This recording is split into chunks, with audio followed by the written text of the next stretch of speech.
This week on Roma Reacts, JIN from BTS performs Epiphany live. We get to hear Strawberry Rush by Chuu. Roma watches the Honkai Star Rail trailer for Serval. We are now in issue 5 of the Sonic the Hedgehog comic book. And we get more TXT with Loser equals Lover. All this and more in Roma Reacts.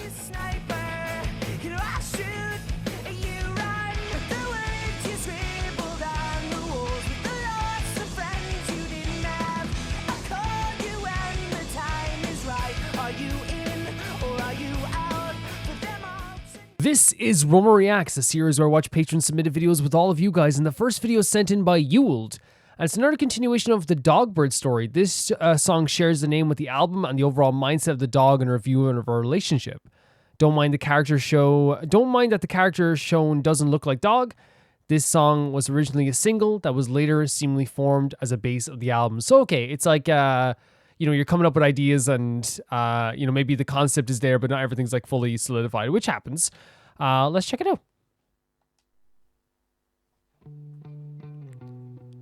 My Love is Sick. So yeah, the video title is My Love is Sick by Mads Buckley. So it is like the dog and their overall view of the relationship. We see a lot, we saw kind of a double perspective last time. We're seeing different perspectives each time. Interesting artwork.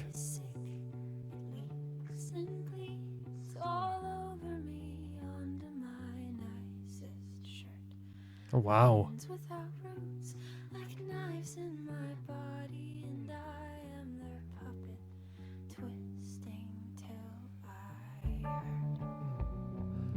Interesting, because already we have like the imagery, beautiful. Again, we love this drumming on guitar. This time it's more of electric feel to it. I think you can see like a flower is blooming, right? If roots are stuck into you, it can also be like a signifier that like you're kind of stuck in place. But also my love is sick, like it's leaking on my shirt, and my nicest shirt. That's saying this is a shirt that I bring out for special occasions. It's something that means a lot to me. It's something that I use to put my best foot forward.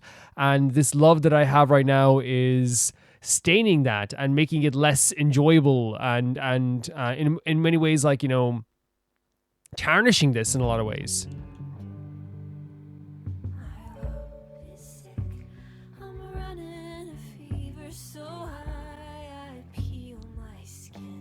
Oh. Birds without cages find perch on my ribs and I stitch myself back up to keep them.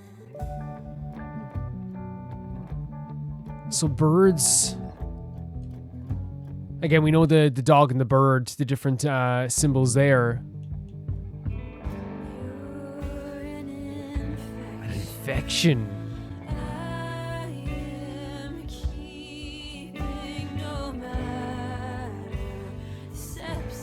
Very like the terms like staining and like sepsis and like sickness, right? All these terms make you feel a certain way, right? Intentionally so.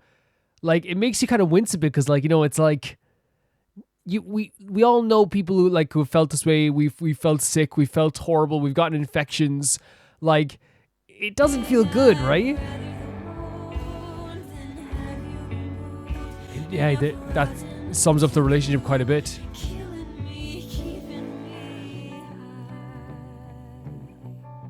It's like this thing is killing me, but it's also keeping me in a state that at least it's not ever changing.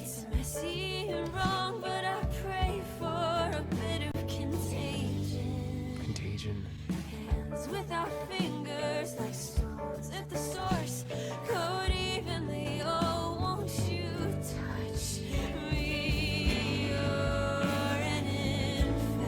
Yeah, because praying for a contagion, or almost seems like praying for a relief in some way, or praying for or praying that the sickness will give praying for the sickness and not wanting the sickness to leave, And I feel like, saying praying for the contagion as well. It's almost like, your partner is in a way sick as well. And you want that kind of like feeling to kind of like be mutual, not because you want the other person to hurt, but because maybe you don't want this to end in a lot of ways. Like, yeah, you're an infection, right? It's like you're infecting me. So it's like, I'm praying that you keep infecting me, right? I'm praying that you stay around and keep infecting me.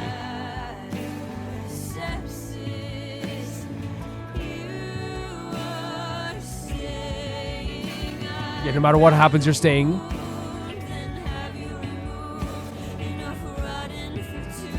And it's rotting the two of them.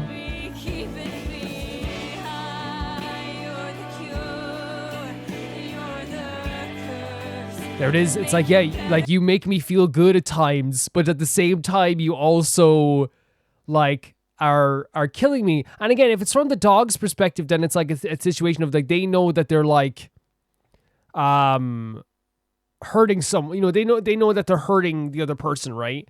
They know that they're and then they feel like that this, and then we know for a fact that they want, it's like a similar thing where it's like, we know their personalities, they want the bird to fly away, but at the same time, they don't want the bird to fly away. It's a feeling of not knowing exactly what they want in this situation, which can be terrifying, especially in a relationship. Get over my Christ, yeah, you hurt, it hurts, but at the same time, I'm, beautiful vocals. Beautiful vocals.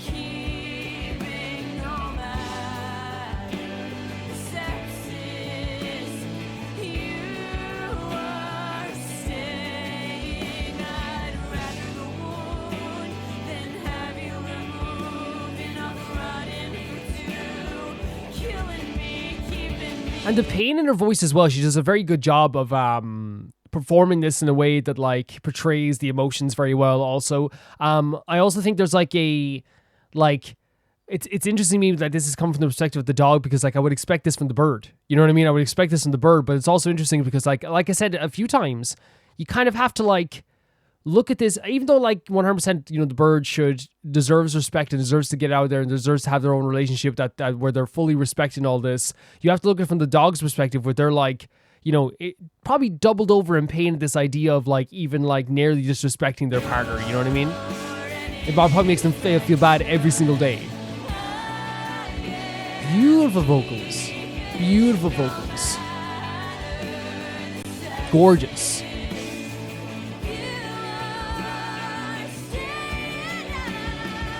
Jesus, great vocals. Such good vocals. And again, it's just that power, it's that emotion, right, that comes along with it. And it again, because you could have the best lyrics in the world, but you have to be able to portray them very well also at the same time, right? The artwork is gorgeous too. It is like so good. So good.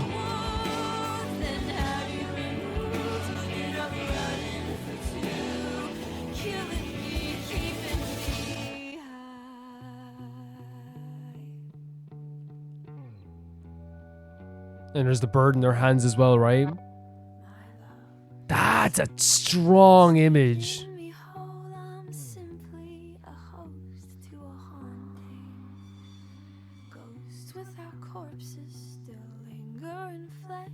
Holding on to a love they keep wanting. And that's in Ghosts Without Corpses. So like, yeah, and like holding on to love that clearly like isn't working for either of them, right? It's clearly a pain that is not working for either of them in this relationship. But like again, we know that they at some point they separate at least. But there is like this feeling of like, from my perspective with this song, where it's like, I'm like in an immense amount of emotional pain. You're in an immense amount of emotional pain. From the dog's perspective, they can see this. And they know this. We knew this from the other videos. They know that this relationship is causing them pain. But then what happens as soon as the bird tries to leave? This is something that they wish could happen, right? I wish you could fly away. I wish you could fly away. And as soon as they try to leave, it's sadness. It's loneliness. And it's like, oh, it's keeping me high. It's like, yes, this relationship is tearing me apart. It's making me feel bad. I'm lying awake at night, like wondering what's going to happen. But at least that like I have those small moments that like make me feel so good. And I can't imagine life, what it would be like without you. And again, it's a sickness for both of them, by the way. Like when it comes to this relationship, like describing it as a sickness for both of them, because we know as well with from the birds' perspective, they also feel a way where it's like this relationship hurts really badly, but those small moments where we get to be together feel absolutely fantastic. Was it the line that they said like a corpse or a ghost without corpses? To me, that sounds like you are at this point you are haunting each other, but you know your ethereal body, your corporeal frame, it's barely like noticeable maybe to yourself or noticeable to each other. It's more just like the spirit that you keep around with each other. Maybe like even like the emotions that you keep around each other that keep each other sane, and like the actual being together aspect of it in the physical way doesn't even feel like you're there, right? It's like we're not even here, but our spirits are here, but like I don't even feel like our corpses are here at this point as well. Like this, and at this point, like we're so sick, we're so involved in this that we can't really get anything more out of it in a physical sense, but like emotionally we are like tormented, I suppose. Yeah, that's my interpretation definitely of this this time around anyway, Yuled. I think that the vocals are always really good.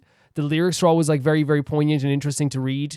There's always like a very like I feel like there's always like a different tinge to it, whether it be like, you know, the way they strum the guitar, like what progression they use of chords. And this time around, I feel like they were going for full on ballad, right? Full on ballad. And if this is one of the first songs they released, like such a powerful choice to release this as well. Really was. Thank you so much, Jules, for sending us in. The next song, what is a song, is sent in by Leon. It's Kick the Rock, Wild Canyon Sonic Adventure 2. It's turn on captions, Kick the Rock for Wild Canyon. This is the song that's played in the first Knuckles level. Knuckles songs are rap and they're recorded in the same day with the lyrics by Hunid P and Fumi Kumatani. All of them are him narrating his thoughts and feelings at that specific moment, which use some very interesting things. Are you serious? Seems like someone has a crush. That's so interesting to me. Let's check it out. I didn't know this at all. Let me turn on captions right now. I did not know that this was like his inner thoughts. Oh my god.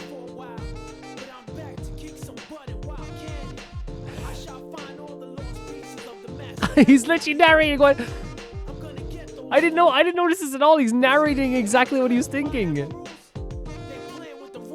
It fits though for some reason. Tell him.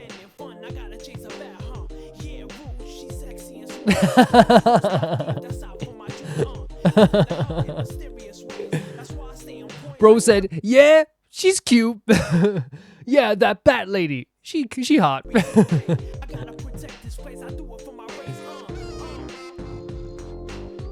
Such like a smooth like melody as well in the background and beat in the background. Oh, with some crunchy elements. Like, it's like really easy to bob your head along to this. And I think that like I wasn't bobbing my head along when I was playing the game, because I think like what happens is that like your Knuckles levels are a mix of like, oh god, how do I control Knuckles, and looking for like those little emerald pieces. So what tends to happen to me anyway is that I don't get to like fully enjoy the music in the background. You'll see in the video probably like the video is coming out today. Actually, not today. Sorry, I'm recording this on Sunday. It comes out 2 days ago. You'll see I was like I'll be like playing the game, having fun. Then every once in a while I'm like, man, this music's cool. You know what I mean? So like you don't really notice the raps until like much later.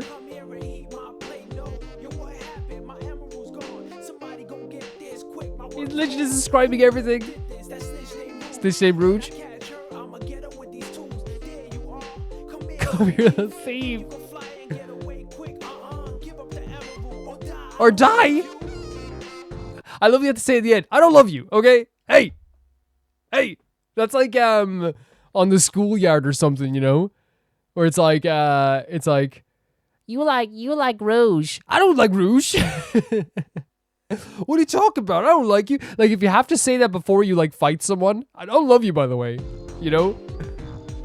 Yeah, the melody is really good in the background. The music is really good in the background. Like, what it could be. Like, listen to that. Like, it's so smooth.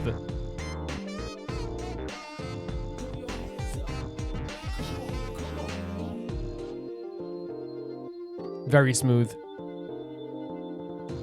like this could have been used for like if this was like this type of like beat and melody, and you know, with the smoothness, with the mix of like that crunchiness in the background as well, kind of like, and also like a bit of like a video game element sound too. Like this could, if you told me that this was like a famous hip hop artist use this as their their sample, I'd be like, that makes perfect sense. Like I say somebody probably has like rapped over this as well before too. Like there's no way they haven't. I'm pretty sure this probably awakened a lot of people to rap as well. Menace. She's sexy and smooth. I love it. I love because it's so Knuckles. It's so Knuckles to narrate his own like life through rap. Not even just through rap, but like imagine in his head he is saying all this stuff like naturally. You know, he's like when I get that car, yeah, I'm gonna get it. No one's gonna stop me. And then I also feel like Knuckles in his head is exactly the type to see himself as a hero in his own mind. You know what I mean? And he is a hero, but you know what I mean? Like he's one of those people that like will imagine himself in like the movie, which like is actually very normal. I did that a lot as well. You know, you imagine yourself when you're you're in a band, when you're playing your guitar or something, you know? So I can't say anything. It's such a good melody and beat in the background. So smooth. And like letting the music speak for itself, knowing you have a great track in the background as well. Honestly, very respectable. My Emerald's God.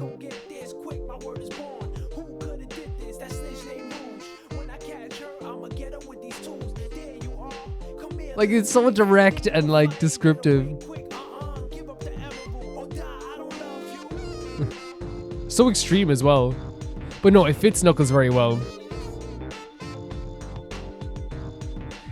I imagine like for a lot of Sonic fans as well, Leanne, this is iconic, right? This is the type of track that I feel like if I listened to when I was like a teenager or a kid even, I feel like I would be like, every time I heard it again, it would be like, it would send me back to this location, right? And that's what good video music does. It really does, you know?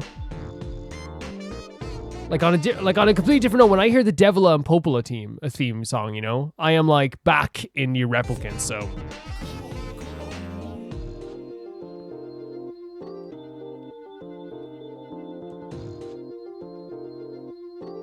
Nice. Super sick.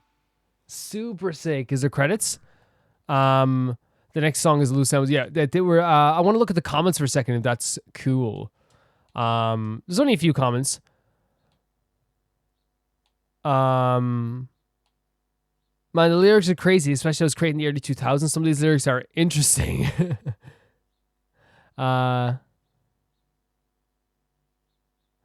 Okay, yeah. The comments are kind of crazy. I thought I was going to find comments of people, you know, talking about like how good the song was. But no. It's someone saying that like making up theories about what's happening. But yeah, not spoilers by the way. But yeah, I really love the melody in the background. I thought it was really, really super cool. Like honestly, you could put that in any sample for a rap song and it would sound amazing. It's one of those things where you're bopping back and forth, where you're kind of like feeling the music. It feels very smooth, feels very cool, very slick. Like I said, smooth was the way I would describe it, with like some crunchy elements there too. And when I say crunchy elements, I mean like when you have the kind of like a sound that like is very like comes in like kind of like hard and like almost explosive, but like more just like a low tone kind of like, which is like doon, doon, like that type of sound. Like you'll hear it on a guitar. When I say a crunchy guitar sound, it's like doon, doon, doon, doon, you know, like kind of like almost like chugging along as well. Like, and I think this just fits Knuckles so well. I think this fits Knuckles to an amazing degree. I think it's hilarious to me in any way that Knuckles would like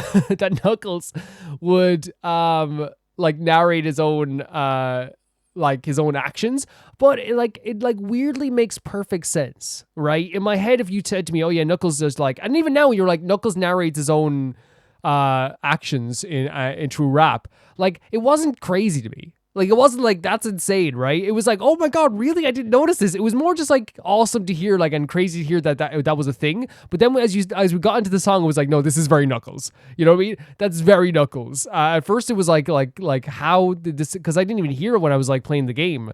And now it's like, no, that's Knuckles. That's very Knuckles. And I don't think it's a bad thing about his personality. I think that, you know, him being kind of a lovable dork lends itself to the idea that he would narrate himself, and also him like maybe having a crush on Rouge as well.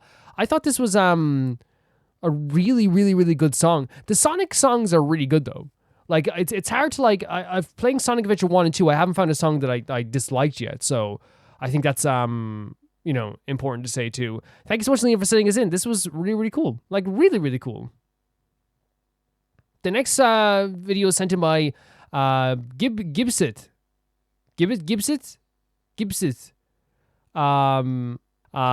More Luna. This is Loosemble. And this is actually very exciting for me. The other post-Luna group, the only post-Luna project after this is Yves, who also went solo like Chuu. Loosemble is formed from the members who were kind of the underdogs of Luna. The underdogs, the one who consistently got the least lines in screen time. So I'm particularly fond of them because you get to see a lot more of the members that were kind of overshadowed during their time in Luna. They released 3 albums, but I think showing you the music video from their second release is the best on ramp. The lyrics of this were also entirely written by the member. Oh my god, Hyuju? You don't have to read this part in the video, but it's, there's kind of like a an idea of who they are. And I actually might look at this afterwards, because in the video, I'll just tell you this right now, I probably, like what I usually do is I usually watch the videos. We won't know the names right away, but then what happens is later on, we kind of get maybe like a refresher course, or I look at the list of names and I go, okay, that's this and this is that person, that's that person, okay. And that's the way I kind of do it. But thank you so much for putting this here. I can actually read this later, and it's actually very, very fantastic for you to do this for me. Thank you so much. I'm very interested to see this group because Artms, to me, are like, when I first heard Virtual Angel, I was like, this is like a generational song. And I, you know, hearing every Artms song after that, I'm like, this is like a really generational group. But I actually haven't like heard anything really from the other gals post Luna, which is like Loosemble, which actually I thought it was like Loonsemble at one point, because I thought like I was like, oh wow, like that's really interesting. They call themselves Loonsemble, but I'm glad that it's like Loosemble because it like kind of separates it a little bit. Because Artms, of course, and Chuu, like, and Yves, I think it is as well, right? It's a separation, right, from the original group. And you want them to be like, you know, themselves, and to like, you know, move on and kind of like also respect their past while also moving towards the future. And I feel like that hopefully what we'll get here as well. I'm super interested to learn how this like kind of plays into like the group's dynamic post Luna, and how they like are underdogs in a lot of ways too, because again, these are probably like obviously the ones I know the least. I've heard of Yves. I haven't really heard of any of the gals from here. Hopefully we'll learn more of that as we're going forward. Super, super excited. Let's check it out. Subtitles are on.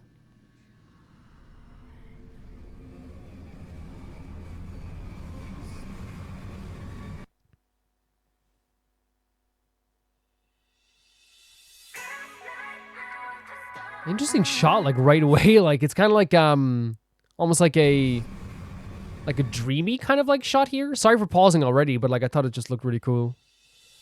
This here, like almost like dreamy in a way, like dreamy in a way. It's like, you know, like when you're like vividly dreaming and you're like wandering through. I don't know. It's just very interesting shot to me. Yeah, you know, let's make a night for us. Beautiful hair, gorgeous. Okay. Sounds super, super nice.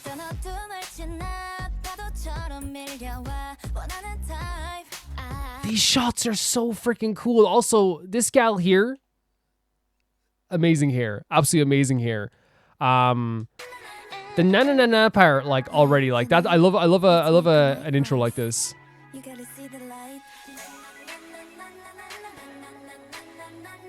You know, it hits your heart right away.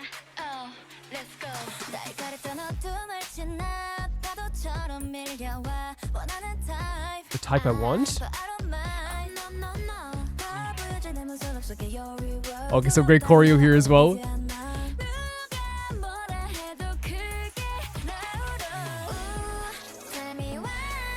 Nice.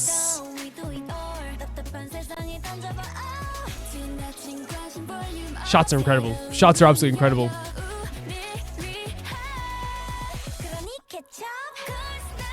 Oh my god, this is so interesting to me because, like, again, like it's almost like seeing like I know it sounds really weird to say, but like it almost like seeing like something like like that's been off in the distance for so long, because like obviously like with I've heard about Luna and all this stuff, and obviously it's been super interesting to like get into this stuff and hear about them and hear what they all went through. And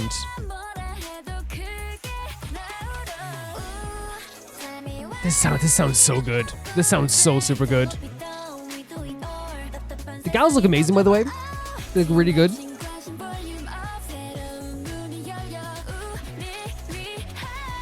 Love the lighting. Let's go with some choreo. Let's go.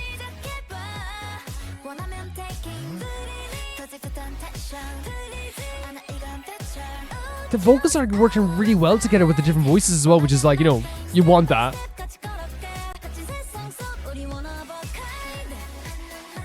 Can I say as well, like, oh god. My bad. Oh my god, I'm so sorry. I'm so sorry. I clicked the wrong button.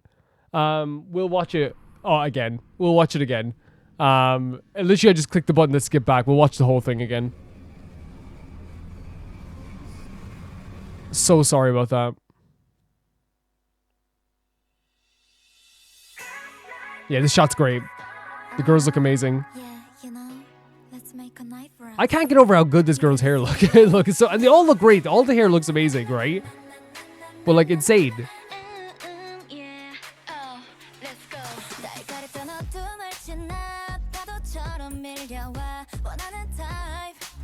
This shot looks awesome as well. Looks so cool. This dance move's so nice. I like a dance move that is like very like dynamic and like moves very well and like feels very like, how do I say, like is bouncy the word, or is it more just like, you know, like how it transitions so well between like each moment, but like it almost feels like there's no time in between each movement, you know? I don't know what you described it, like very quick, very snappy is what you call them. Snappy is probably the word for it. This sounds so good. We already said this, but it sounds so good.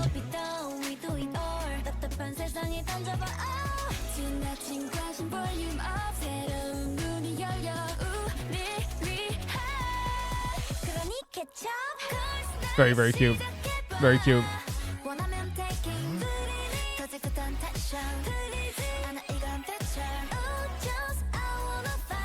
I just want to fight.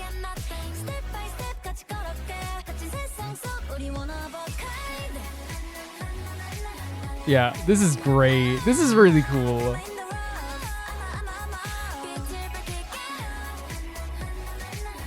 And like really showing off like how like pretty their vocals are as well, right? Like really doing a good job of that.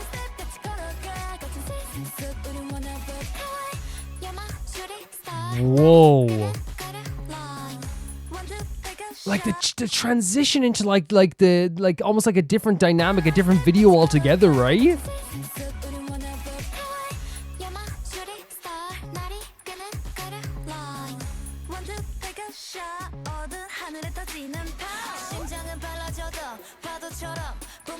Like doing a different concept. Sorry, I keep pausing because it's just like, it's really cool. Doing a different concept like all together in the same video is such an interesting thing to do, right?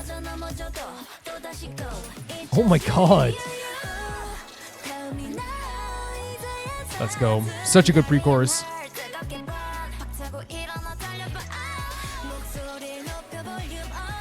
That looks awesome. Are you kidding me?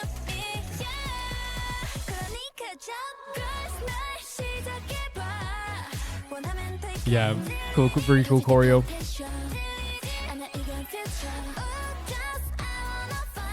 That's awesome. That's awesome.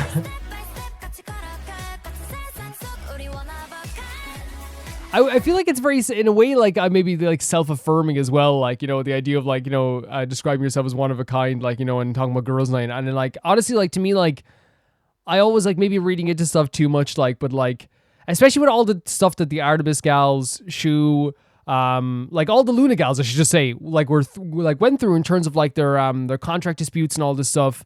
I feel like self-praise and like praising yourself or even like calling yourself one of a kind, if I'm interpreting this way, like is so warranted and should happen. It should happen 100%.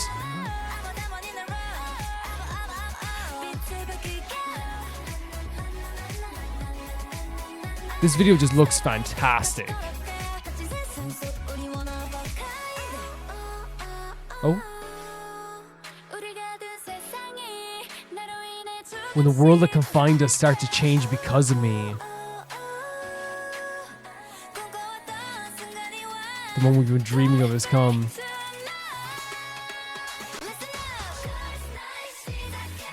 Oh my god, is that like group vocals all together? That's so freaking cool. But like that line there, like, you know, when the world like confines me, was it starts to change? Starts to change because of me. And I want, like, this has to have like, and I know, like, you know, reading too much into it, I don't think it's safe to say that you shouldn't, like, it's not a matter of reading too much into like a situation, but they have been through a lot, right? They have been through like probably a feeling of confinement, and as you said as well, if they didn't get like, if they weren't or if they were underdogs in terms of like Luna, right?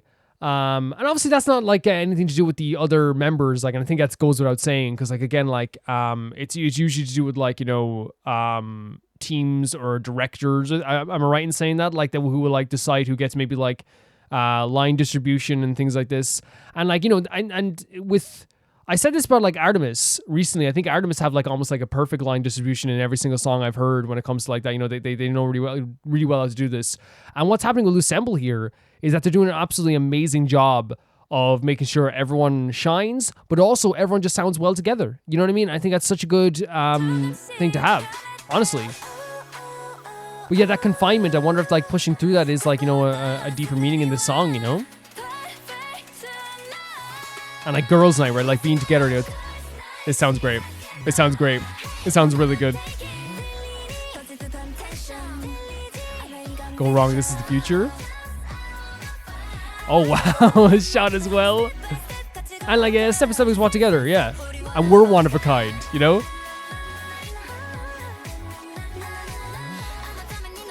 I love seeing like anyone having a good time together, honestly.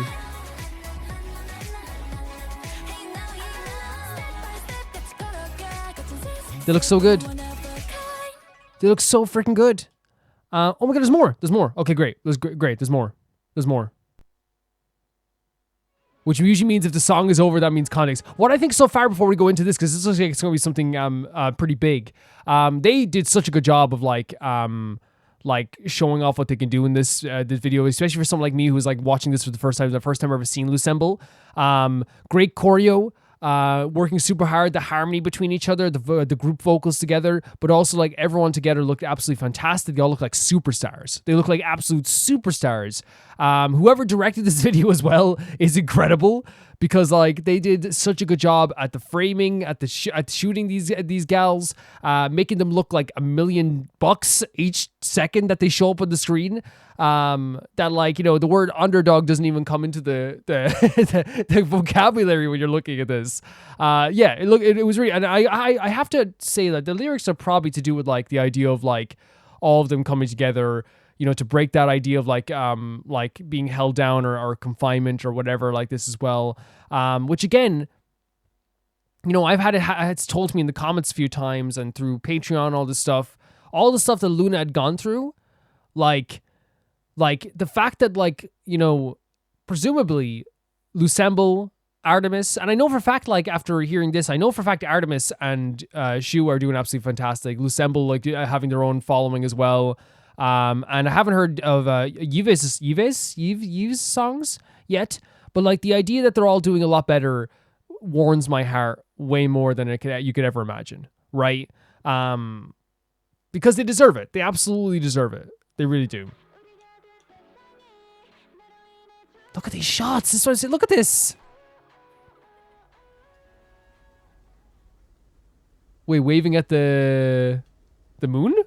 Are we waving at the moon? Are we doing moon stuff? Oh no, waving up at her? Oh, we have some more frantic shots happening here. Whoa. She was waving up at her. Possibly. What? What? What? What? Excuse me?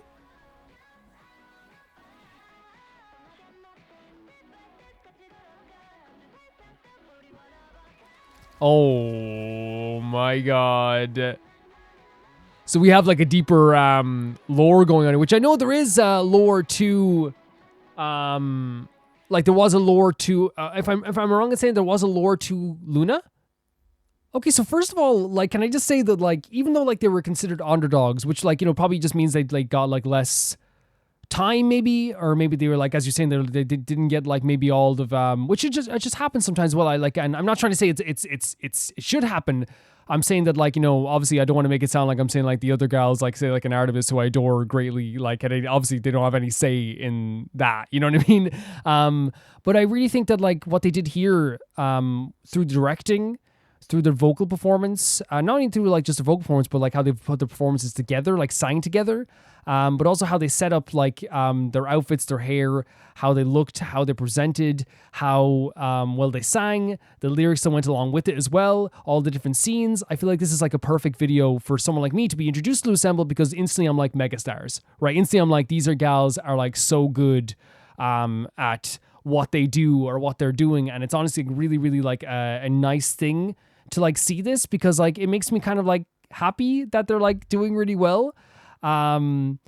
It's interesting like to like get into a song case, because it really felt as like that they were like how do I say, like it was like a really kind of like uplifting song in a lot of ways, in some ways I guess, but like I think that it's there's lyrics in here that are like I think it was like talking about the idea of like lost dreams, but then like, you know, kind of like pushing through that, like, and how like the world is like feels very frustrating, and how like there's new opportunities opening up as well. And there's even like that lyric before the kids like, so catch up, you know, like with the like right before they go into the chorus again. I actually like adore that, because it really feels like, especially if like you're a group that has gone through so much, which like all the Luna gals have gone through so much, you know, over the years, and in a lot of ways, like, you know, we're not, you know, from my understanding, we're not always treated the best, and weren't able to like show who they were personally as people all the time. Because I know now like they were probably able to like be a lot more comfortable, able to like be themselves in a lot more ways too, which is absolutely fantastic. So lyrics like that really feels like kind of like very empowering for a group like this, who like I actually think did a really good job in this video. A lot of cool scenes in this video, really beautiful vocals, and I said like the vocals are beautiful, but I love how well they work together as well. It's like they're individually they're fantastic, but also they're able to work together as one unit, which is such an important thing when it comes to K-pop as well. I feel not even K-pop, it comes to pop in general, like, because you want a group to like have a great dynamic together, but also like singing individually really well, or doing their stuff individually well, because you want to be very like, you know, into all of them, because that's what I feel like is fun about K-pop for me, is being into all of them as well. But yeah, I think they did a really fantastic job with this. They looked fantastic. They presented themselves really well. They seemed like megastars to me.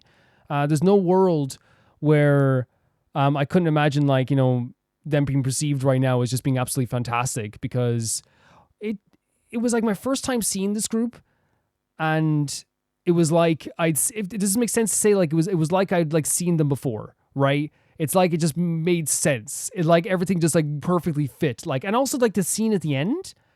And I say perfectly fit, by the way, it just made sense. Like all the scenes made sense. They seemed very comfortable. They seemed very good at what they're doing. The dance moves, the choreo, all of it just seemed like it made sense. But yeah, I don't know what the scene meant at the end, but it seems like there's another story added to as well. I don't know what that means, but I think there is lore to Luna. But yeah, thank you for sending us in. This was awesome.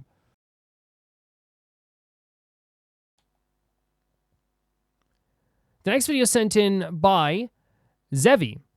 And it's, hi Romer, hope you're having an awesome day. It's actually pretty good. The sun is shining. I'm back at it again with Identity V just released a new trailer.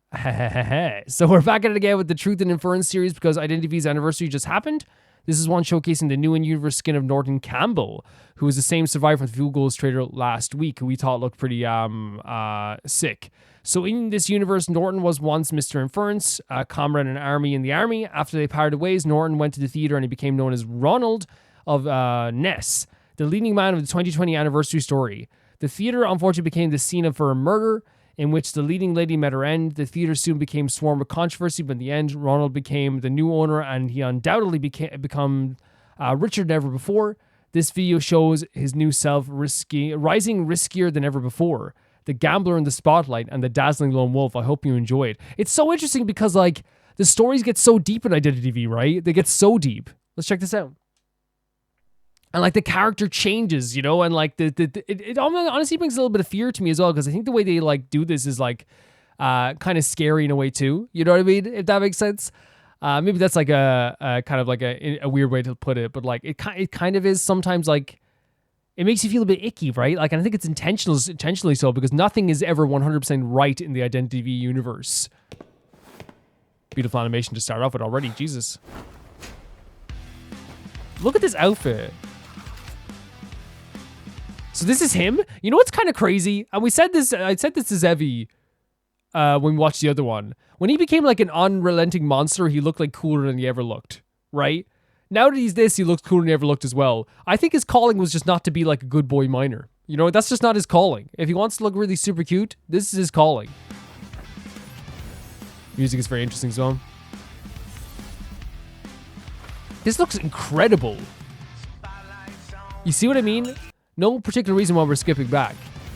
You know what I mean? No particular reason. I don't whatsoever. I gotta pause for a second, guys. I need to scratch my... No, okay. Let's keep going.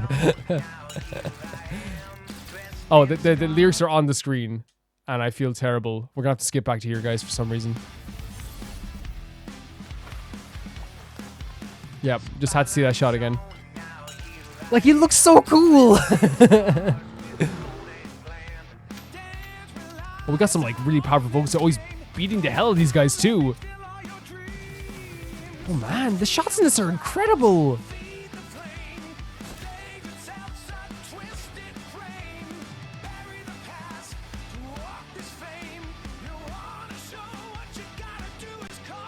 Oh, my God. Look at this, like, again, like, beautiful animation, but, like, the colors are so good, the style is so cool. Someone's jumping up on this guy now, so I wonder what's going to happen here. I love the art style so much. Just keeps dancing, by the way. No way. Wait. Wait. He's dancing away from the gun? I thought he was going to, like, kick him or something. Okay, he legit looks really cool, you know? Look at that, like... He's saying do it. What was that? Did you see that?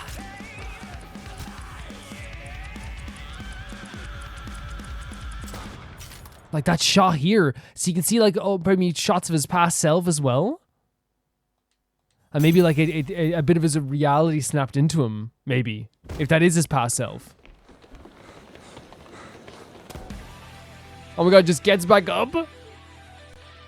Great guitar track. Man. Like, do you see how how quick the change was as well? Look at this. Wait, and so the badge was the thing that saved him. Is that his miner's badge? That he still keeps on him? It looks like it's like maybe the badge he had when he was a miner.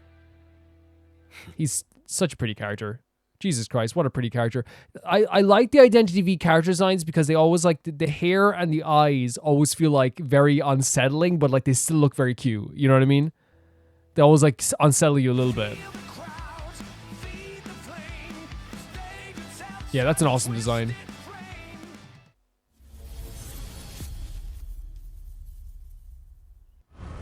Oh, I was like, what's left in this? I was like, they're gonna do a stinger? I thought there was gonna be a stinger. Yeah, very, very cool character, very cool design here as well. Again, like with the Identity V stuff, like I don't always like know like the full story of everything, but obviously Zevi like did a good job of like explaining like what's happening here as well. But I do like that like with Identity V, it seems like they get to like do a lot of like crazy stuff. And you were saying that like it's like the ultimate gambler, right? And I want to like correct myself as well because it's not his past lives, it's an alternate universe, right? So when that bullet hit him, I wonder, did he like see his other selves? Is that what we're seeing here as well? But if it is a murder mystery, first of all, love a murder mystery, love especially like in a theater. Are you kidding me? But also like I think what's cool about this is that if he's like the ultimate like gambler, he's gambling all the time now. Like he's coming risky, as you said. I'll read the term you used as well. You used 1 second now, Zevi. It was risky, wasn't it? Rising riskier than ever before. Holding a gun to your chest and begging the person to shoot you, that's pretty risky. That's more than risky. That's saying like I'm throwing absolute caution to the wind in all cases. But I do think it's like such a well animated piece of art that we got to see here as well. I freaking adore seeing like these Identity V trailers, because what we get to see is like a whole different world that I'm not expecting. But on a level of like me not understanding the story, I get to appreciate the art. The animation was so pretty as well. The characters are so interesting. The designs are so cool. And in this case, like we got like a little inkling into a character who we don't know, but like the personality is on display almost like fully. They have this life where they're like very lavish. They're like in front of the spotlight all the time. But as soon as like they're behind the spotlight, it seems like, you know, they're kind of like in a more of a darker space maybe as well. We saw that when he was waking up in bed, he had those bandages on. It's like, yeah, everyone else saw him get up like, yes, you know, I'm fine. But in reality, what they actually saw was someone getting desperately hurt. So I should say that they don't see him getting hurt, but like there is like a story of someone who is like risking everything, who is like a little bit like more, I guess like flamboyant, someone who is like trying to like put on a show in front of people, but they maybe don't see what's happening beneath all that stuff as well, because you can live a lavish lifestyle, but like obviously like, you know, we only ever see like the good parts of people's lavish lifestyles, right? We never see the other part of it too. But I do like they implemented someone who is like willing to take risks, someone who is like a bit of a gambler. And like, I think that the character design, as I said, is just so interesting. So pretty as well. Like, we can just say like most character designs in this thing are just really, really pretty as well. And like, I think as well, like if that, by the way, if I just got this whole thing wrong, I know that's like, if that is, Ronald, right? And actually what you said here, the gambler in the spotlight, yes, we see that, like gambling with his own life, but the dazzling lone wolf, when all the spotlights are turned off, he's alone, right? At least that's what I got from this as well. It's so interesting to me how how Identity can like change their characters across different universes, but I also definitely want to understand like what you feel about this as well, Zevi, because like I think some people might be like, oh, I prefer this one, I prefer that one. To me, like, it just opens up a whole new avenue for, like, a character in general and a story that you can tell. It, like, doesn't limit you when it comes to the stories you can tell. I know people don't like multiverse stuff sometimes, but, like, I think if it's done in a way that is, like, really stylish and cool like this, and adds some, like, really, like, interesting character depth while also acknowledging the other universes, I think it actually works, like, super, super well. Especially, like, when you're just creating good character designs and beautiful animation stuff, and animations like this. Because this was really pretty, Zevi. Thank you for sending us in. This was super, super pretty. The next video is sent in by Heck, and it is Sonic Comic Issue 5. Eggman is back. Where has he been? Why hasn't he been controlling his army? We're finding again some answers. Also meet the Shoutix, a group of 3 detectives, Vector the Crocodile, Espio the Chameleon, and Charmy B. Finally, one last note, the issue contains quite a bit of minor references from games you haven't played yet, so if you say something you don't understand, don't worry. That's fine, yeah. I said it before, but like the plan is to play more Sonic, right? That's the plan. Now, who knows what it's going to be, but we will be playing more Sonic, so let's check this out. These are also like extremely just well done. On your right. Left, right, everywhere. They have us surrounded. Nah, we've handled more than this before. Just gotta get into the swing of things. Roger that. Have you and the Chaotix tracked down Eggman? Just, yeah, say it every week. Fantastic colors. Yet? Hold on. Incoming. Thanks for the help with the Badniks. They've been getting more organized lately. I guess Eggman's gearing up for something big again. Actually, I don't believe... So this is this one of the chameleons? Is this Espio? The doctor is the chameleon? This. Oh? So you guys have a lead? Better than that. We began our search at the ruins of Imperial City and found nothing but wreckage. Oh, look at the way they do the, like, a flashback. So cool. So we tried his last known lab. This looks so Orbot good. and Cubot were cooperative, but knew nothing. Eggman's computer system showed no escape plans or personal... And that's Vector? And the B would be Charmy. He seemed certain he'd win our last encounter. Searching his other bases... And there's Charmy, okay, okay. Trouble. Well, very cool. Nuts. You guys are the best detectives I know. We're the only detectives you know. Semantics. So why'd you call me out here if you haven't... Cutting him off very quick. Sort of. Wait, what? We received an anonymous tip that led us to the village I'm taking you to now. So technically, we didn't find him. You could have just skipped ahead to I'm taking you to Eggman. I wanted you to understand how hard we worked. This is a really fun voice actor here for what's it, the chameleon? SPO the chameleon. Also like a good contrast from Sonic, who has a much more like I guess upbeat and like cheerful and I guess energetic voice is what you call it. But I love the idea of someone just like it's just like I need you to understand how hard I work to get this and how hard we work. Like again, because it's I don't know. It feels like a petty thing, but also at the same time, it's a great character trait to have on somebody. Especially for like with Sonic doing so much stuff around the place. Well, you want Sonic to know we're doing stuff too. Don't worry. Duly noted. Now let's get moving. And Sonic like is like, and sorry if I keep pausing, but like Sonic as a character like is such like a great hero. I'm playing Adventure 2 now, and I've only like done 2 episodes so far. By the time this comes out, I would have recorded maybe 3 episodes, but it's just such like and I mean this like in the best way possible, like the definition of a hero, right? A classical hero, but like obviously with their own personality. Everything looks fine here. It looks good. Sonic, you made it! Hey, little buddy. Is Charmy. everything okay? Oh yeah! This place is great! Oh my god, the There's voice. lots of kids my age, and tons of mountain flowers! Adorable. And they have the best honey tarts ever! That's cool. But what about, the big All guy? the high fives happening. You haven't met him yet! Hold on, we'll get him! This is what I'm saying, that Sonic is like effortlessly cool right while being dorky. He has all the dorky traits you could want in like a fun dorky character, but like he does stuff like the little high fives like as he's talking to somebody, like no like it's just so cool. It's so cool at the same time. All right. Wait. No need to get all excited. Wait. How do you Eggman. do? They call me Mr. Tinker. Wait. Do you really think I'd buy this act, Doc? What is happening? I don't think I've earned a doctorate. Wait. But then again, I'm afraid I don't remember much of anything. Except how to fix and build stuff! He's the best! Wait, because he's like a scientist and a mechanic, like he's actually been really good at rebuilding things? That actually makes sense. But like, why is he like this? Well, I certainly Such an tried. S-tier design. Uh-huh. So you don't remember Like, any look of at this our fighting over artwork. the Chaos Emeralds? I'm not familiar with Wait, that cut. he doesn't remember? Lost Hex? Somebody lost a magic spell? The Ark? Has a parabola? The Death Egg? Are you just throwing random words together I don't This is so understand? interesting. What the Don't hell? sweat it, Mr. Tinker. This is all a case of mistaken identity. Are you What? sure? If I can help, I'd love to, but... Nah, you just get back to what you were working on. This is what I meant when I said we sort of found it. Okay. And you're sure it's not an act? He's pulled similar stunts in the past. Oh, has he? Thoroughly interrogated him and observed him for a couple of days. It's legit. Look He at the remembers kids, what? nothing. Yeah, And even the kids love like catching onto his hand. but he can be extremely dangerous. Never mind the close calls I've had while fighting him. He can threaten whole planets at a time. Yes. Yes. But seeing him like this...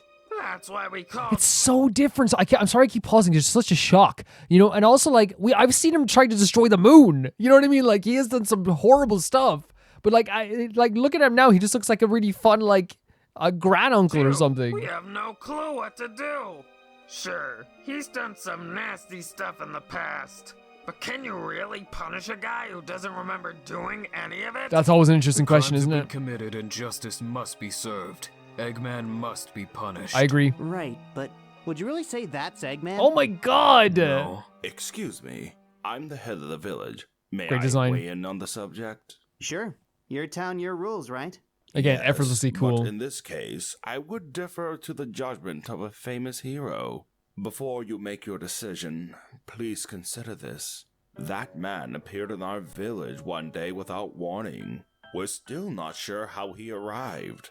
We locked him up immediately, but the next day, we found he'd broken out. Oh. Just to reinforce his own cell. I did what I could. for What? you, But you need an Are you entirely- kidding me? Just like the Chaotix, we questioned him and tested him for days.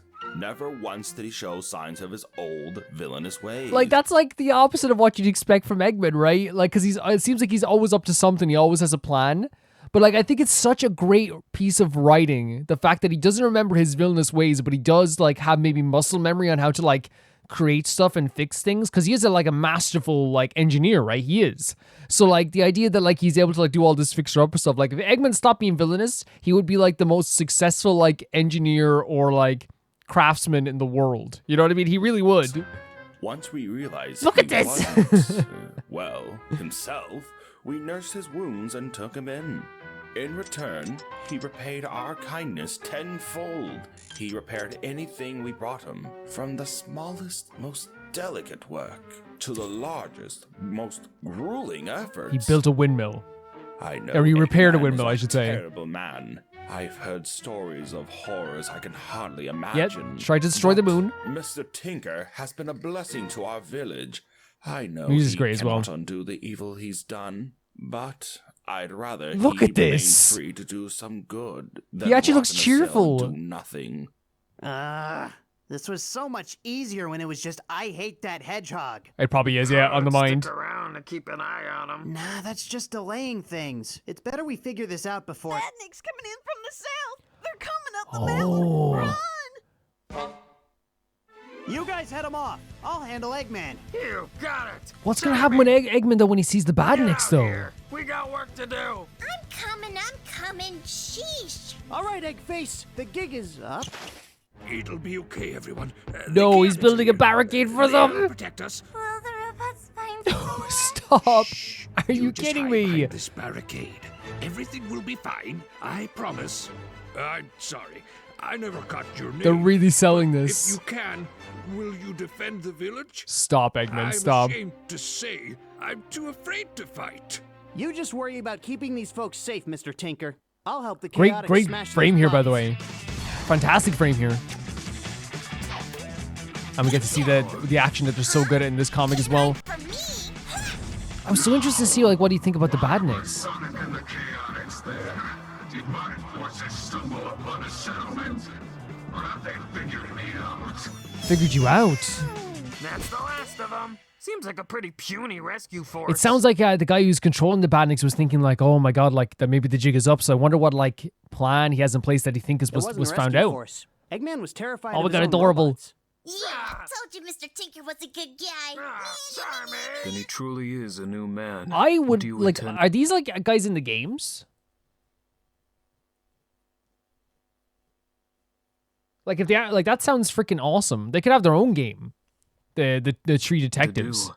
Oh, I know exactly what I'm going to do. I'm sorry, Mr. Tinker. I got you mixed up with somebody else. What? I'd like us to start over, so... What is Hi, happening? I'm Sonic the Hedgehog. Like it's kind of strangely beautiful in a way, you know? Pleasure is all mine, Sonic. I hope you do manage to find who you're looking for. He sounds worrisome. Oh my I wouldn't worry god. about it. I think he's gone for good. Why is this filling my heart with like a strange joy? The Chaotix Detective Agency never does a half-big job. We'll keep looking for the doctor, but you're free to stay here, Mr. Tinker. You've This been voice is very crazy, helpful by the in our way. Oh, Investigation. Thank you. It's It like making looks me strangely I have happy. An awful lot of tables to rebuild.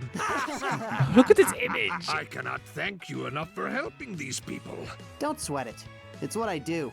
I hope you'll come back to visit. I'd love to show you Eggman Land once it's complete. Wait! What? Eggman Land? Wait. His terrifying personal theme park? Did he just slip up with his ruse? Or is he... You'll never menace the world with Eggman Land again. I'll destroy you Oh first. my... No, what? up with his ruse? Wait, Or what a is he- cliffhanger! You'll never But look at menace these the two, they look world so with cool! Eggman Land again. I'll destroy you first. Oh my god. Next time, Sonic versus Shadow. Sonic versus Shadow. So what's so interesting is I know that Shadow is like an anti-hero of some sort, right? And this is clear from like years of like seeing him like in like artwork or like stuff. Because again, like this is like, although I've never played Sonic, like it's impossible to avoid characters like Shadow, right? And characters like Knuckles, like and Tails. Like it, like if you haven't seen Shadow, like how do I say it, like in your life, like as a video game fan, who like and not every video game fan will know like all the Sonic characters, but I'm saying like if you haven't seen Shadow in your like time as a video game fan who plays games like, you know, Mario's and platformers and RPGs, like you're gonna see it eventually, right? It's gonna cross over eventually. So I wonder like what he's doing here now. well, obviously being like, maybe not even an anti-hero, maybe just like a darker hero, right?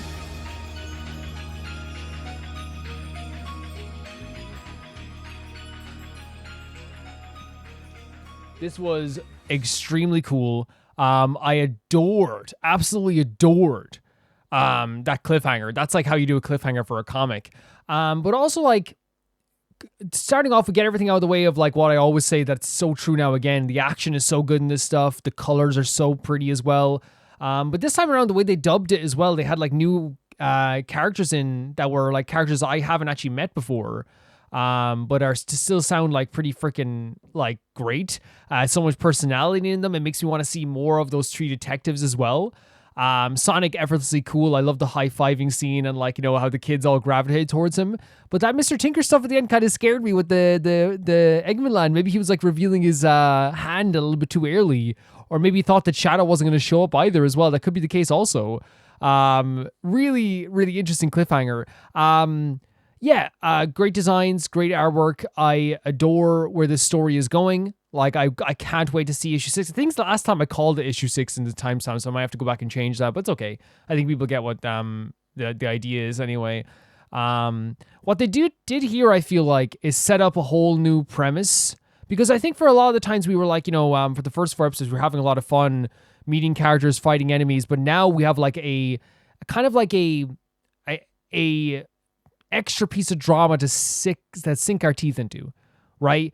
We've had this like drama of the Badniks, who's controlling the Badniks, what's their plan, who's the overall person, why isn't Eggman controlling the Badniks? But now we have like, what's Eggman's whole kind of angle here with this village? Is there any remnants of his memory back again?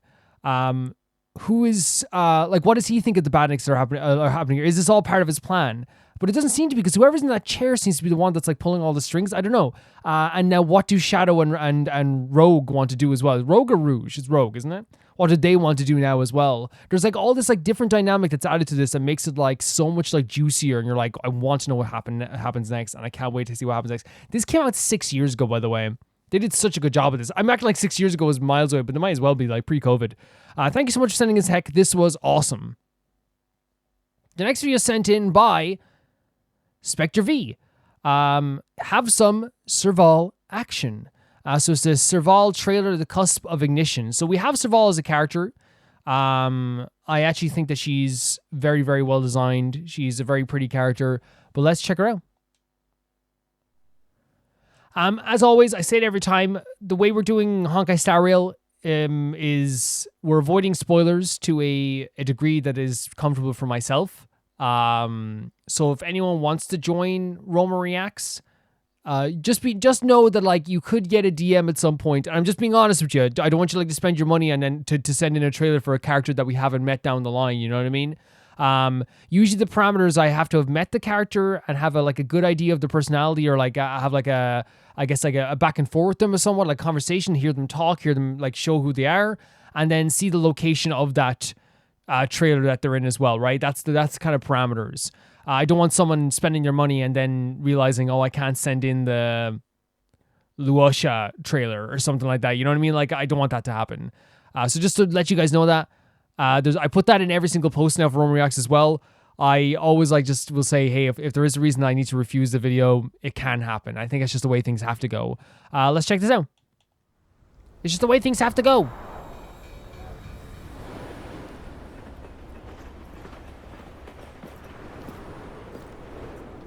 Oh my god, that blue hair. The icy blue tips is so like iconic for her already.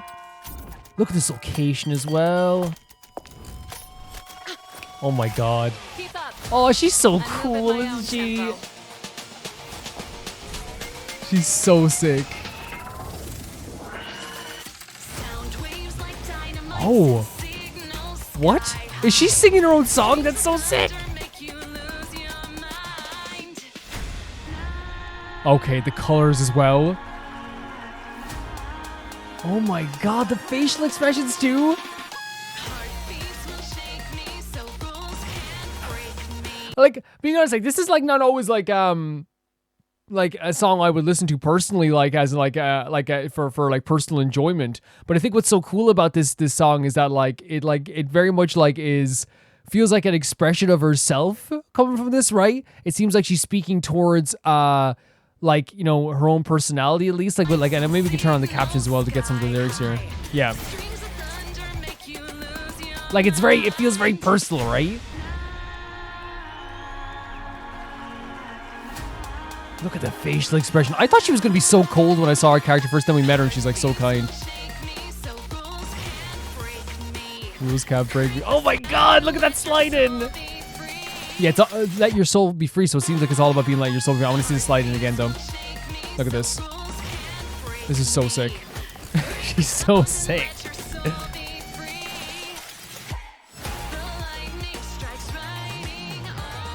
Oh my god, the freaking grinding of the guitar downwards. Very cool. Very cool. What's so cool about the trailers sometimes for Honkai and for Genshin, right, is that they really want to portray their characters as like the kind of like, I don't know what to say, the culmination of their character, or maybe not even the culmination of their character. Sometimes it can be like the periphery, but it's kind of like bringing like a lot of the personality of their character that they've created and wanting to present them in the best way possible. And I feel like the Serval trailer did that like in a very cool way.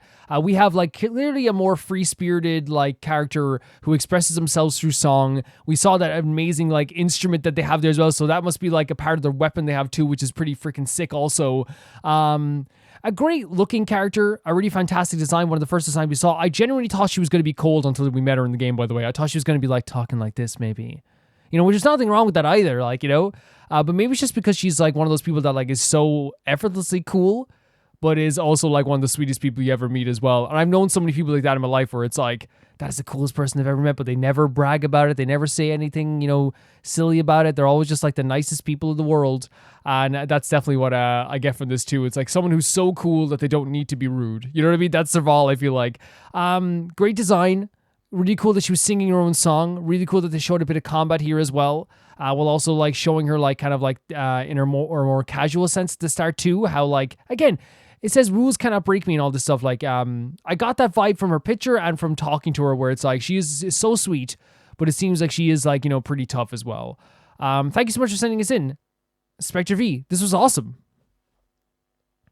The next video is sent in by Cosmic Calavan and is the Alien Stage song by Hyuna. Hyuna is out. Here's the lyrics video. So it's Take My Hand, Hyuna, Alien Stage.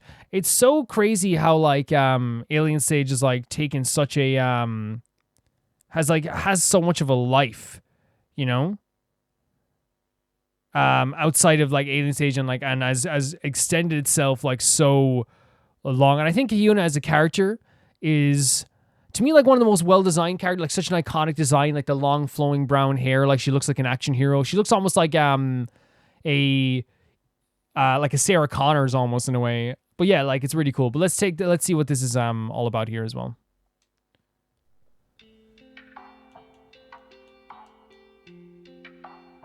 Wait, did they say I have to have captions on or captions in the video? It's a lyrics video. Okay, my bad. Unless I have to put on the captions. Let's see here. Sorry about this. Already we're starting off with a very no, okay, perfect. Perfect. Very soft tone on the instruments here. But very pretty. Great artwork, by the way. Oh, God. Oh, God. So, I swear to God, if I could go into the Alien Stage myself, I would set them all free. Such a heartbreaking existence. It really is. Oh my God!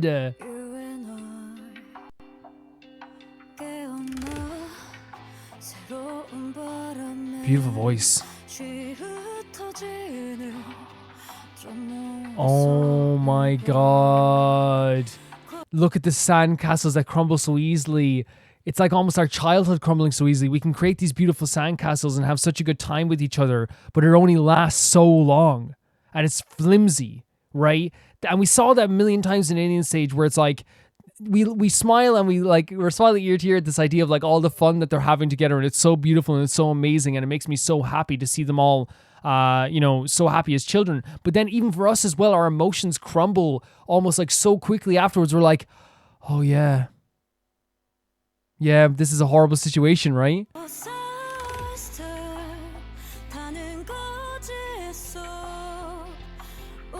Song Raising Through Burning Lies. Gorgeous voice. Wow. Oh my god. Heartbreaking. This is so fitting for Yona, isn't it? So fitting.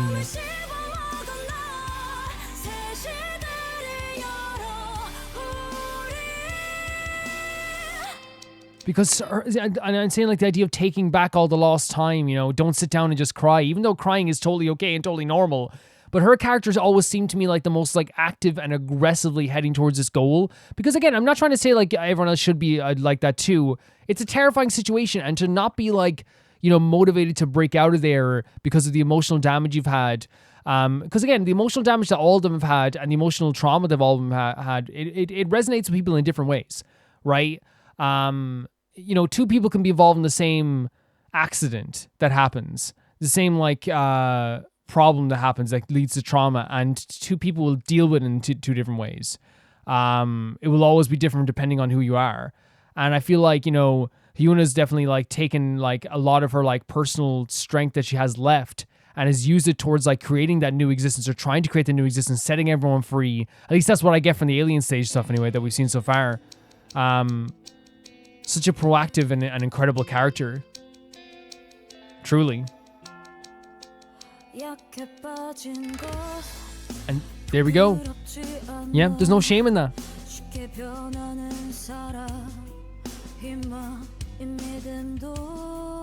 Hope and faith.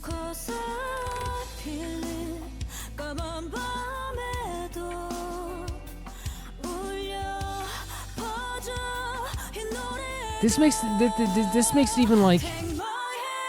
Sorry, this makes it even more interesting as well, right? The idea of like, I know I'm weak. I know we're all weak right now. Compared to the forces against us, we're all weak. But it's like, I'm not afraid of that, right? And that's like such a big part of her personality, I feel like, as well, at least what my interpretation is. Incredible voice. Incredible. Taking back all the lost time, by the way, legitimately kills me when I hear it.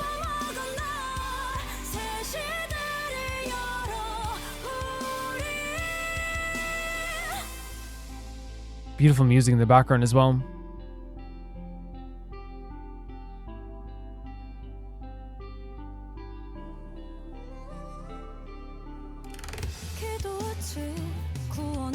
The ladder of salvation.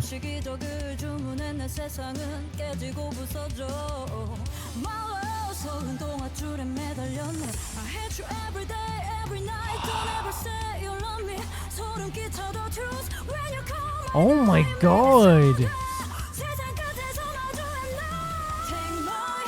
Holy freaking hell. The lines there, we're going to go back a bit as well.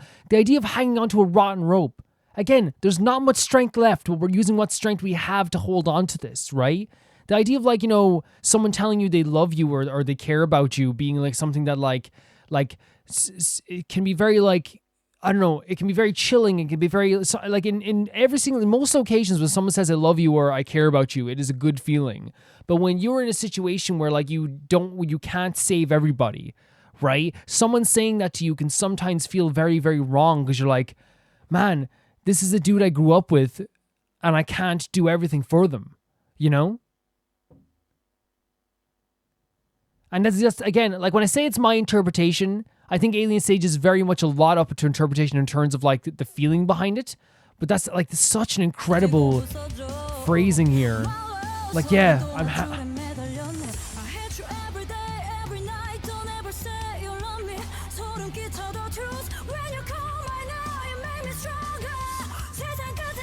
and like motivated to, and it's like she's always motivated to help everyone else as well. Such an incredible character, such an incredible story.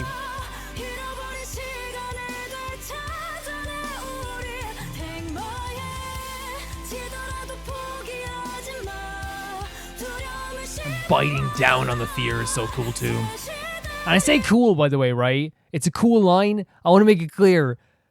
All of this feels like a stab in the heart when you know the story.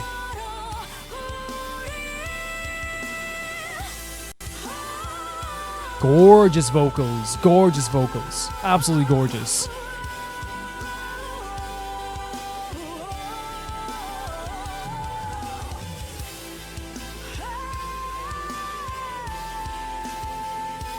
Belting.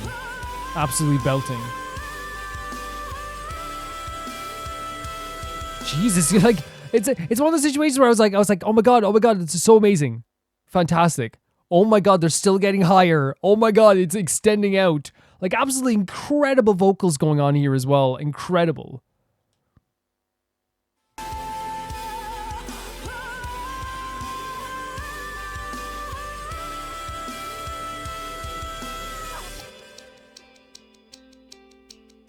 Yeah, incredible stuff. And the music again, like changing back to its original softness too. Can I, sorry, next video is going there. Can I say that, like, can I read into that too much? Would you guys allow me to read into the music aspect of it too much too? Where I think that, like, the softness at the start and the softness at the end, to me, always signified a lot of Yuna's time in the story. Where a lot of, like, what she does is, like, reminiscing about what's happened. Then she gets into, like, the very much, like, the meat of all these situations, you know, like, whether it be, like, I have to save these people, I have to save everyone, I have to try my best to end all of this. And then usually something bad can happen, like we saw previously in the last time we saw, in one of the last episodes of Alien Stage, where just instantly it goes back to being, like, this very somber moment of someone else has died. You know what I mean? And I feel like that really represents, like, her trajectory in a lot of cases. This is, like, a song that fits Yuna so well as a character, to the point that, like, I feel like it's, you know, mesmerizing in a way that, like, is both, I'm sitting here saying, like, the lyrics are so well written. It can be so cool, you know, how they got this so perfectly right for the character. But at the same time, it's like I said, it's like a knife to the heart, because you know how Yuna is feeling, you know how they are, like, taking this world, or know how they're like seeing this world, and it can feel terrible. It can feel absolutely horrible knowing someone is going through this. And Yuna as a character, like, you know, again, seems so tough, right? You can look at her, she looks like I said, a Sarah Connor's, like, badass, right? She looks like that. But under the surface, as she said here, a perfect line, hand in hand, hanging onto a rotten rope.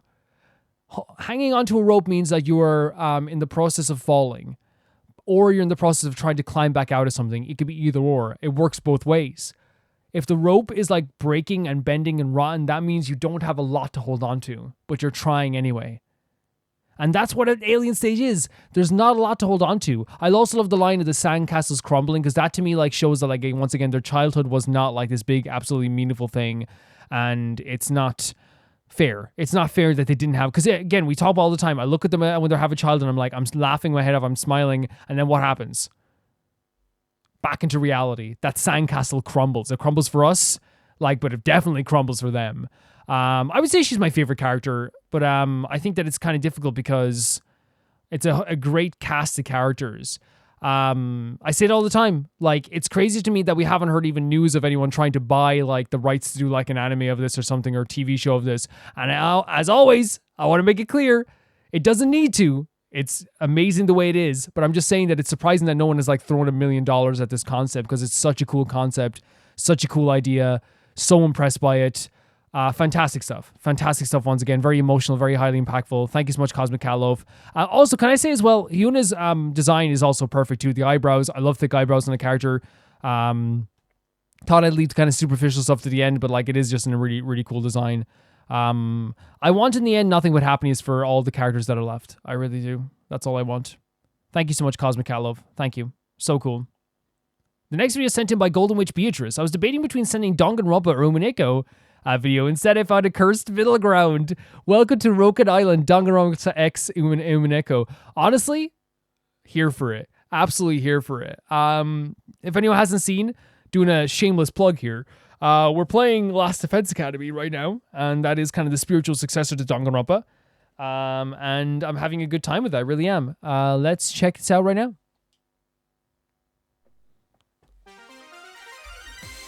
Oh my god. So interesting. Like, again, anyone that like borrows like the Danganronpa like style, like it for some reason it doesn't always work, but I think what happens is it adds like a new layer of like craziness to the to a character design that is like, probably in it, because it's different worlds, right?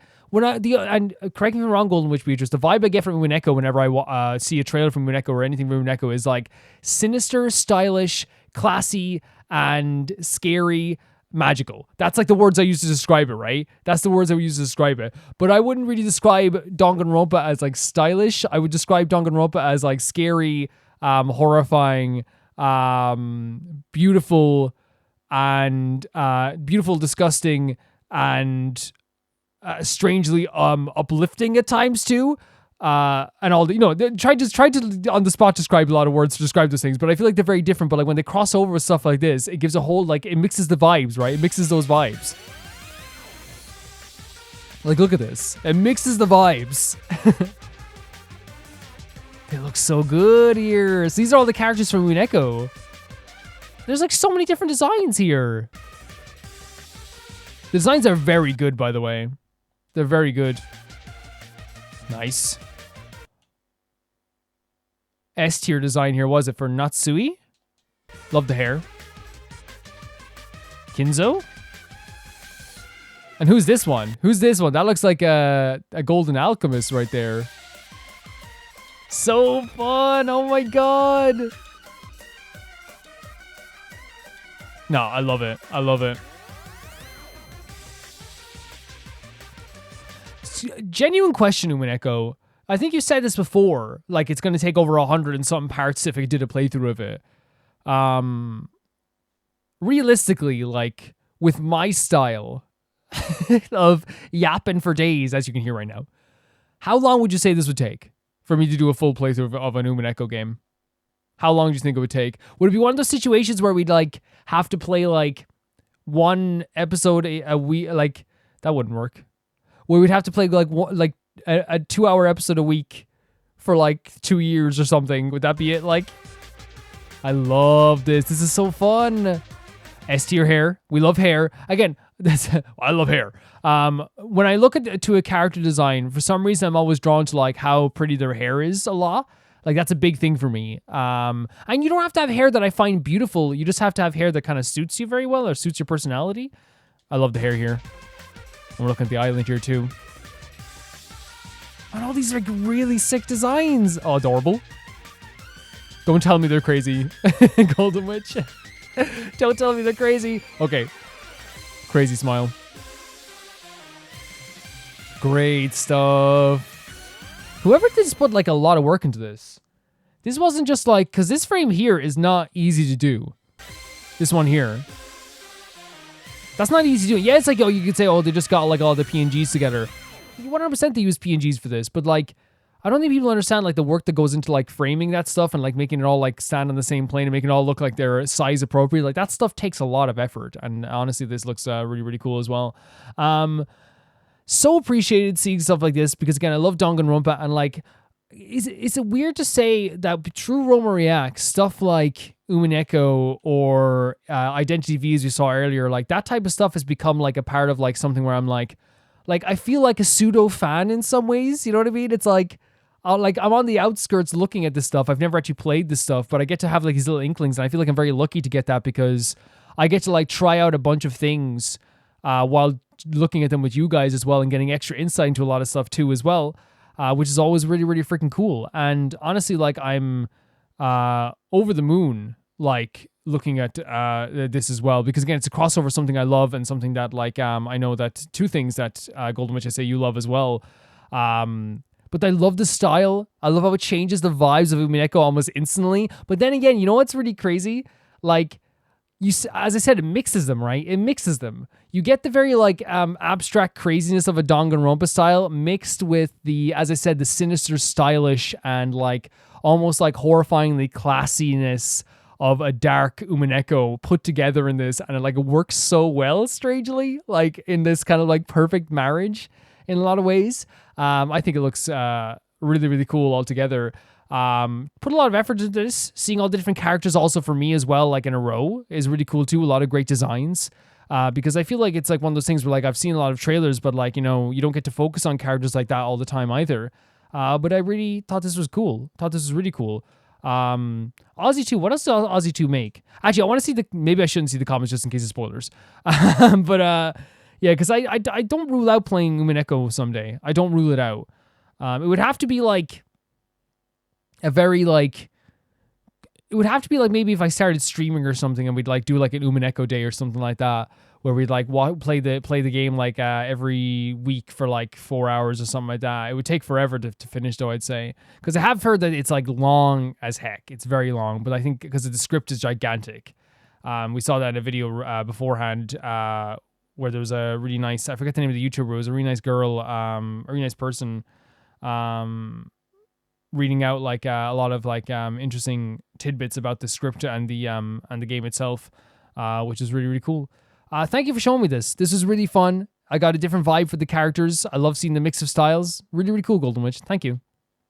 The next video is sent in by Hypernova. You don't need to know much about Overwatch to understand this. If you've ever played a team game, especially where everyone scrambles for their DPS main, you'll get it.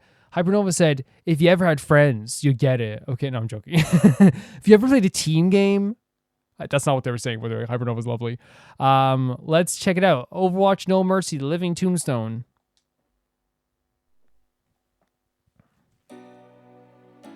So, have I played team games? No, I don't think I have. I was going to say Fortnite, but that doesn't count, does it? Or Destiny, maybe? This is the worst team I have ever played within my life. When we finally get on the point, everyone dies. I understand that every now and then a team won't click. When it comes to you, I don't think I can sympathize. Jesus. Wait. I get this joke a little bit because I've seen the memes of I think there's like memes about picking Mercy, right? I think there are memes about you should have picked Mercy, or this person didn't pick Mercy. So is it one of those situations, I guess, that like when someone like is picking their team, some people will go for like characters they want to pick rather than picking characters that would go well with the team. But I wonder like who decides that, and like like if you pick like a character like that, like is it Black Griffin, is that it? If you pick a character like that, does it come to a stage where like, maybe you should have picked it?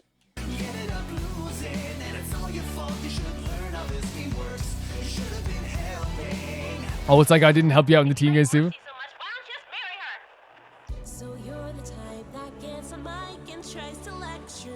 Oh. Is that like a common thing as well? Like where the one who like complains the most is usually the one who's like the one who isn't very good.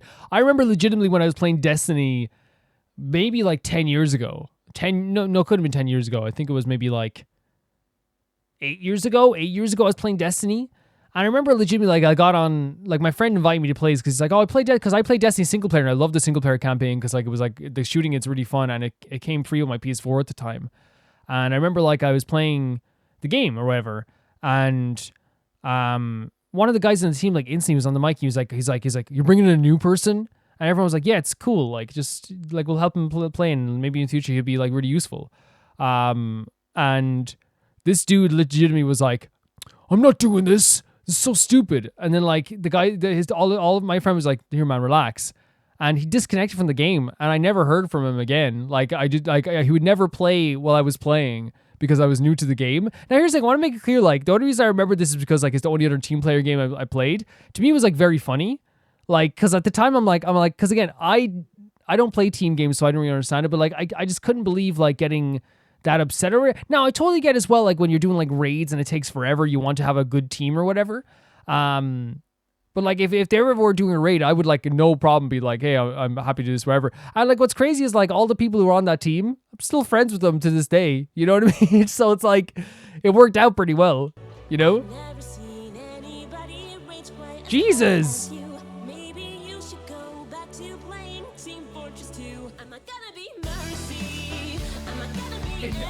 I actually like kind of like the message in here as well, like hitting back at them.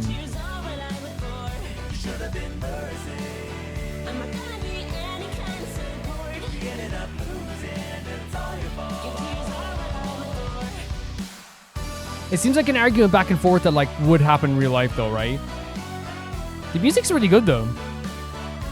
Sorry for getting sidetracked on my Destiny story, but I thought it was relevant to like people getting aggressive during games. The animation's really, really pretty as well. Like it has its own style, right? It's almost like a comic or a...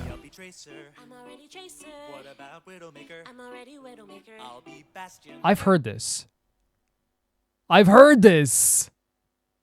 Is this not like did people not use this in Vines? I thought people used this in Vines. Is that what the meme comes from? That's crazy. I didn't know this. I wanna be Winston. I guess I'll be Genji. I'm already Genji. Then I'll be McCree. I already chose McCree. I have an idea. What's your idea? You should be. I'm not gonna be Mercy. That's so interesting. Is that where it actually originally comes from? That's so crazy. I love the style of the characters here though. Can I say as well, sorry for like getting sidetracked again, Hybernova, like I'm just like very interested in designs here and stuff like that. This character here, I don't know what they're called. When I saw the design for the first time, I thought like, that's how you do color coding. That's how you do color coding on a character. It looks incredible. You know what I mean? That's how you do color coding.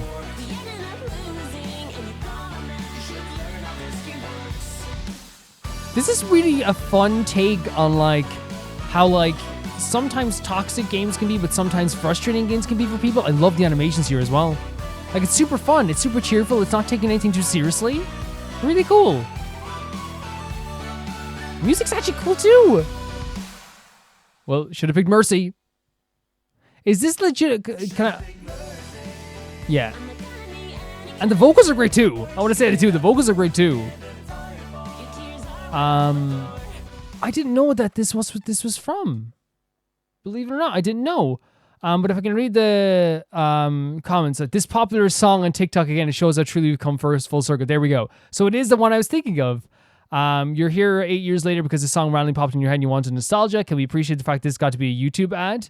As much as the song is a meme, it's literally such a bop. That's what I think too. I recognize the meme, but I actually think the music is really good behind it as well.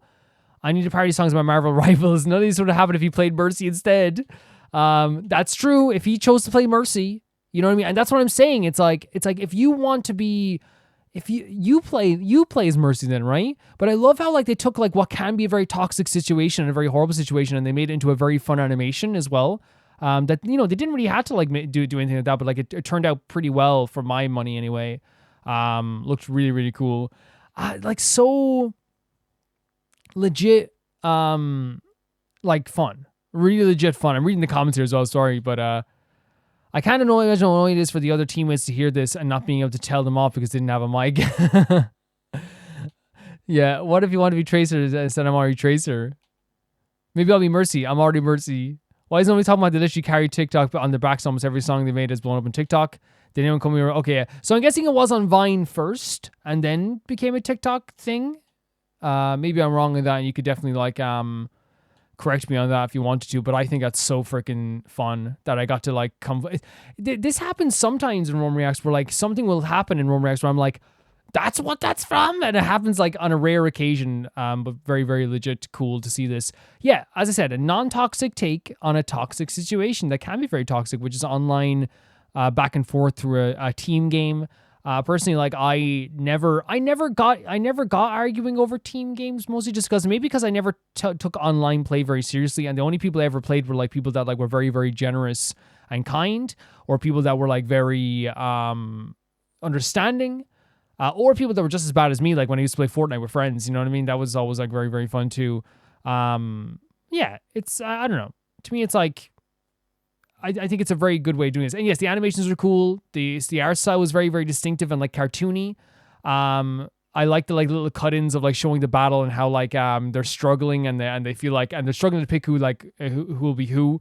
And it seems like if I as much as like I thought like when you said Hypernova, you were like, oh, you'll understand it. I was like, I'm probably not going to understand it. When I saw the post even, like I was like, I probably won't understand it, but like I'll do my best to understand it or like to ascertain what's happening. I fully understand it. It's totally like something I feel like everyone universally understands about the idea of playing a team game, even if I never really played team games. The only time I ever played like Call of Duty even like was when I would go to like a friend's house and play Call of Duty. And yeah, I think Overwatch, like I've had friends that have been trying to get me to Overwatch for years, but it just never happened. But yeah, I thought this was a really fun video, Hypernova. Thank you so much for sending us in. As I said, great distinctive style.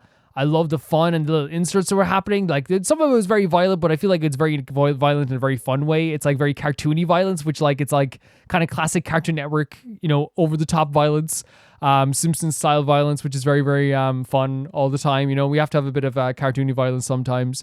Music was actually a bop. Thank you so much. The next video sent in by Angel313. This is Magma Gurga by Chronoir. Magma Gurga? I can say I don't know what that is, but that's why we're here, isn't it? Let's check it out.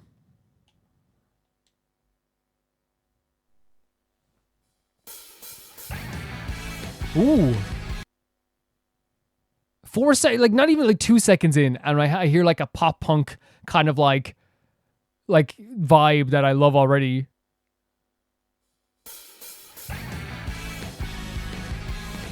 Ooh. I shouldn't. Okay, sorry I paused again. I should have paused originally because it actually went deeper than I thought it was gonna go. Change my subverted my expectations. Yeah, I didn't expect that. Very cool. Oh, good drum beats. Is there subtitles? No. Beautiful artwork as always. Stunning voice. Look at this visual styling here. Very cool. Look at this. This is such a sick song already. Like, this is the type of music that, like, I feel like I listened to growing up a lot. A lot.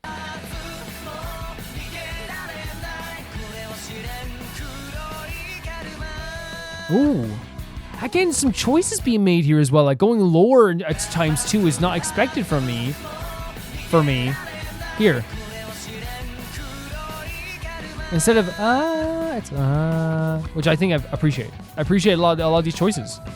150 years ago.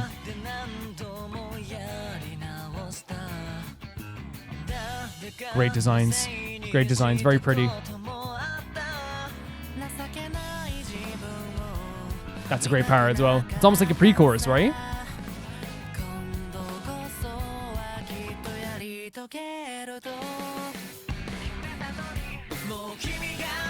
Great. Like, again, like this design here on like on both of them actually is pretty, really fantastic. But I do love the way that they're like moving the animation to the background as well to keep it very like flowing and feeling very like there's motion to it, right? It feels like it's still moving by very fast. Yeah, like that.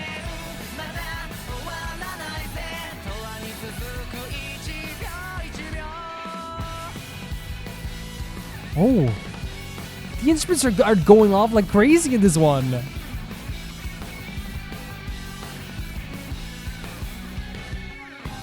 Oh, sorry. Before we like, I'm just like very, very, very, very, very, very, very, very, very, very, very, very, very, very, very, very, very, very impressed with the choices that are being made in this song in terms of instrumentation. Even here. Like wow, wow, wow, wow, wow, wow, wow. Using an effects pedal here as well, great choice. And this here, this dreamy, softer tone, right? Beautiful, gorgeous vocals. Stunning.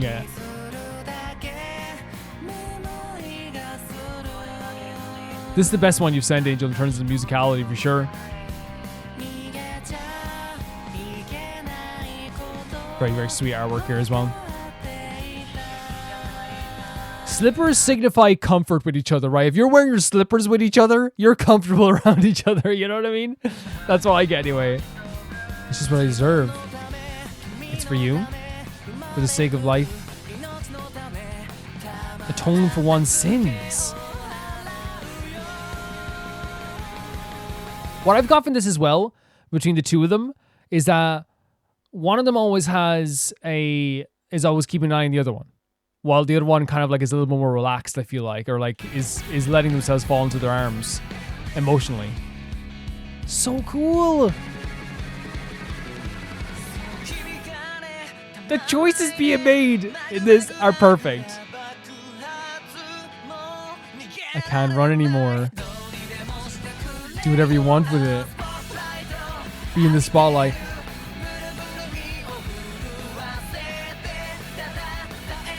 Just endure. Look at these two sweethearts as well. Believe in a bright tomorrow. It's obviously very motivating as well.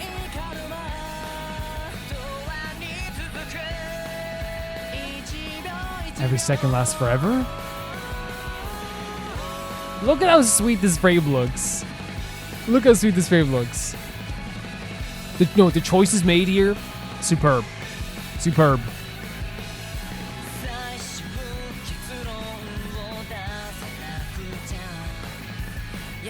There's so many reasons not to do it.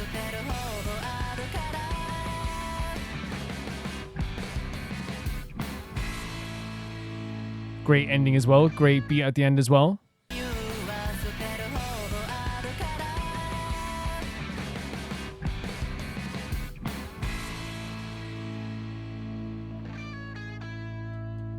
Great stuff. So what were they saying? There's so many reasons not to do it. Is there a lyric here that showed up beforehand?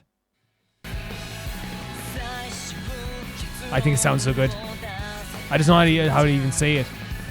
I have so many reasons not to do it. Did I miss some lyrics at the start as well? I want to make clear if I didn't miss any lyrics at the start in any way. There is some, yeah. I can't remember. It's okay, similar chorus. Make the final decision. I have to make the final decision. There's so many reasons not to do it. What's it say? I value my time and my body. Also, maybe I'm just bad at reading this. Can you go back to the white screen? A little bit harder to read for me. You are unbearable? Interesting. Magna.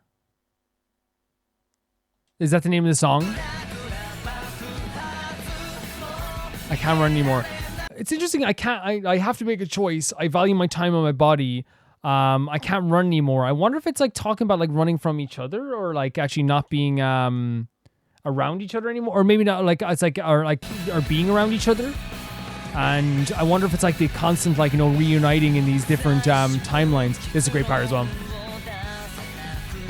and that could be the case.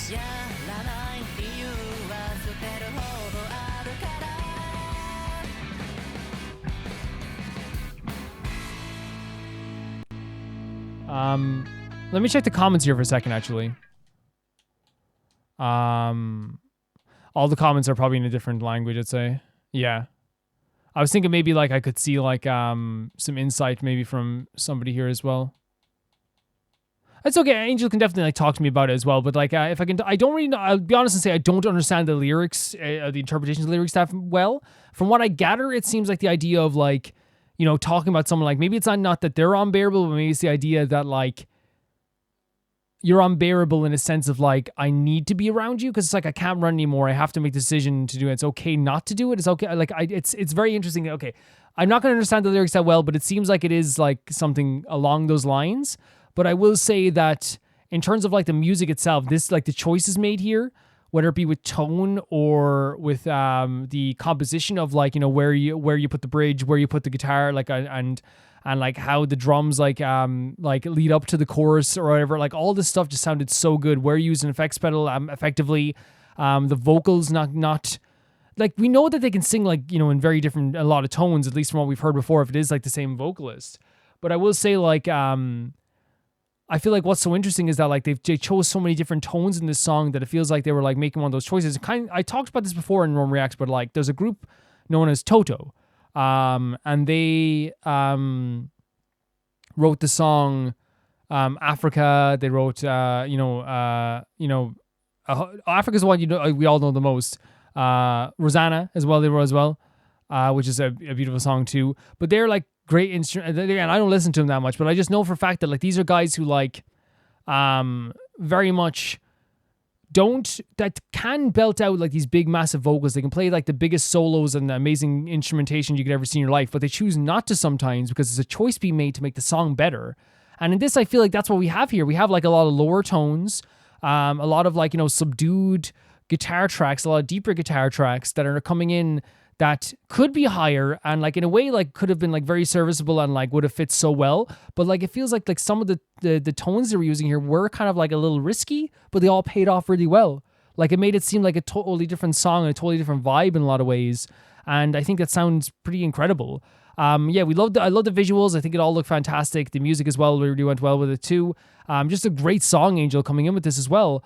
Like it works really well. It sounds really good. It's something that like even if I don't understand the lyrics and don't understand the song, it's very universal in a way that like you can understand like the feeling behind these two. I look at those two people together, and like again, remind me of the names because again, I'm so sorry that it's happened sometimes because it's been a few weeks since the first time you introduced me to the characters and their names, and I always feel very bad.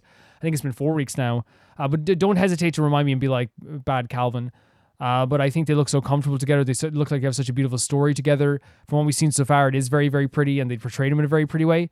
But this is really, really cool. Really cool. Thank you, Angel. The next video is sent in by Aka, and it's ZB1 Spotify Spotlight interview. Not the recent Spotify content. This is back during the Field of Pop promotions. I can kind of tell from the thumbnail with the hairstyles, and I don't know, it's just like the vibe of the thumbnail. Context. The context of the Spotlight interview is that the members whose names are called to have to move to where the spotlight is and answer questions or do missions if they aren't in the spotlight in time to wear a penalty item. And since we have a 10-minute limit, we're going to start from 4:37 and end at 14:30. Let's get to 4:37, I guess, start. Yes, and as always, I always say, like, especially for ZB1 fans who might come in here and be like, oh, like watch the full thing. It's like, it's just a 10-minute limit, so like it makes it reasonable so I can get to everyone's submissions and things like that. And again, no one's ever upset by it. Let's go. Share one fashion item you're into lately. Oh my god, the hair. Look at these boys. Keiko even grabbing onto Rick. Oh my god. Very athletic. Very athletic. 너무 더워서 날씨가 밖에 재킷 안에 날씨 좀 많이. Okay, very cute. 꼭 반팔을 입으면 되잖아. How? Henbin, Terry, what song would you recommend to people who don't You can just know take off. You can just take off the jacket.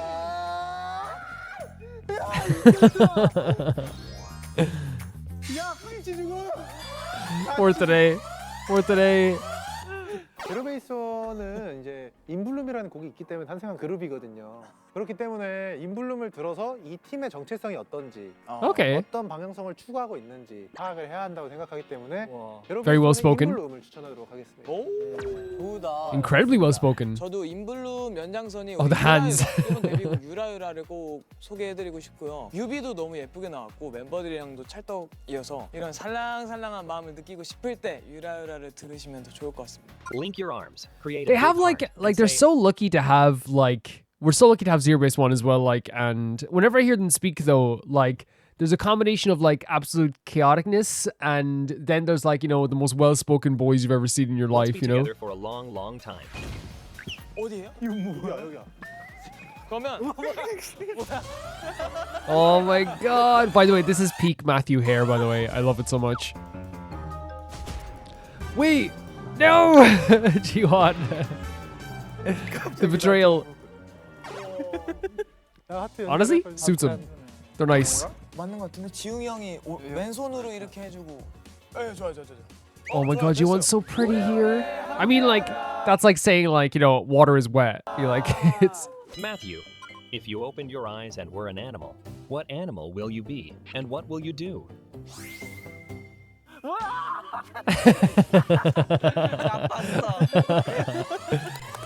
No. 야, 왜 이렇게 귀여워? And he's so well dressed. 사람은 뭘 안 해도 귀여워. 떠보니 작은 동물로 변해 있다면 동물이신데. The dog, yeah. 직업은 돈 빌려주는 사람. 맞게 안 갚으면 동물. 아니, 동물이라. 알아. 나 동물인데 돈이 있는 동물이야. 매출에 An animal money. 가능하다고. 쉽게 살아야 되죠. 뭐 밥도 먹고 뭐 누워 있고 뭐. If you were in college, Can I say as well, like G1's outfit, so incredible. Yujin's outfit, the jacket, so nice. I'm always like a very big fan of like the zero-based one guys fashion, or even like noticing what they wear sometimes. Like I do love that like sometimes today is just like I have a hoodie and jeans. You know what I mean? Like sometimes today is just like that and it still looks good, you know. And if you're pretty enough, you know, you can wear absolutely anything and it just works. together with Zeros, what major would you recommend for each other? 오. 여기도 많아. 뭐야? Very tricky. Very tricky. Very tricky. 안 되지. False sense of security. 강호학과는 한빈형, 경영학과는 지훈 형이 잘할 것 같아요. Oh, okay. 그럼 Oh, the smile.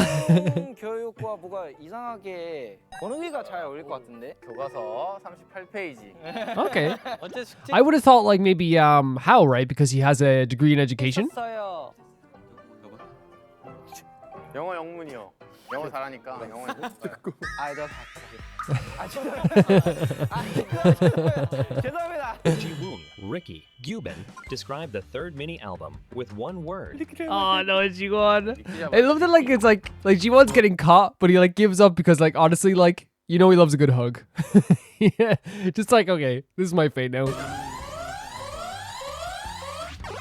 스트레스. Weirdly suits him. 날려버릴 수 있는 다른 거 할까? 다른 거 청량함. 신남, 비타민. I love G1's outfit so much. 아니 괜찮아. 비타민 괜찮아.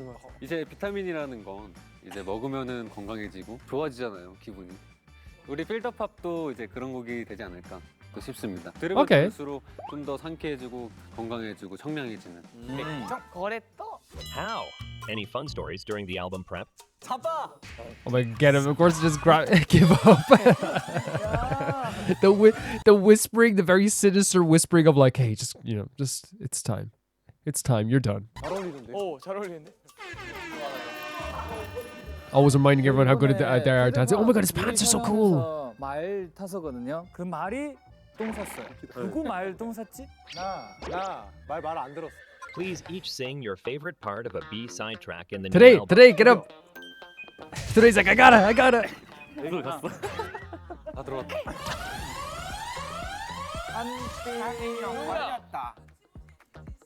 유젠째. Oh, bro, you did. That jacket's so nice. Again, Prodigy. Can you imagine me have to sing really well and dance as well as Yujin is at his age? Insane. 헬로의 피날레입니다.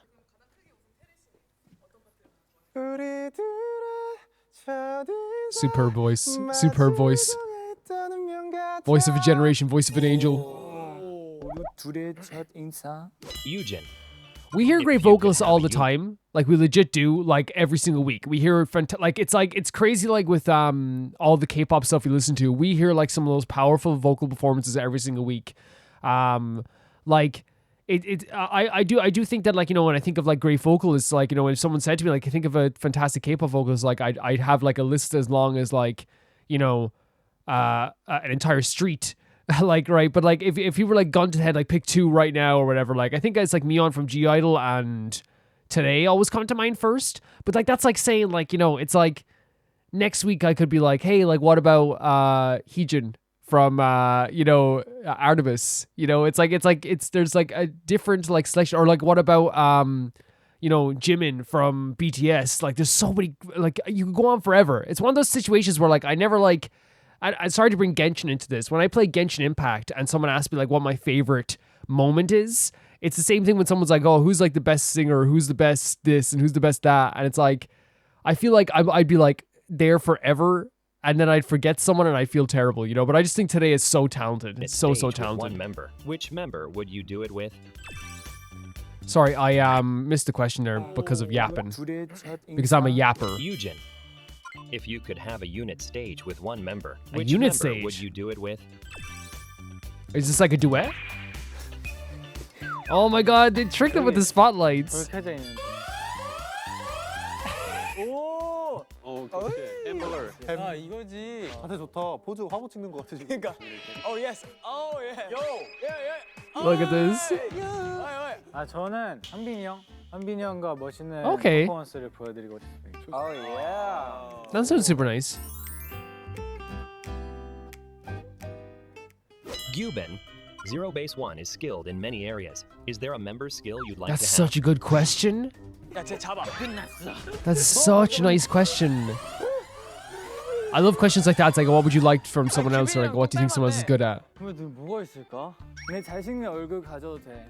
저는 우리 아쉬의 뭔가 신체 능력이 좀 부럽습니다. Okay. 춤출 때도 힘을 되게 밸런스 있게 잘 쓰고 되게 팔색조의 매력이 있는 사람인 것 같습니다.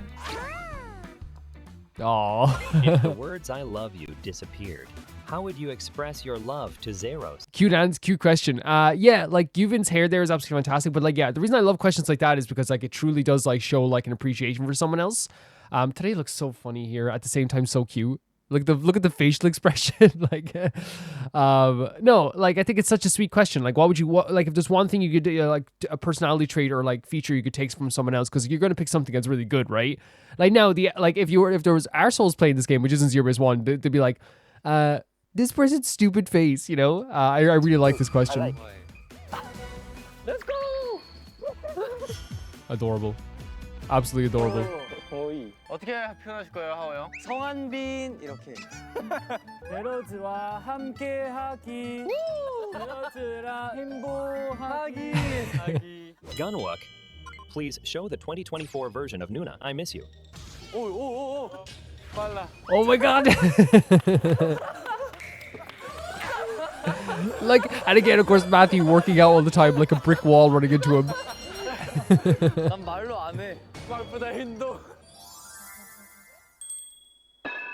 너는 바로 할 수 있다.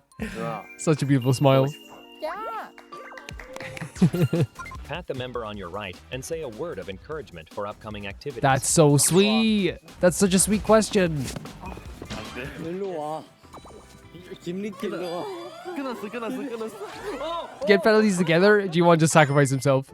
김리키 활동 열심히 하고 알겠지? 알겠다. 알겠다.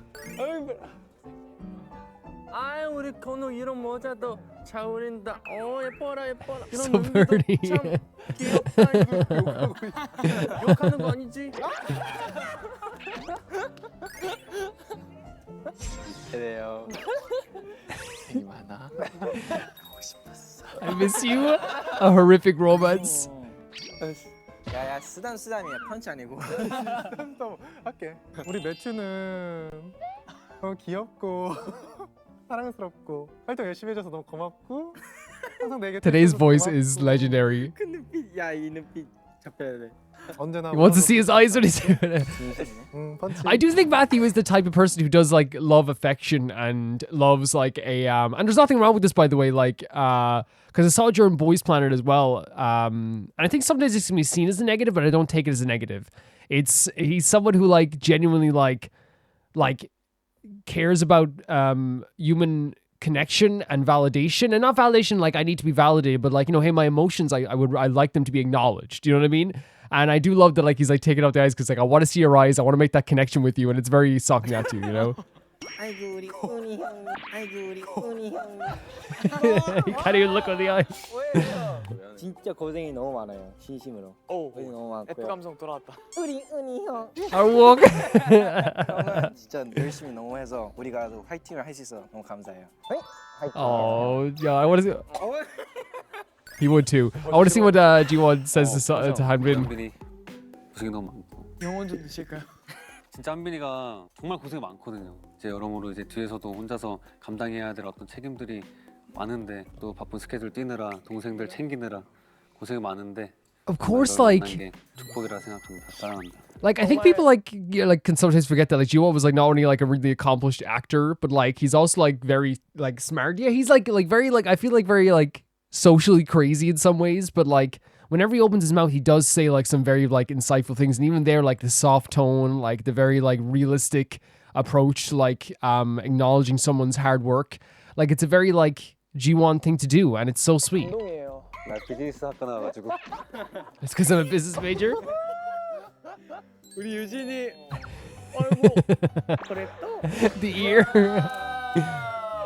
또 이렇게 약간 형들 또 돌봐주느라 아주 고생이 많고 형들 챙겨준다고 밤도 막 Give us snacks. 넣어주고 또 섬세하게 또 형들 봐주는 거 형들 다 알고 있으니까 또 열심히 해보자 자식아. Very sweet. 낮춰줘. 둘이 오늘 따는 스케줄 있어? 아니 왜 이렇게 반짝반짝거려? I love that jacket so much. 우리 하오.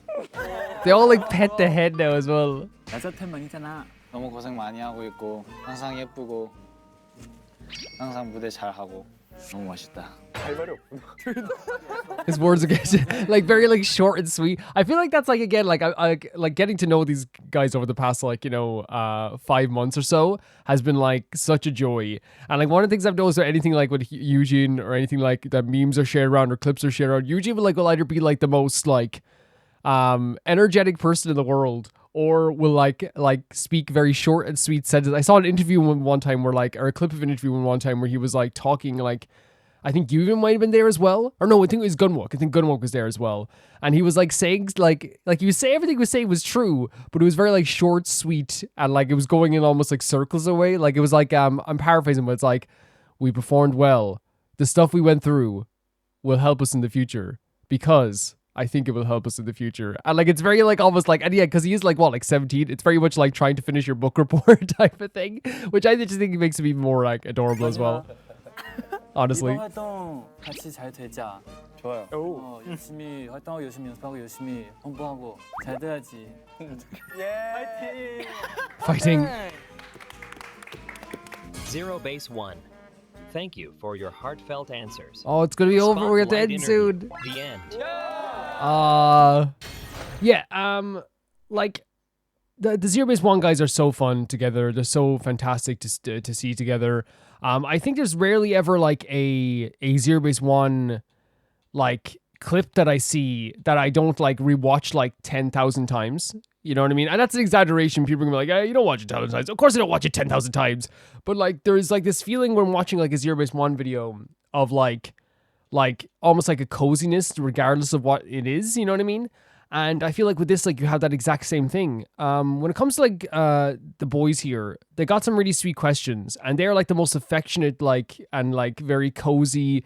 They like they'll, and this is not even being saying it in a bad way. You guys have seen it like in probably if you know Zero Base 1, they will use any excuse in the book to like, be very affectionate and close to each other. Like now some more than others, you know what I mean? Like you saw they were like Matthew and Gunwook. There's also like, I think G1, like, when he was grabbed by Hanbin, like there's like this feeling of like he definitely loves a good hug. He definitely loves a lot of affection. And like, so when he's grabbed like as a penalty, he's like, okay, I'll just accept this, I think like they're almost like the perfect like combination to have these type of videos, to have these type of questions thrown at them. Because you can tell like their chemistry is just like off the charts, you know what I mean? And like in fairness, I haven't seen a group so far, but then again, I haven't dwelled into all the groups so far, like as deep as I have Zero Base 1, because like I've been sent in like funny moments videos. The other one I compared to is like maybe BTS being sent in like funny moments from them as well, which I think they have like an unbelievably great dynamic with each other too. But like because of their dynamic, I feel like they're able to answer like these questions in a very, very entertaining way, to the point that like everyone gets like anything they could want out of it, honestly. Really, really fun stuff. Love laughing along with them. So good. Thank you so much for saying it's in Naka. The next video is sent in by, and this is interesting, Flowerbit. I've got another Chuu music video for you. This song is from her second mini album, and she'll be releasing her third mini album next week. Wow, I didn't know that. Interesting fact, in Luna, 5 of the members had assigned fruits that have magical properties for the character. In the lore, Luna's music videos, Luna's music videos, she was assigned fruit with strawberries, and that's why it's called Strawberry Rush. That doesn't really have to do anything with the song, but it's one of the reasons why you might see Chuu often associated with strawberries. I love strawberries. They're a superfruit. They taste really good. Let's check this out. So last week we saw Howl, and this week we're seeing Strawberry Rush. And what I've gotten from like Chuu and Luna so far and all this stuff is that like not only have they all like worked so hard, but like Chuu seems like the sweetest creature that ever lived. Let's check this out. Oh my god, the opening frame. The opening frame. The most adorable person who ever existed.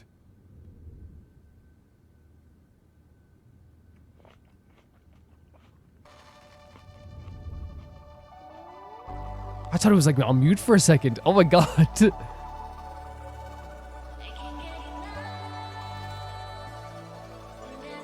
That's Strawberry Rush? Okay. Look at the colors here. What the hell? Honestly, can I say as well, like, oh, look at this. Look at this. Such a great presentation of a star. She's wearing Adidas clothing. Can I say this right now? Every time I see any type of like star or artist or YouTuber wearing like sponsored clothing, I'm like, get that back. I'm like, get that back right now. And I know people are like, it's so cringe to say get that back. I don't care. Get the money. Take all that money. You deserve it. Yeah. Take it.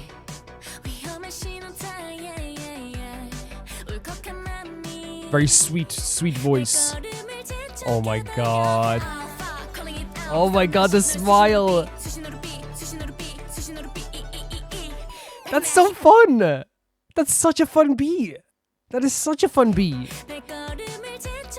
Her voice is so good. This. How could you not dance to that? This video is extra like crazy. Pew pew pew. Her voice is so good as well. Oh my god. Jesus Christ. Like, I'm saying this right now and I have no problem saying this. I said this like in the Patreon chats last week. And I said this in the video last week as well. I do think that Chuu, like her smile, if it was allowed, right, could solve all the world's problems. Maybe not all the problems. You know what I mean? I feel like her smile, if you put her in the room with like two people that like had been fighting for years, like, and she just smiled, everyone would be like, okay, let's end this. You know what I mean? I don't feel like fighting anymore. Look at her. Oh my god, this video is so fun. Her voice is fantastic. It's really fantastic. Oh my freaking god. She is just an injection of happiness. Oh my. This video is so... Okay, I need to say this right now. This video is so fun. And this is what reaching the orbit, by the way. This video is so fun, but I don't want that to take away from the idea. Like, because we can be like, oh, she's adorable, she's cute and all this stuff, right? Her voice is so good. And I feel like, I hope, because again, I think like with Chuu, like, you know, she has like such like a, because I've seen YouTube shorts of her, but ever since, whenever I like, because I get fed like a bunch of K-pop stuff now. And so like they started like, because I listen to a lot of Artms stuff, it like leads you down the line of like Luna, then Chuu. So like I've been getting like YouTube shorts recommended to me of like some stuff and like, yeah, she is like one of the most like, you know, upbeat and you know, adorable people who ever existed. But like what we're seeing from Howl in this as well is that like, you know, not only can she do like a very cute concept like this as well, we saw with Howl last week, she can do a very like emotionally intensive like concept as well. And I feel like she could be good at any of this stuff. And her dancing is great too. Like I feel like she is like an all-rounded star. She really is. Honestly, great outfits as well.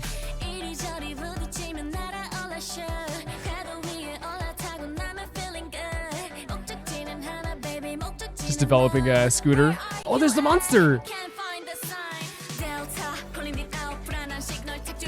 This is so fun. This is so fun. This is so good. You could dance this forever. Honestly.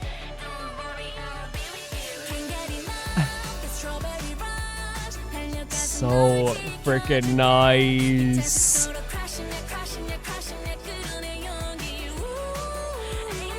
Like even that those moments, it seems like it's not. I'm not even trying to do it. Like those little moments in her voices too, like that where she like goes up a little bit as well. Sounds so good too.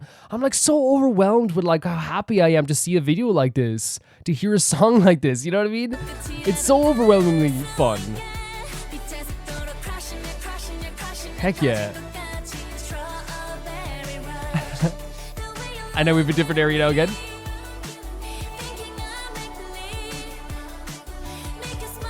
Oh my god.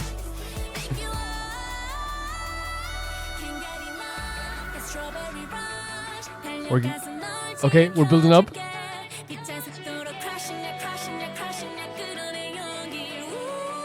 So fun.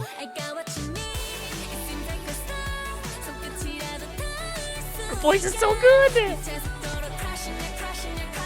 This is perfect. This is perfect. This is freaking perfect. Look at this. Oh, God. What a freaking megastar, man. What a megastar. That's not her. That's not her as a baby. If it is, I'm gonna cry. Yeah. Cause again, like that's thing. I was like, you know, I want to make it clear, like, you know, like I think that she's intentionally going for a very cute concept here, so I don't want to downplay that either. I just think that's one of those things where it's like, it's such an amazing video. The song looks fantastic, like sounds fantastic. The music video is gorgeous, like absolutely gorgeous with all the different elements in it, like all the really pretty stuff that's added to it, like all the different effects, how fast paced the music video can be, like, and also like just how like uplifting and like kind of like hyper, like, how do I say it? Hyper, like, what's the word I'm looking for? Because I'm not looking for adorable. I'm looking for like more hyper, like supportive, I guess, in a lot of ways too. Like, and I really feel like that's like a very beautiful concept, and Chuu can like clearly pull that off like so fantastic too. Chuu, obviously I've heard 2 songs from her now with Howl and this, right? And obviously I've seen her in like group performances with Luna and things like this, and group songs with Luna. But I really do think she's just like a megastar. I think she's an absolute megastar. And we're seeing this in this. We really are. She's great at facial expressions. And I think one thing that's really good about those facial expressions, that every time I see her smile in these music videos like this, it doesn't seem like at all forced. It's like very like, oh, that's her. That seems like her. Whenever we see her like, you know, enjoying the choreography, it seems like that's just her enjoying the choreo. I think you have someone who like is an eternal, like, adorable figure who also is just like mega talented, able to sing so well. Those high notes there were absolutely so beautiful, but also like very like tamed in a way that like fits the song very well. Like, it wasn't like over the top. It was like very like, okay, like we're not gonna go over the like overboard with like how high we can do, because we know we can, but like we're not gonna go overboard with that either. I just think all of it like sounded like really, really fantastic. Yeah, the visual concepts I think were like just like incredible. Like, this is one of those music videos that like I feel like you watch a million times to look at like different features and different things that happened there as well. The outfits look great. The song itself like fit her so well. I love that they have a concept where like the strawberry like fits her as like that's her thing, and she wrote a song or they wrote a song called Strawberry Rush for Chuu as well. Now again, I say they and she because I don't know who writes which songs unless you guys tell me, so I always just like say they as like in whoever it is, you know. There's also the concept of that like monster or creature coming back, which is interesting. Yeah, very, very cool song. Very, very nice. Love the visuals, the beautiful vocals. Chuu is a megastar. Thank you so much for sending us in. Sent in by Ali, and it's 3 Wishes, Now or Never, 7, Splatoon 3 music video. I've had like a very interesting relationship with the Splatoon songs here. Now you've listened to all the 3 bands, it's time for the big one. The song 3 Wishes, performed by Squid Sisters, Off the Hook, a deep cut. To celebrate 2 years of Splatoon, the upcoming 10-year anniversary of Splatoon as a whole, all 3 bands came together to put on a big performance in a massive in-game event, the Grand Festival. It was such an amazing experience for Splatoon fans who grew up playing the series from the start, who grew up. You just make me feel old every week, Ali. It's bittersweet to look back and reflect on how much we've grown up with Splatoon. Grown up with Splatoon? With seeing all 3 bands, all 3 eras come together. I hope you enjoy, Calvin. Ali, you... Hearing anyone grew up with Splatoon and like in my audience makes me like I'm like falling apart. Like my joints are falling apart in this right now. Yeah. So when I said I like an interesting relationship with the Splatoon songs, it's not that I ever think that they're. I hope they didn't come across to me being like I'm not a big fan. That's what I didn't mean. It's like I said before, like they're not songs I would listen to personally, and they're not songs like I put on like for myself. But I appreciate like the world building and the artistry and the fact that someone like put this all together. That some of the stuff like sounds like super, super cool and like the designs are super cool, right? Yeah, check it out. Let's try to and because it's a video game thing, we can try and experience this as like it was, which means like we don't have to pause all the time for this, especially since it was a video game thing. But you know what I mean? Like we can just see how everyone else kind of experienced it, I suppose.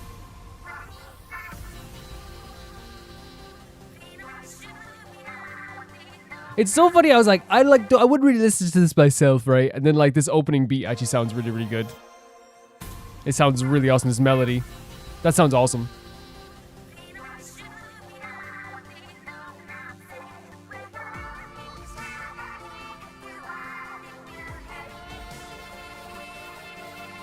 Bunch of characters here today, by the way. Bunch of characters.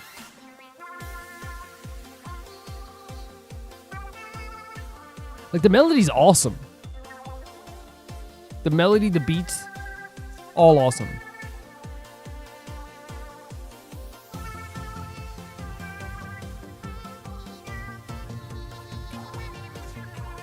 And they're all dancing into different positions now as well. Man, I can imagine as a Splatoon fan, like, this was like so hype, right? Look at this, oh my god! This is actually like a really easy to listen to and like melodic song.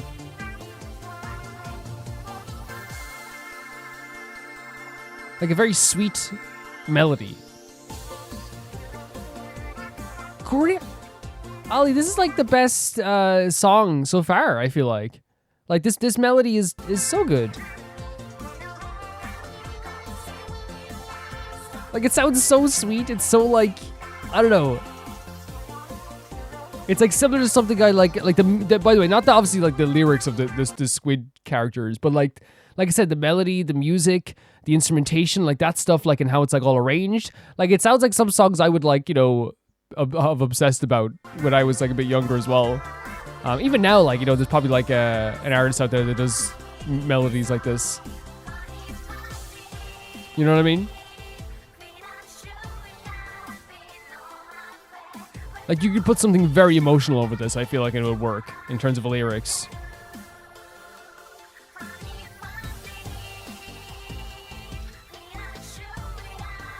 Also, like Splatoon doing these like in-game events. I wonder if this was like before Fortnite as well. They're probably like way ahead of the curve. That's usually actually a very Nintendo thing to be way ahead of the curve on a lot of things. Oh my god, we have to like... We have a rap?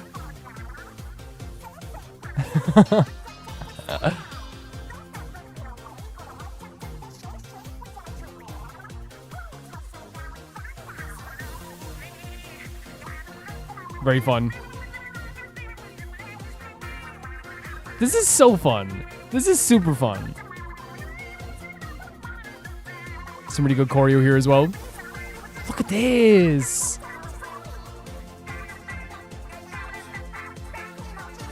Like, it just legitimately feels like a celebration for an audience, right? A celebration that an audience has supported them for so long at this stage. It really does feel that way.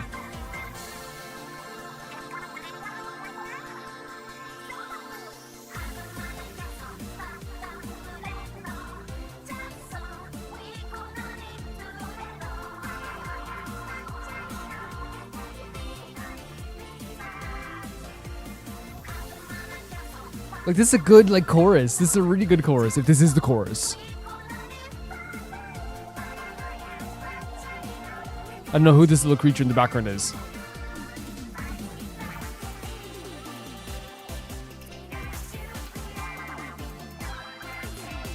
Oh, nice guitar interlude here as well. Insert, I should say.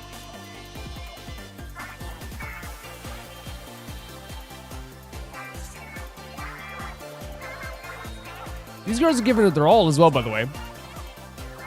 Also, like, the outfits as well, like, are like megastar quality, like actual pop star outfits, you know? Changing up the beat a little bit here as well.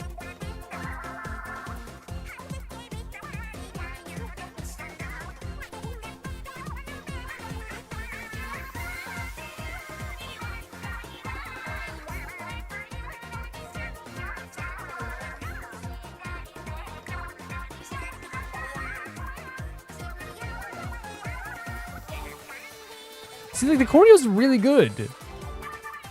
Like even the motion in between each other as well. And I can tell that it's like gotten better with time even as well, because I think the choreo is even better in the other weeks as well that we saw this stuff too. Great stuff. I love it. I legitimately love how I was like, yeah, I've had like a weird relationship with like the actual like loving of the music aspect of this, and then like I really feel like this like is a really easy on the ear, nice sounding song.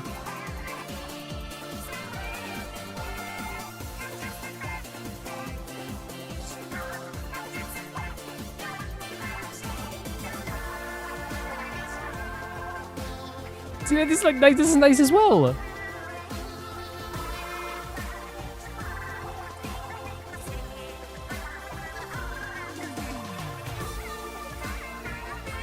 Like all of them coming together as well.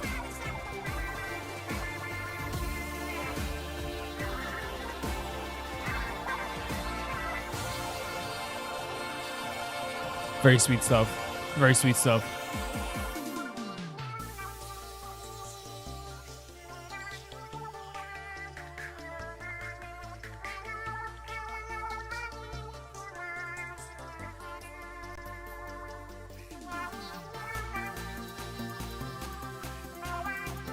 We're actually like getting a build up here as well. Like this is like really well done. This is really well done.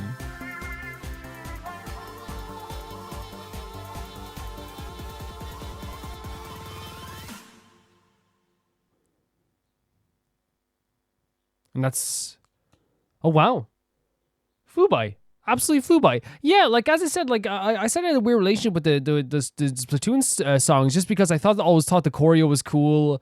I always thought like the actual like way they presented everything was really neat. But I feel like, you know, one of the things that has like, you know, changed my perception quite a bit when I'm like looking at stuff like this is that like we're actually getting like this time I think they've like improved so much with a lot of stuff. I think that their choreo was really cool. The melodies that were going along with it is also really awesome too. It's like something where you could listen to like that song in like the background or something and sound really cool. Like for me, I always like love lyrics. Like lyrics are like my thing. Vocals are my thing. I love lyrics to a song. Yeah, like it's nice hearing the music. The music is like a big part of it too, but like lyrics are so important to me. So that's probably why like I wouldn't really listen to Splatoon songs personally. But I do appreciate like what they've done here with like everything that's come into this. There's like a good, as I said, good choreo. It feels very professional. The music all feels like it's like from actual pop stars in a lot of ways too. Like I feel like they've done like such a stupendous job in making this.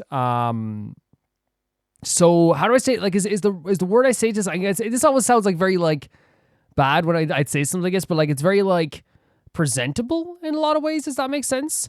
I know it sounds like bad. It's like very like you could share this around and be like, have you heard this melody? It'd be really cool to like sample something like this too. Yeah, and you know the outfits look like they were like actual pop stars. I can imagine for like an event to this as well, it could be very like powerful for a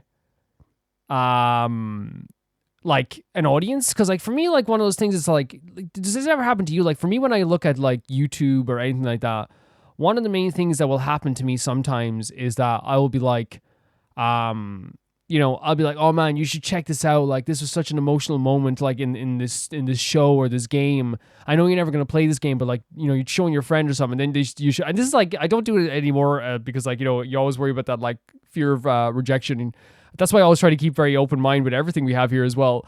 But like, there's like the thing of like, you know, the person's like, oh yeah, that's kind of cool. And you're like, just cool. It's like, yeah, because everything like feels different. Like this is a buildup of emotion. This is like, you know, a Splatoon 3 thing, which is like for the Switch, which is like a massive, which it means it didn't come out before Fortnite, but still like massive in-game event. It's probably a big well up of emotions. It makes sense that like they would have this like big 6-minute blowout for everyone to like really enjoy as an in-game event. Because I think everyone like likes different things and everyone is like kind of like how do I say, like drawn to different things. So it just makes perfect sense to me. It does. And again, I'm trying. I hope it. I never want to sound dismissive because I think Splatoon is like one of the coolest games I've never played. Does that make sense? It's one of the coolest games I've never played. I've wanted to play it for a long time, ever since it came out on the Wii U. But like, I hope it just makes sense and Ali understands this, that like, you know, looking from an outsider's perspective, it took a bit to like get into it, right? It took a bit to be like, oh, what is this? Let's take a look at this. What is this music? And now here you're like, okay, this sounds really good. This sounds really good. It looks really good. Yeah, I hope it makes sense. I hope it doesn't sound like I'm being like dismissive or anything like that. I hope Ali doesn't take it like that. I don't think Ali will. It's just like very, very different for me to get into. It's something I'm not usually like used to listening to. But I think that when you throw away all those inhibitions of being like, oh, this is, a Splatoon thing, think of it as a pop thing, and it works out really well in my mind, if that makes sense. Thank you so much, Ali, for sending us in. This was a really insightful, but also like really, really cool surprise. It was. The next video is sent in by Yubaka, and it's continuing the Slavic vibes with some Ukrainian songs. I feel like the vibes like these suit Shezhnaya quite well. Let's hear it.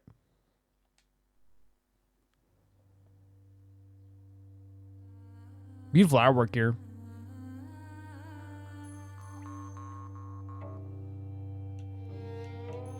Stunning. Can you imagine hearing this as you enter Shezhnaya for the first time? Like the vibes would be different. They would feel different.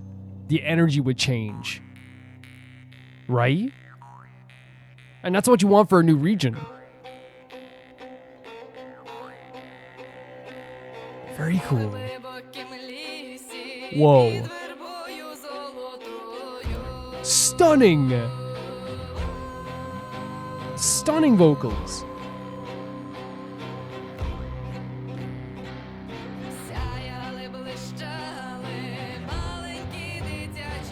The guitar as well.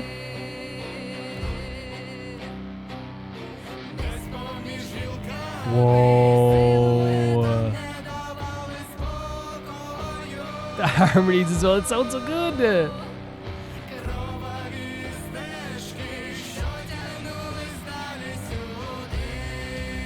Getting chills. Getting chills with this.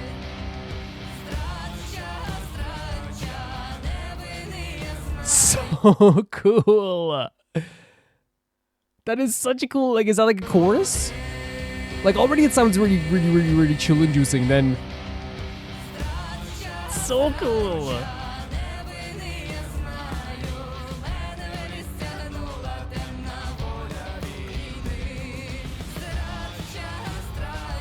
That's so pretty.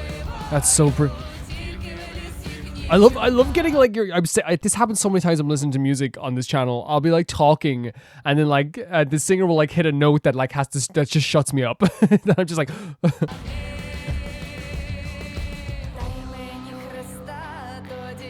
Gorgeous vocals.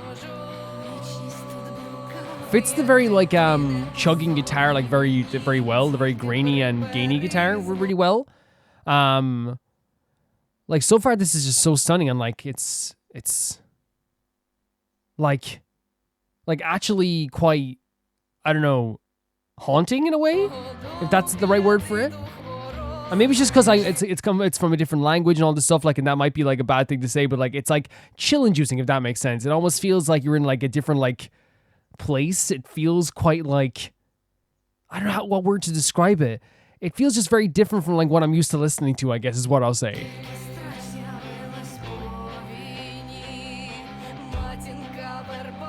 Love the heaviness of it though.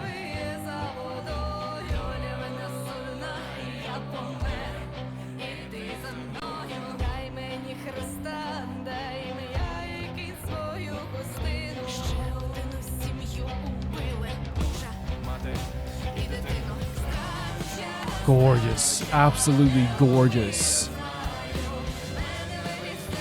Like all the instruments in there as well, like sound incredible. The drums, so grounding.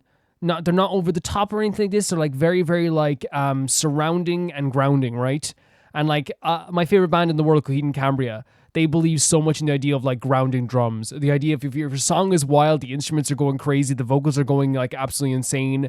Not in a bad way, by the way, not like, oh, kooky, wacky, but you know what I mean? They're going so freaking over the limit of how incredible they sound. Having like drums just be like, you can't hear that. I don't know, I'm tapping myself. A very like, you know, grounded, almost deep but simple beat brings the song back down into like reality in the best way possible, right? You can hear the drums. So cool.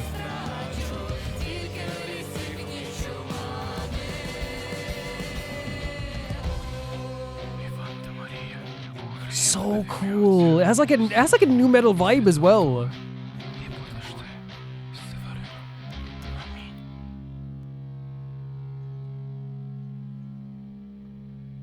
And then like the fade away on the gain as well. Yeah, like absolutely stunning. Such like a different sound than I'm like very much used to hearing. But what I really liked about it was like the idea of like mixing together like these like unbelievably like beautiful vocals. And you said like, you know, it's Ukrainian, which is very interesting because like, you know, like it's a language obviously I don't understand, but universally, like, you get those chills, you get those feelings behind the emotions. Like, you can hear the person, like, you know, almost like, you know, extending their voice to or extending their face and like moving their face almost, like you can feel it to get these vocals out. They sound so freaking good. I love the drums. The instrumentation was so freaking fantastic as well. Like, what I really enjoy about like hearing new music like this is that it's always like a surprise to hear like, you know, what's going to happen to these tunes. The fact that it had like a very low humming, almost like, and I say like it has like a very new metal vibe, because new metal like really love doing those things where it was like, you know, the like kind of like building up to something that you don't know what it's building to. It's almost like a containment of emotions that are kind of like ready to burst out, and you heard it in that chorus there. It feels like something punching up through like a mound of, that sounds so weird, I'm saying a mound of dirt to like see like the sky again. It sounds so freaking cool. Vocals fantastic. The harmonies and the vocals are really great as well. It really just sounds amazing, right? It's one of those things that like, it's, as you said, like, you know, imagine these vibes for like Genshin. Like, if this was something that the type of stuff they had in Shesnaya, like I'm going crazy. Like, you, and I think it would change the tone completely, because that's what you want, right? Like Sumeru changes tones from Inazuma changes tones from Liyue. Like, this would be such, I think you need for Shesnaya a drastic change in music. I think that would be such a good idea. And I think like they will have like very like traditional music. They always do, right? They always have very traditional music. But I can imagine something like very deep and from the heart and from the stomach, as this song is, like, you know, something that's like very deep and highly like emotional, kind of crunchy in a way too, like would really like set a completely different feeling. Because I think we need that for Shesnaya.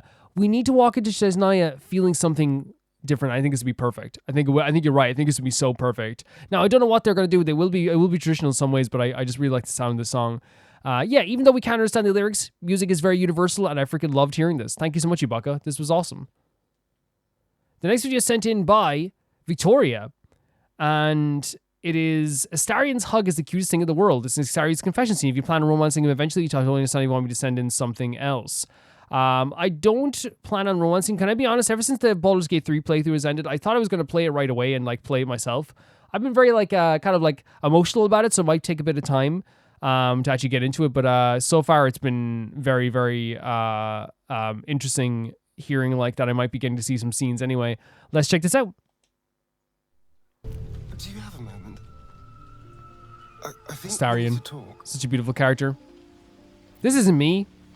You mean this creator couldn't create me for this? I'm fine. I just feel awful. Look, I had a plan. A nice, simple plan. Seduce you, sleep with you, manipulate your feelings. Okay, so you Astarion. never turn on Jesus. Me. It was Jesus. easy. Instinctive. Habits from 200 years of charming people kicked in. All you had to do was fall for it. And we didn't. All I had to do was not fall for you. Which is where my oh my god, nice, simple plan Astarion fell apart. You're incredible. Wow. Chills. You deserve something real. I want us to be something real. The voice performance here as well. I wasn't expecting this at all. This is nice you spent together, didn't mean anything. So do I more now. Okay. I just don't know what real looks like. Not after 200 years playing the reg. That's so beautiful. The idea of like him not understanding what it means to be like in a real relationship, right? Not understanding exactly what it means to feel this emotionally attached to someone. Because again, he's like only known pain. He's only known people manipulating him. So him like manipulating other people makes perfect sense. It's what he's known. So to actually feel something real has to be such a shock for him. Being close to someone, any kind of intimacy, was something I performed to lure people. Yeah, there we go. There we go. For him. Perfect way of explaining it. Even though I know things between us are different, being with someone still feels tainted. Still brings up those feelings of disgust and loathing. I don't know how else to be with someone. No matter how much I'd like to. Jesus, the emotion in the voice as well. Yeah, just a superb voice performance. I care for you deeply. What are you gonna pick here? Really? Open your mind and sit, and so he sees you care. Hug him? Hug him. Yes. Oh my god. He's never known something like this. Wrap your arms around. Come on, Astarion. You can do it. You can do it. You can do it. You can do it. You can do it. You can do it. Oh my god, he's never known anything like this. How important that must be. You're full of surprises, aren't you? Honestly, I have no idea what we're doing. It's such a cute thing as well in his voice as well.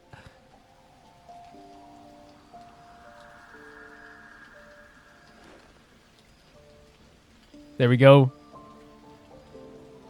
Very adorable. But I know that this is nice.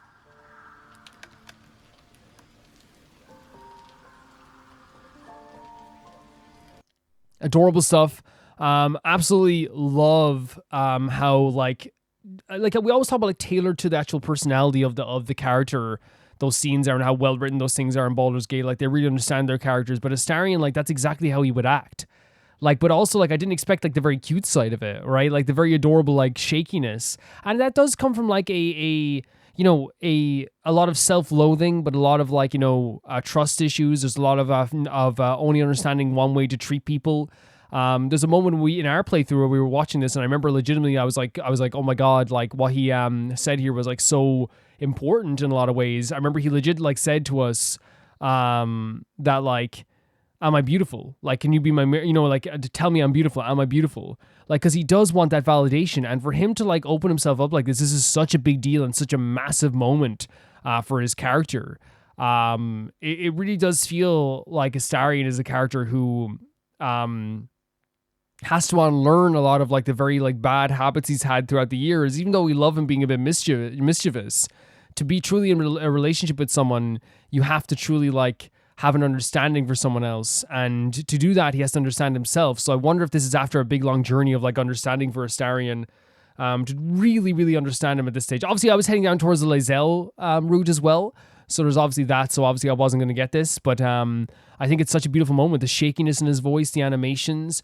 Neil, who does the voice, did such a fantastic job with this. I'm actually so impressed with how it sounded. Just so incredible, really so incredible. And the fact that this game looks really good helps a lot too, because like the animations and the facial expressions like really add to this stuff also at the same time. Astarion deserves this. He truly deserves this type of happiness. Thank you so much, Victoria, for sending us in. This was so beautiful. So beautiful. The next video is sent in by Alligator, and it's Cypher Line Rap. Cypher Rap Line. The exact other way around. Tag 1 and Keita. Keita.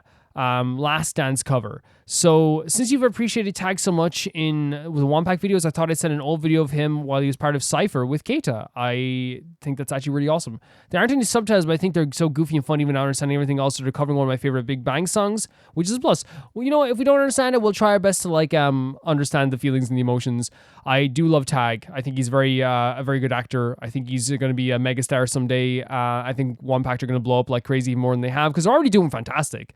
Keita is just an all-rounder star. I don't know one as well, I don't think, but we'll check it out.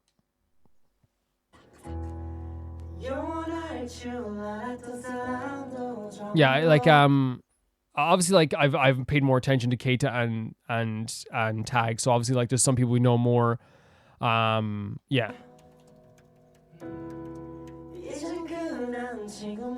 Tag very focused. Keita, like... The smile.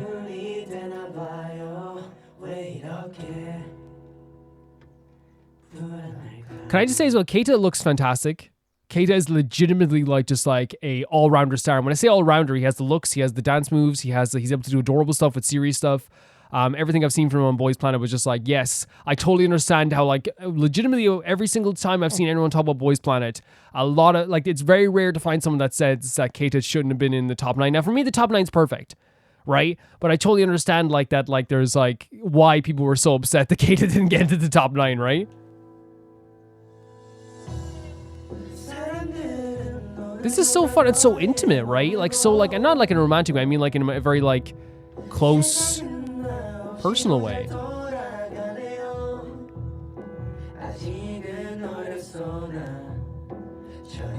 But also funny that Tag is in, like, a small room and still, like, giving off the emotions in his eyes. Of like being in like the most harrowing music video ever, you know? That's Tag. I feel like, I said it before, I feel like Tag is like seen some stuff that like, you know, seen some stuff and some things, you know, because they're able to like go to an emotional place like so quickly. Blown away by Keita.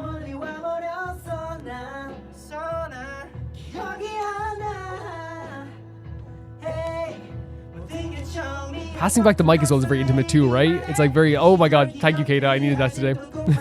Thank you.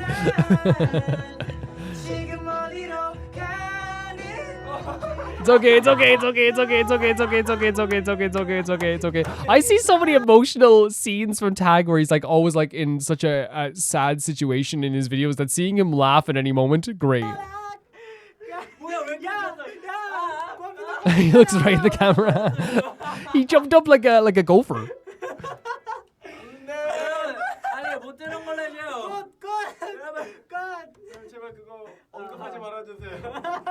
Oh my god, such a sweet smile from Keita. One is a beautiful hoodie.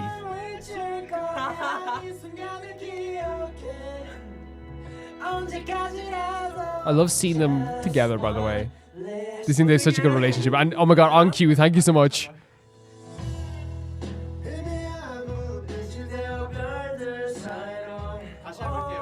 And they're so supportive of each other as well. The blonde hair looks really great on Tag as well.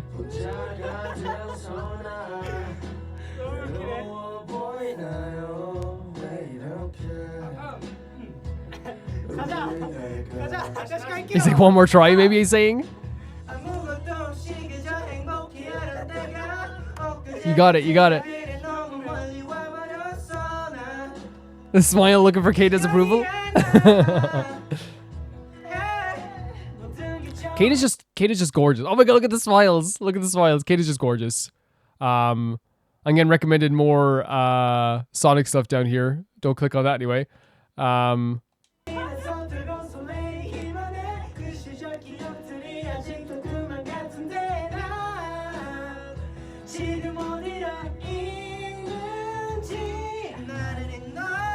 Oh my god, this is so fun. And again, like I said, intimate. Like it's very like, and like very close, right?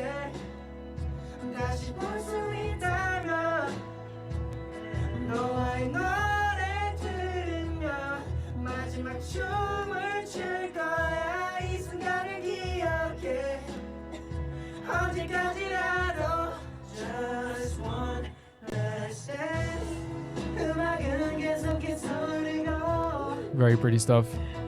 And not just Keita, I mean like the vocals as well are very pretty. It's very sweet.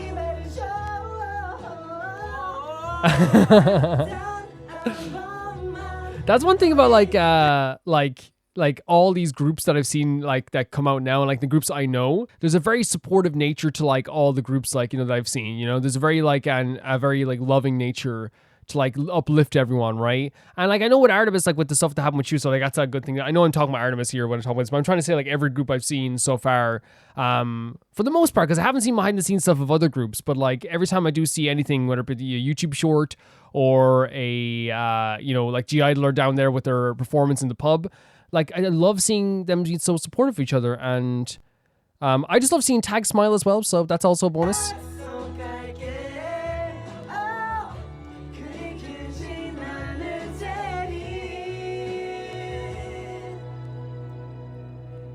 Let's go.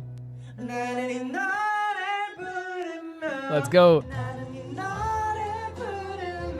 Oh my god, their smiles are like so uplifting. Like, see, like I know it sounds weird to say, seeing Tag smile is like so weird but so needed. You know what I mean? It's so needed.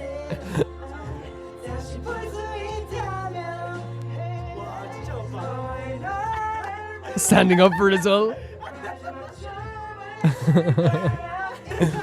Very sweet stuff.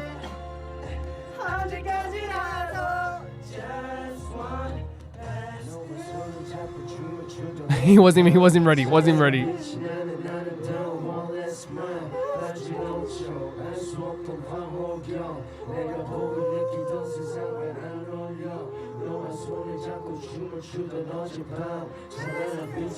Oh my god, their smiles could melt ice. Are you kidding me?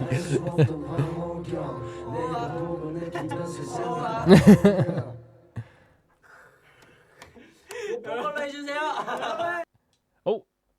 Yeah, as I was saying, like, I love that, like, in the industry, like, there's a lot of, like, really bad stuff that goes on behind the scenes with, like, producers. And I'm not going to say every, like, because, again, every single person is an individual when it comes to K-pop, right? But, like, from what I've seen so far from the groups that, like, have been sent into me, there's a very supportive energy to all of them. You know what I mean? And I love that. And, like, again, it's different in every single way. Like, you know, you're not going to see every single group in this, like, intimate of a time, like whether it's a live stream, maybe it might seem that way, but I love how, like, you know, you can really feel the energy in the room here, like the very supportive energy, the very fun energy. I love for music, a care for like the song that they're singing. Like, it really is one of those things where it's like this works really well, and as a video that you would like to watch, not because it's like, oh, I want to listen to this song, I want to hear them sing this song. It's like, I am so, like, happy to see them, like, performing together, like, just, like, in such an intimate way. It's a very pretty song in the background, but I don't think, I'll just be honest, like, I wasn't focusing on the song as much as I was focusing on the facial expression, them, like, you know, swapping the microphone back and forth, the smiles they had in their faces, the little mistakes they made, or, like, the things they got really right as well, the look in their eyes towards the camera, all this stuff was, like, a really, really sweet watch as well. And again, like, no, sorry to one here, but, like, Tag and Keita, like, to me, like, are the ones I know the most, I suppose, in terms of the ones I focus on the most. In terms of, like, this video, just because, like, obviously I'll focus on them more in the past as well, and that happens. Like, I remember when I first watched ZB1, I focused on, like, all the boys except for, like it was very slow focusing on, like, the boys in that group as well. I remember even, like, for a long time, like, I knew, like I was like, I literally only, like, for, like, 2 songs I knew Matthew and G1. And eventually, like, I got to a point where I was like, there's one left. And it's like, who is this, Guvin? Oh, here's the only, I was thinking, like, I don't know who Guvin is. And then eventually, like, he became one of my favorites as well. He's, like, top 3 favorite ZB1 members. So, like, it's one of those things where, like, it takes some time to get to know everybody around all these videos. But yeah, Keita's awesome. Keita is, like, this all-rounded, as I said, performer. As you can see it here in this video, very natural in all the stuff he does, but also just has, like, and it sounds so weird to say, a smile, a face, and a star quality that you could, like, market to anybody. I feel like if you banned, like, music in a country, you could just show them Keita and maybe, like, they change their minds. Tag, like, you know, is someone who's, like, very good at, like, being very, like, emotional and emotionally heavy. So it's really, really cool to see Tag here as well, being kind of, like, more, not quiet, but I guess quiet is the way we'd put it, right? More quiet and reserved, quietly happy, I suppose, is way, like, is the way I put it. Like, he's, like, you know, laughing and smiling. I know people are gonna say with Calvin, like, that's them acting in a video. Yes, 100%. But obviously, like, I don't know them personally. You know what I mean? I don't know them personally. So you don't know how they are in real life. You don't know how they act in real life. So seeing Tag here having such a cheerful look on his face just shows he's even a better actor than I thought. You know what I mean? Like, because even the K-pop chats could tell you, I think I joked about it a million times, how I was like, if there's ever, like, a K-pop, like, battle royale, I have my money on Tag, because, like, Jesus Christ, he does look like he's, like, you know, he in those videos, he's so good at making himself look like he is so out of his mind, upset and sad and angry. He's so good at that. And to see him just so happy here is also just such a really cool thing and reaffirms how good of an actor he is. And I hope I'm not being too offensive to one, because I think one was still having a great time here too as well. The dynamic between the three of them is very, very friendly. They're all having like a really good time together, which is really, really awesome too. So obviously, like, you know, if someone's a big like fan of one here, like I'm gonna be like, kind of like, you know, maybe they're watching this going, oh, I kind of wanted to see him react to him as well. It's just the way things go. Like, you know, sometimes I'm like focusing on different members of the group, and with time, like you get to see like other artists also. But I thought this was really fun. The banter between all of them was really cool. You can tell that they're having such a good time with each other. Really like just like very uplifting watch. It's one of those watches where like you feel like, you know, a lot happier after watching it, right? If that makes sense. I hope they're still all doing this. I hope they get to meet up sometimes, even though they're in different groups now, and do this stuff sometimes too. This is really awesome because they all have busy schedules. The next video is sent in by Scenic Season. Thank you, Alligator. The next video is sent in by Scenic Season, and it's Kokodayo Xiangling Paradise 3. And it said it's the end of the Xiangling Paradise trilogy for now, so it could become a saga.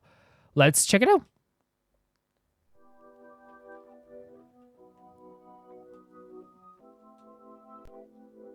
I thought this art was started midpoint through, like there's like, because of the chilies on the screen. Oh my god, we have like really upgraded art here. Number one, you the triple crown. Oh my god. Oh my god.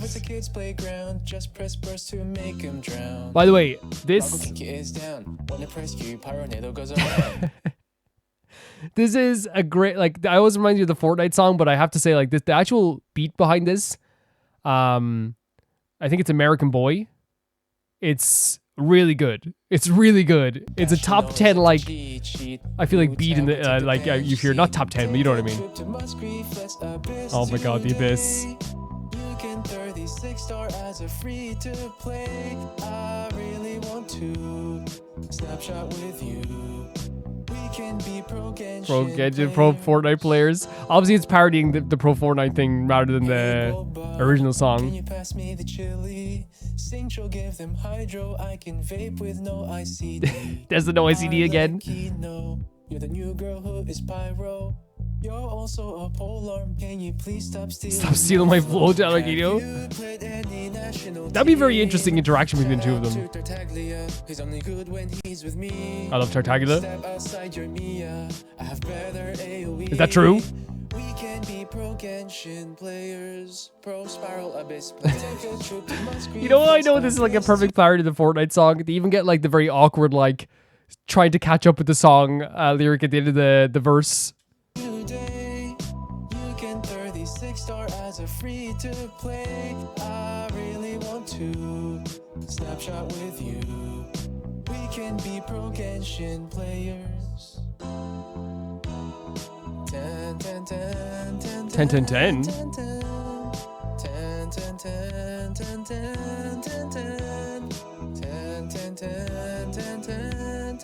We can be pro Genshin players.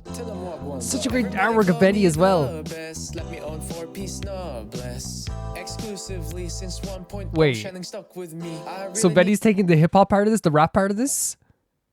Need some particles now for phone use on cooldown. You really got the bench Hu Tao. Never bench Hu Tao. Xiangling, you know what I'm buffing. HP scaler's getting nothing. The catch is best weapon. I got R5. I'm no longer fishing. When you bid floor 3, Xiangling is given 4. Yes. 3 Linny is a 5-star. Did you have to reach hard pity? Still play him with Xiangling though. You're gonna need us for. I love it. Just like basically like this is like the ultimate praise of Xiangling all the time about how, like, again, she is very useful. I find that, like, so many times, even during the recent event, like, putting Xiangling on the team is just such a good idea. It's just that constant, like, that fire tornado move that she does is just so good. It's just such an S-tier move. Like, it's almost like impossible to fail if you have good reactions.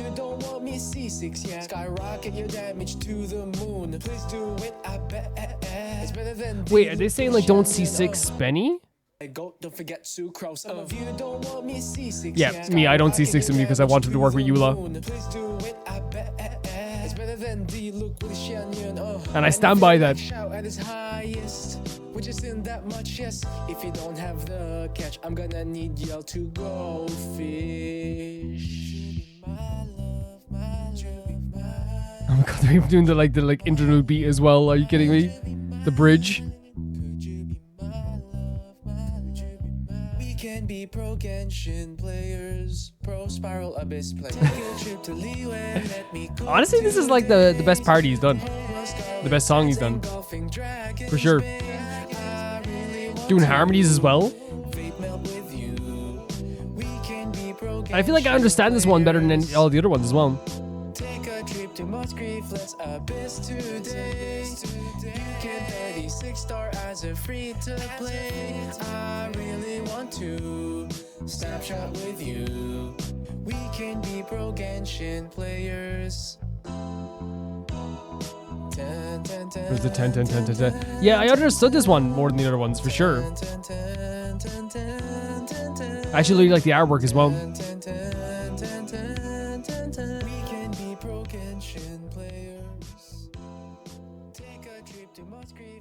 And the fade away, are you kidding me? The agile fade away along this with this too.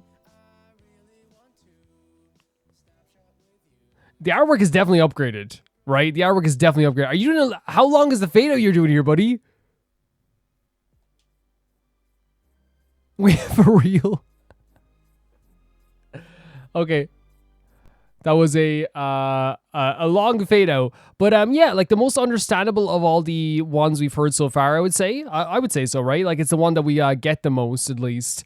Which is like grand. Like, you know what I mean? Like, you don't have to understand them all the time. You don't have to be fully understanding of all the stuff that's in these videos all the time. But I feel like, you know, me understanding it is actually like very nice, because for once I'm actually like in on the joke at least a lot more, because I did understand like some of the stuff like not C6ing Benny, and like the idea of like, you know, Xiangling still being so OP, and like working with International, getting Xiangling for free. I just think that like what these are like a very...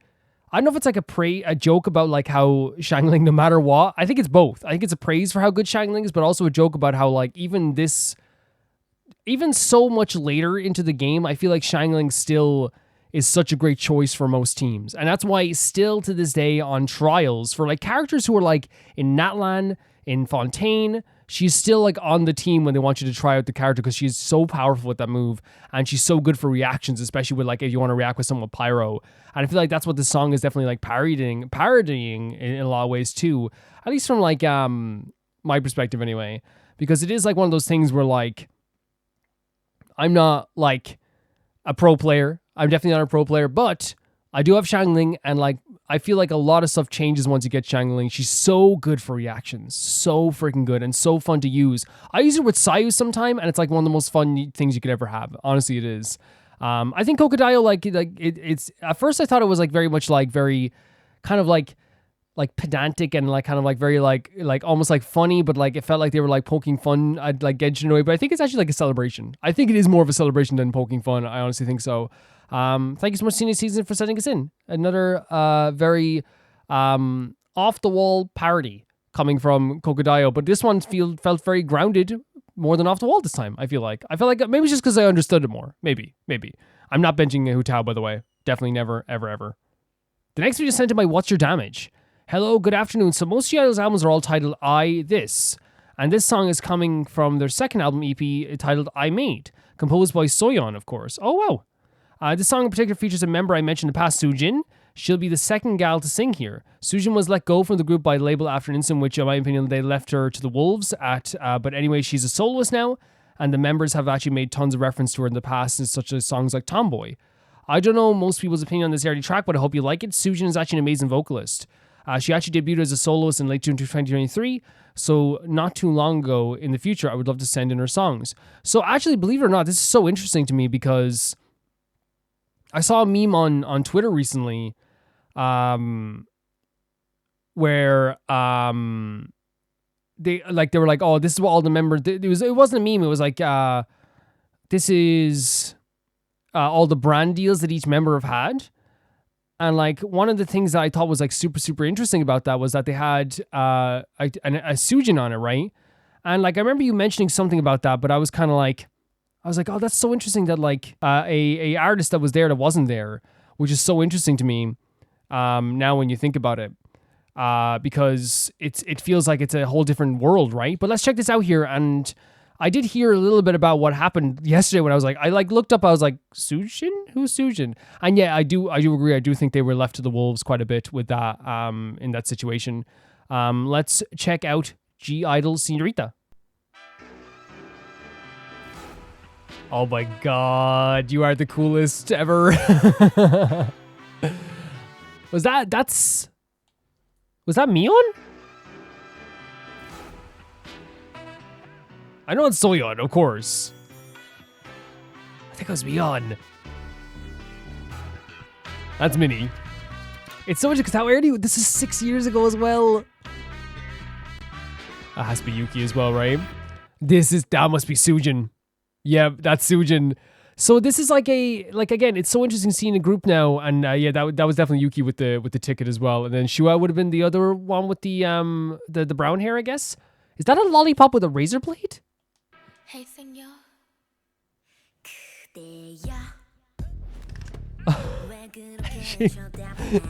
She's so like effortlessly cool. It's actually dangerous how cool she is.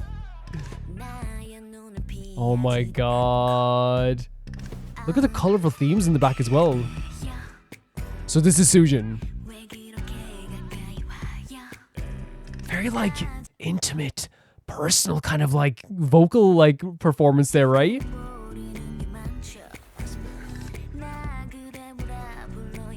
Look at the, oh my god.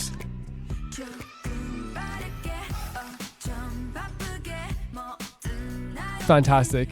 Fantastic. You gals. I'm okay. Sounds, first of all, the shots are amazing, but this sounds so great. It sounds so great. Oh, things are heating up.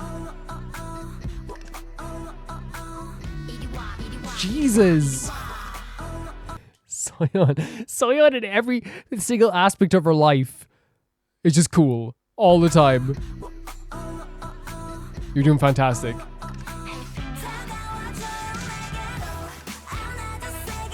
Is that's Mion doing the lead vocals, right? She's so freaking good. I genuinely think that she is like for me anyway, like one of the best vocalists in the entire world. Like legitimately. I think she sounds incredible. Oh, great stuff. It's like all this dangerous stuff and stuff happening around them, and they like are still going through life. They don't care. They're pulling up with it. They're like, who cares? Like, it's such a cool concept for a video. And of course, G-Idle are the ones that are able to pull it off so well because they are just legitimately so cool, you know? Oh, there's some backing vocals here as well. Oh my god, look at these colors! Girls, you look amazing. Girls, you look amazing. Girls, you look amazing.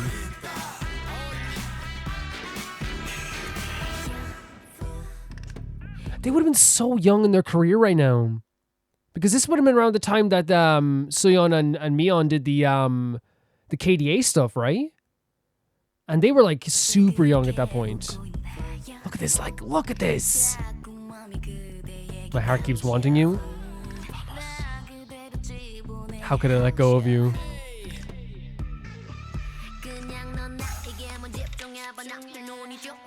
Her voice is so unique.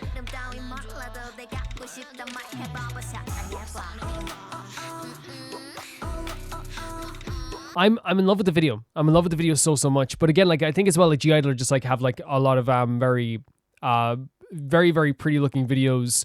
Sometimes like very like important and they'll either be like the most important video that's still very pretty, or it's like the most like dangerous thing you've ever seen, or it's like, yeah, like there's video concepts always like on point for G-Idle. Oh my god.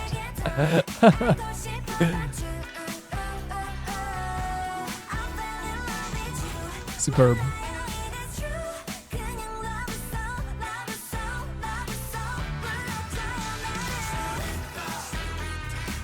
The colors, insane. Look at this dance move as well. Oh, Soyeon, stop. Look how cool she is every second. Like the stare at the camera. Chills. All the gals look amazing though. They look fantastic.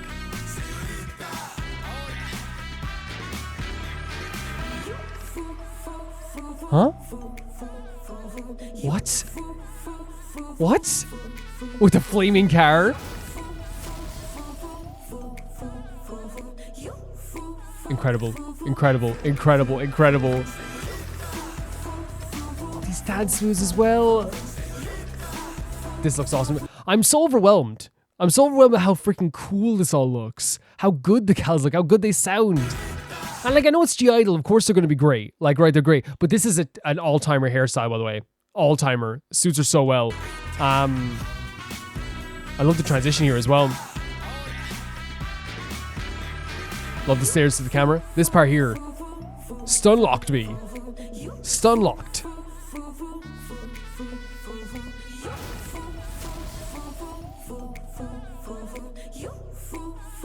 God, using the freaking trumpet as a freaking gun as well. It's so effortless. It's so effortless. Astarion.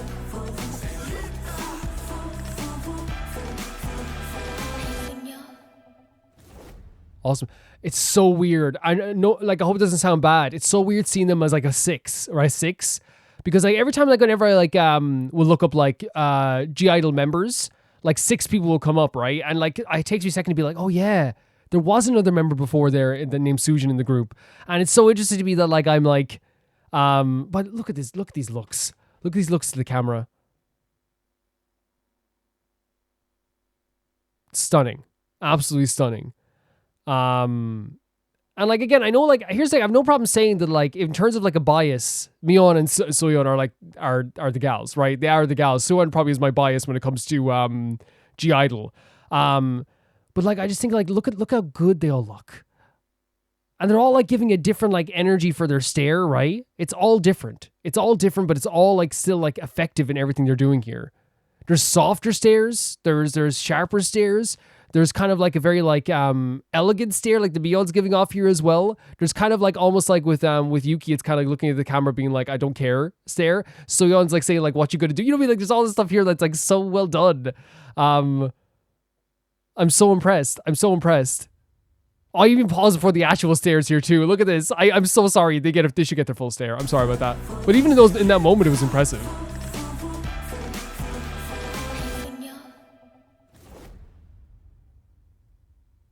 And this stare too. Oh my god. Very, very cool stuff. The song itself, like in terms of like the lyrics, like it did seem like it was like talking like direct. It seemed like it was like, again, another kind of like concept where it is kind of like a bit dangerous in a lot of ways too. The idea of like maybe like in a way like the person that they're with is probably like maybe giving them like dangerous looks, or is feels like they're very, maybe like even like, it's like, you know, there's one line in the song here where she was saying like, you know, like that, like, you know, like I think it was like Sion saying like you don't avoid my stare or my glance or whatever. And I feel like that is two people that like are very like focused on like just being like let's forget about all the kind of like nitty gritty of like how we have to like get into a relationship and stuff like this, and like all the kind of like sweet stuff that comes along with it. It's like we don't even know each other, but we're like staring directly at each other. Again, I feel like there is like a danger side. Like, you know, there's even like I think Sujin, like I said, the line when she was like in the elevator, which is like, what should I call you? So like that indicates like, hey, like I don't even like know you. There was also like, it felt like from the lyrics there was like this lack of care that I don't know you. It's just, I know I feel this towards you as well. I feel something towards you. But like in terms of like the actual video itself, it's one of the coolest videos. But G-Idle I feel like always have like very, very cool videos. It's very rare. I've never seen a bad G-Idle video. I've never seen a G-Idle video where I'm like, oh, this looks bad. Because it's G-Idle. And they always like have to like, these really fantastic concepts when it comes to their videos too. They're also just like an incredible act together. It's the first time I've seen them. I think it's the first time I've seen them with Sujin, right? I've never seen them with Sujin beyond this, because so like it's super interesting to see the dynamic, how like she fits so perfectly there too. Because I was like fully expecting with Sujin added to the group, just 100%. I have no problem saying it, like for it to be like feel a bit off, not because like she wasn't supposed to be there, but more because like I, you know, I'm so used to just seeing the 5 gals. So seeing all 6 of them together was such like an interesting thing, how like she fits so perfectly in there as well. And actually, like, can I say, like, I always say like Suyeon has like the coolest vibe ever and the coolest look ever. Sujin like is very good at that too, like very good at giving off like a very like I use the word sharp and dangerous, right? Like, I don't think anyone's ever gonna like industry wide. I mean, music industry, not just K-pop. Like, I think Suyeon has like this very like devilishly cool look that like is hard to match. Whenever she's on screen, I feel like I'm like turning to Jello in a way, like, you know what I mean? It really feels that way. The outfits were amazing here as well. But yeah, I got sidetracked. Sujin is like fits in very well, incredibly well. All the girls like understand the concept clearly of this video very well. Whoever directed this did such a fantastic job. Whoever did the actual like the colored coding of this, the kind of like look and feel of this did such a good job with this as well. You said it was composed by Suyeon, did a fantastic job with that as well. It kind of like fit the dangerous, like, as we said, Jihad love a dangerous vibe. It fit that dangerous vibe. The idea of like, we're walking through this thing and we don't care. We're only focused on one thing. There's stuff falling around us. There's glass shattering. There's cars on fire. There's anchors and hooks nearly hitting us in the head. Elevators are falling around the place, but still our eyes are focused on the camera, right? Our eyes are focused forward, even with all this stuff. You know what I mean? And I think it's such a cool idea for that too. Incredible stuff once again from G-Idle. So impressed. So glad I got to see this. Thank you so much for sending us in. What's your damage? The next video is sent in by Felicitas Felix, and it is a wuwa, which is Wuthering Waves. Wuthering Waves Resonator Showcase Brant. We haven't seen much from Wuthering Waves. I eventually want to try it, but obviously like there's a big long list of stuff that I want to try. But I'm assuming that wuwa is pretty sick in fairness. Let me just make sure I know it's from Felix because I remember seeing it last night, but I don't have the actual list up right now. I'm an idiot. Here it is. Brand trailer from Wuthering Waves, because why not? Let's check it out. Kudo Games. The nobleman's dagger failed to take his life. Wait, are we getting like a kind of a fairy tale story here? Wanted posters plaster every street and alley. The accent. I crawl through the shadows night after night. Yeah? Still no trace of him. Chin up, Tina. Don't lose hope, Tina. Oh my god. It's like a stage play. Okay, it is. It is. I was like, it's like a stage play. It is. Okay. Still standing, friend? This is the flaming return. Oh my god. The animations are so fun. Well, there's no fun in watching from here. Let's Great get pants. ourselves front row seats. Easier Is he like a magician? Well, not exactly the return, I love the accent so much. It's such a big like emotional thing for me, having like traditional like kind of like Cockney accents for RPGs. It like hits me so hard, like Dragon Quest style. You're fighting rotten bastards slipping in and out of prison like it's a stroll in the park. What I do to see it up close. Then what are we waiting for? So he's like a magician? We're not missing this show for the world. Big howl vibe. Oh, the mask. Very cool. Wait, so he could have broken out any moment? Who are these guys? Come on. Our freedom is not the Thessalia's to control. Very flamboyant, right? Very flamboyant. In no bad way at all. Our spirits are strong enough to break these. Oh my god, he's saying the lines with the stage play too? Now ride in flames. That's very good. That's a very cool way of doing that, guys. A very cool way of doing that. Now see. Oh my god, look at that. The return will not be undone by a sword. Ha! We need only prepare to welcome his return.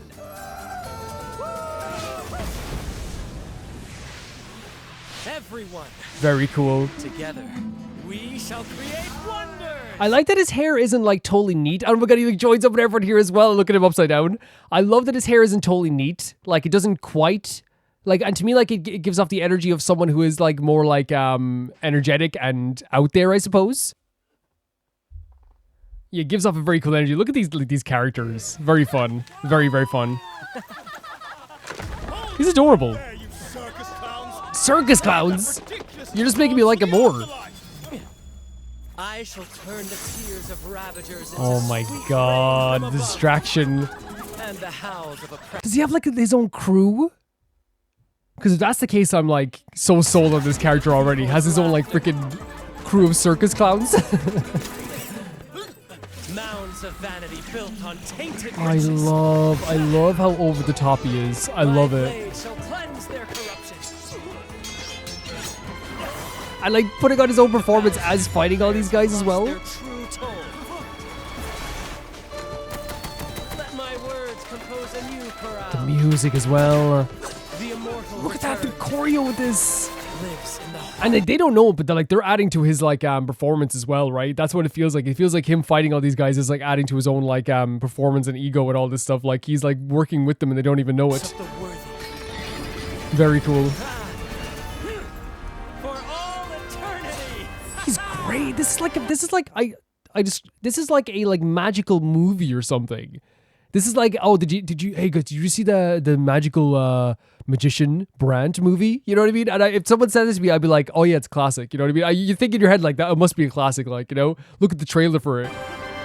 It seems like it would be one of those classical magical movies. He's wild. Very enjoyable. Location is so cool Thank too. you for coming, friends. That's a wrap for today's show. From Yeah, he's the very troupe pretty. of Very pretty. fools. Very, very pretty.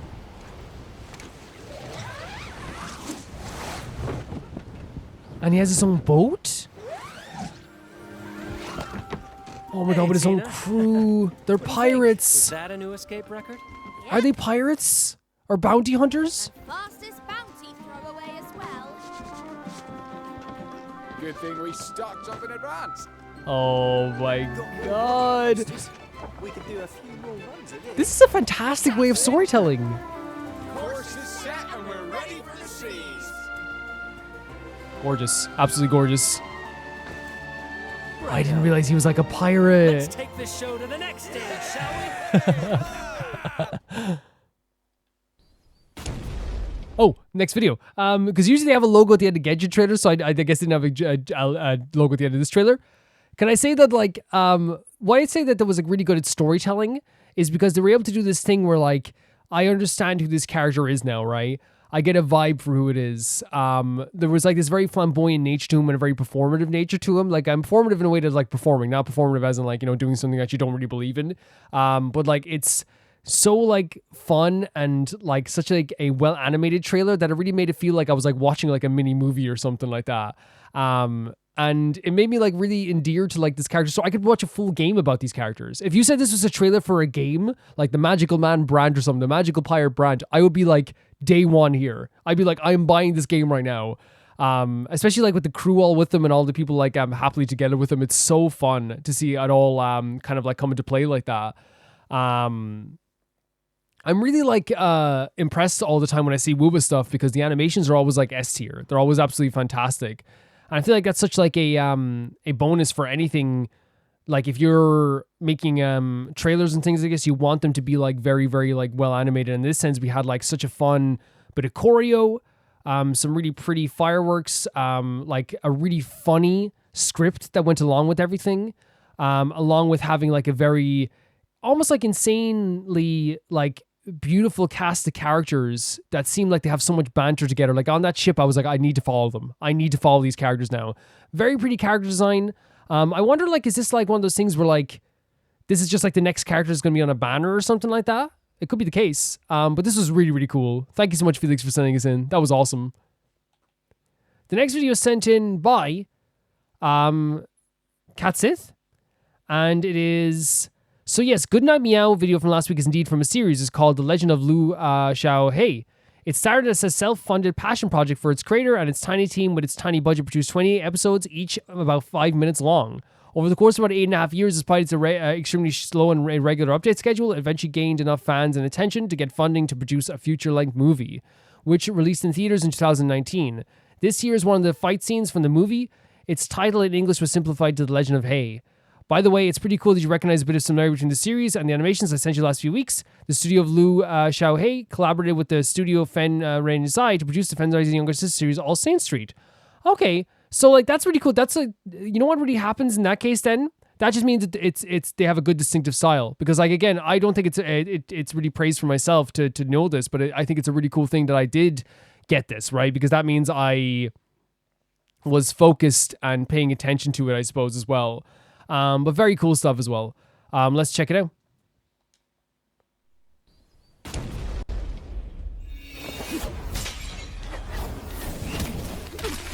So we have like a full-on fight scene here as well, which we haven't seen a lot of from like the videos we've been sent in from all the animation shows yet, right? A full-on fight scene.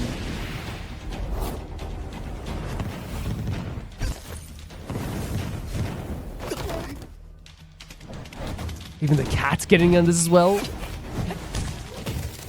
Great animation. Even like the way like they're like, it's like someone's filming it, right? Like I know that's how animation works. You have shots just like in real movies, but it really feels like the camera's moving along with the animation, right? Yeah, it's like tracking it, yeah. Look at that. I thought the black cat was fighting. The black cat's hiding. Okay. You do that. You're adorable. Such a great character design. Look at this. I love the art style. Look at the scale of this as well. The Chinese language is so beautiful. When I played what was it? When I played the Lantern Rite in Chinese, it was such like a beautiful experience. It really was. It's such a beautiful language and has so many like little subtle things that go along with it as well that people were teaching me about too. So many like idioms and different phrases that it's so beautiful. But I think just in general, it's a beautiful language.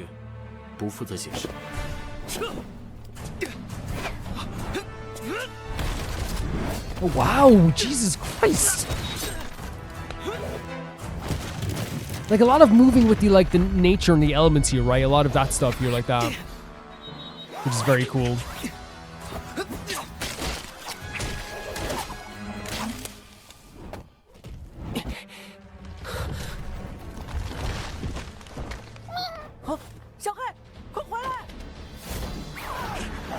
Did they sense someone was in danger? The motion of this is so good. Like even like stuff like that, like it's very stylized. Like it's not like this thing where like it's, oh, that looks like a realistic tree. You don't want it to be realistic. It has like a beautiful style to it. Look at this motion through the tree. It looks awesome. Very impactful. So cool. So cool.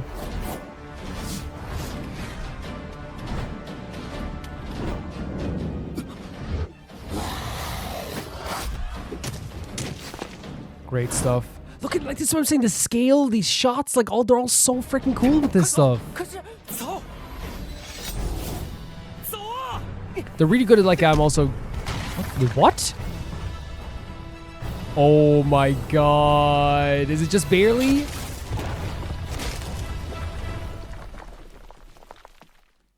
And there's the black cat. The power of being able to manipulate nature here is done in a very cool way that feels like it's like the one with nature, right? Because sometimes having like nature powers can like sometimes be very like cheesy in a way where it's like, oh, like it's not really like implementing in a way that like is very fun. You know what I mean? Sometimes it can be very silly. Sometimes it's like, oh, it doesn't even feel like you care about the nature aspects of it. But in this case, that's what it felt like. It felt like it's like, oh my god, they like that they were like almost like the nature was helping them almost in like, I know like it was definitely controlling aspects of the nature, like the branches stuff, I guess too. It felt like the nature was their friend almost in this case. Yeah, animation absolutely incredible. An awesome fight scene to look at in any way, shape, or form. But like I think like the animations of this stuff was just so freaking cool. Character designs really, really great as well. What I love about this is that like I was like on the edge of my seat and I don't even know anything about it. Right? I'm sitting here going like, oh, like what's gonna happen next? Look at these shots. Look at this incredible thing. Look at this black cat moving around the trees. Like they're animated everything so perfectly within its style. Nothing was like, as I said, hyper realistic. But again, I don't need something to be hyper realistic. I need something to have a style, and that's what this has here. If you talk about, I don't know what the word for it is, but yeah, fight choreo, incredible. The scale, like the way they were doing shots, like how it would like zoom out and like give like open, very like breathable shots. And I say breathable shots in a way where it's like I can actually like breathe, right? I can actually feel for this. I can actually feel like it's like not, you're not feeling claustrophobic in a way, if that makes sense. And I think that's such an awesome thing to have as well. Such an incredible, incredible piece of animation. And this is 2019 it came out in. Really, really cool. Really cool. I can't even say really right now. I'm so like shell shocked. Yeah, no, scale was absolutely incredible. Animation incredible. Music was really cool going along with the two. I have felt that sense of danger. I was on the edge of my seat. Really cool stuff, Katsith. Thank you for sending us in. The next video is sent in by Christian. Here's some TXT. Another song for TXT. Hope you enjoy. So it's TXT Loser Equals Lover official music video. Let's check it out. We saw TXT a while back. Very, very cool stuff. Very good choreo. And adorable, emotional, a lot of this stuff. Let's check it out.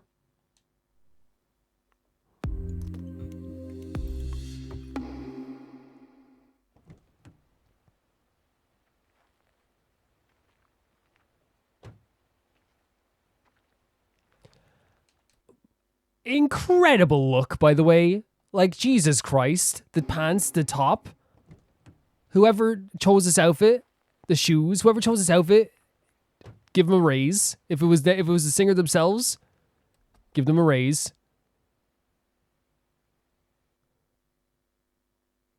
Very intense look. I remember this from the last time as well. This person's able to give like an incredibly intense look. On a moving platform? Do I have subtitles on? I wasn't with the intense look I got this time. I wasn't expecting like a very like kind of like anthem start. Let's get these. Let's get the choreo. Let's get it. I'm running away.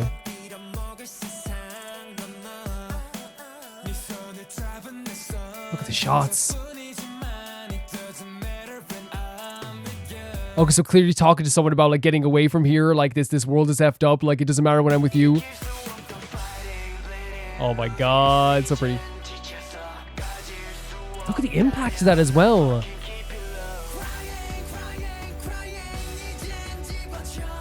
Intense vocal performance, right? That outfit. I need to point it out really quickly. We'll listen to the chorus. Look at this.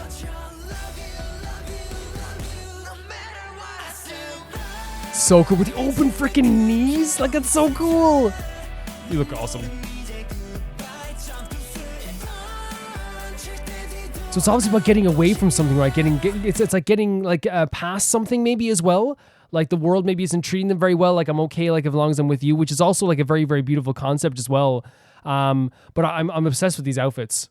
I'm absolutely obsessed with the open knee thing as well. Such like a absolutely like cool outfit design in this song.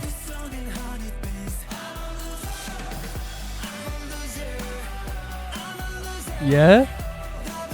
With a dollar sign?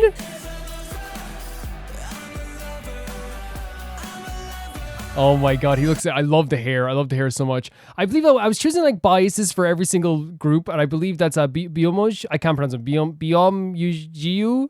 Please correct me. But he looks fantastic. Great hairstyle. Look at him.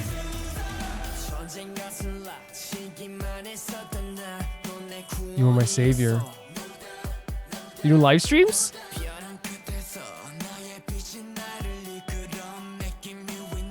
Oh my god, like saying the person you're with is making you a winner. I think this looks fantastic. The outfits are incredible. So it's like they're coming from the rock bottom. Okay. Oh my god, yeah.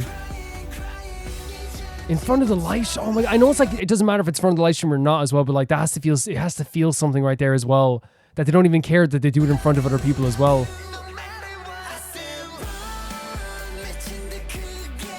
Like he's gone mad. Oh my god.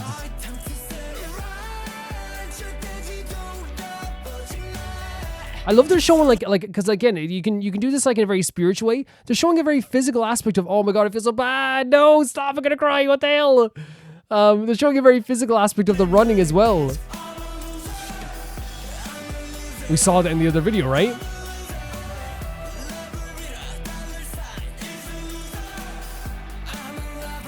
I'm a lover. Get it.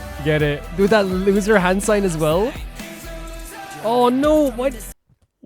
I'm convinced, like, I'm delusional and think that, like, you know, they heard it was my bias and said, let's freaking throw him off a bike. Let's have him cry on the video. You know what I mean? Like, Jesus Christ. Very, like, anthem type of, like, that you can sing along to, right? In the chorus.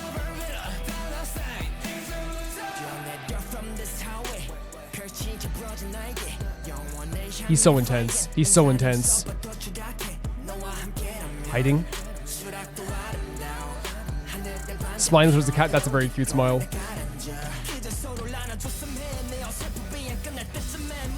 Just hoping embrace. So it's like, I just hope that at the end of this we can embrace, right? Yeah, like, he is such an intense. Oh my god, pick him up! Pick him up!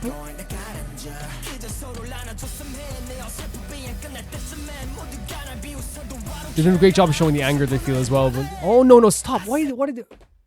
Why? Why? I can't handle tears. I love that I'm literally like, he's my bias, right? And by the way, I don't know them well enough to pick biases. I just, like, we just did something for fun, right? I just picked, like, who I would pick as a bias, even though I don't know them, like, very well yet in, like, the Patreon K-pop chats. We did it for every group that I listened to, even if I only heard one song of theirs. Like, who would I see at the start as and, like, I just don't think it's so funny that this video has, like, this poor guy crying his eyes out. Look at this. So is this a precursor to the last video? Oh my god, they're so good at acting. They're really good at this stuff. It's like, we gotta do this. We gotta do this. Oh my god, why am I gonna cry?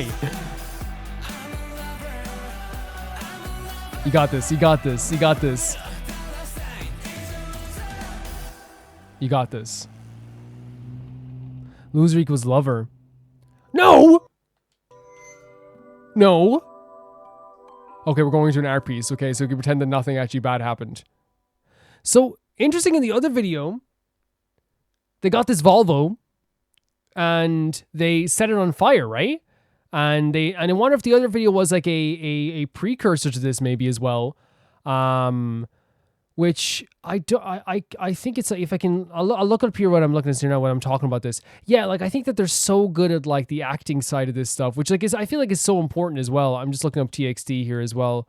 Yeah, it was around the same time, so I'm thinking this is after this. If I could just check the dates and times that came out. The other song was I Know I Love You, right? A love song. This came out in the 31st of May 2021. The 21st of May 2021, right? And this one came out in August. So it came out a little bit afterwards as well. So I'm guessing the other one was like a wait, so this came out afterwards? Interesting. So this is like a precursor to what happened before, but the other video probably happened afterwards? That would have, okay, tell me, did that blow your mind, TXT fans? Because that's so freaking cool. That's such a cool idea. Yeah, I wasn't expecting, like, a very anthem type theme song, but it's a song you can, like, definitely sing along to. Like, I would, like, totally, like, be in a crowd saying, like, I'm a loser, you know, I'm a loser. And I wonder if, like, the dollar sign means that, like, it's like, I'm a loser, but, like, I know I have worth, right? I know I have a worth. I may be a loser in a lot of people's eyes, but I know I have some worth to give to people or to give back to people. It's like this feeling of, like, yeah, you can call me a loser all you want, but, like, I know that, like, even if I am called a loser, I have some worth still, at least to somebody. And it seems like the person that they're talking to, like, let's run away, you know, I hope we can embrace by the end of this as well. It definitely seems like it's the idea of, like, running away from, like, a very effed up time in your life, and trying to get away as soon as possible, and trying to feel safe in life, which, like, a lot of people, like, I feel like don't talk about how, like, important that aspect is of just, like, feeling safe, the bare minimum is safe, and not a lot of people have that here. The acting performances here were so fantastic. I have the names here of the group member. I try to do that, like, as much as I can, because after every video I try to learn not even, like, it's hard to learn the names because without actually, like, watching, like, other videos on them, and I want to keep that for when we react, so usually I just glance over them, and sometimes I remember, sometimes I don't, so I'm sorry that I don't. The main guy is Yoonjun, right? And the guy I'm talking about is Byung-ju. So it's Together X Tomorrow's their names. Oh yeah, that's what this sounded like the song was about, pretty much. Great vocals together. I thought that the very subdued vocals in the verses was very cool too, because it made it sound like someone who was in kind of like a very like low time in their lives. And then when it got to the chorus of the idea of like running away and getting away from all this stuff, I only care like when I'm with you, all this stuff, like, you know, I'm a loser, I'm a lover, I'm a lover.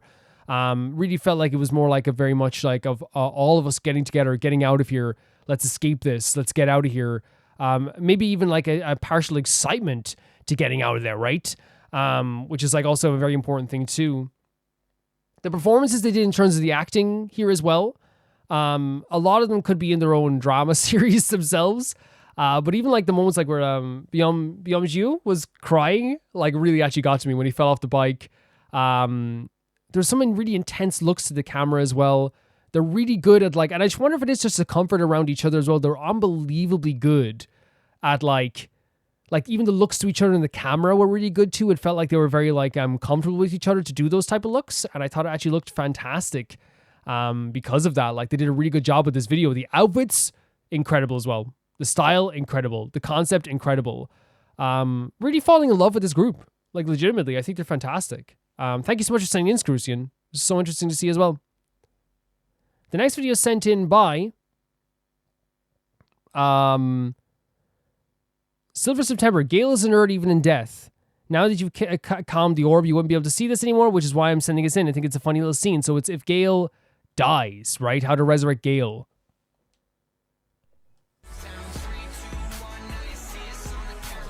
Gold dog.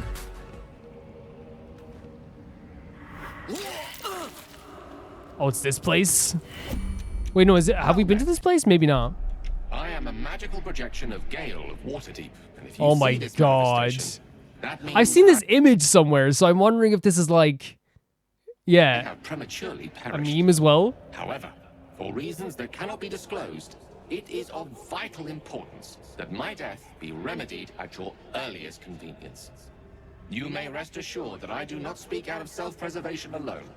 Many lives depend on my return to the living within the span of 2 days. Oh, you can only do it in 2 days? I trust I've made myself clear. So I wonder if that's resting with 2 days.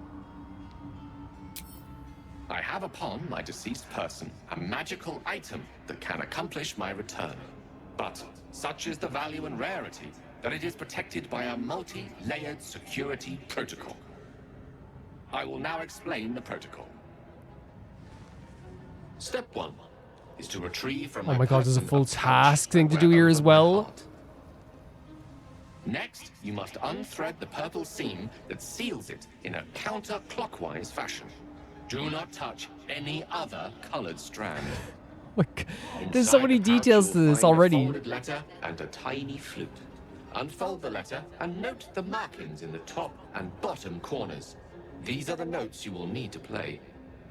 Starting from the bottom right, play the notes in correct order, clockwise this time. Upon completion of the tune, a magma method will appear, which will pose the following question.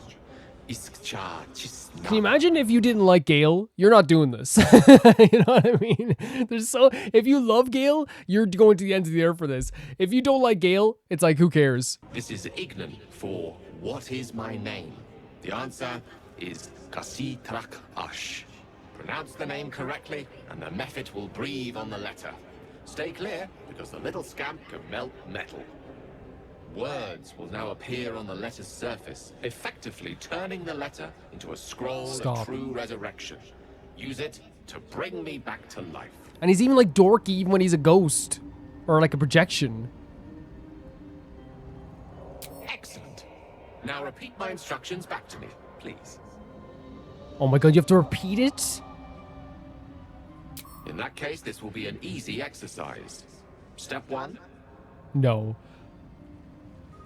And next. Can I be honest with you guys? I'm the type of person that when I'm playing this, what would have happened is I would have like forgot already. I would have had to take like multiple screenshots. Purple seam, you donkey. The purple seam indeed. Did she not like us in this timeline? And the flute. Continue. She would never say that to me. Remember You to failed, play them character. clockwise. I'm joking. And after that,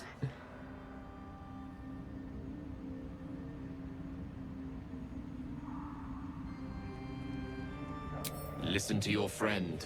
It's Kasi Trach Ash. And pay attention to the Trach part. Yeah, back Oh my god, he's even giving pointers now to say it. So we have gone through the necessary steps again. Let's hope practice makes perfect in the end. Best of luck with the protocol. May my cold, dead hands soon be refilled with the warmth of life so they can shake yours in gratitude. Entering turn-based mode. No time to rest. So he's just lifeless dead body there is just there.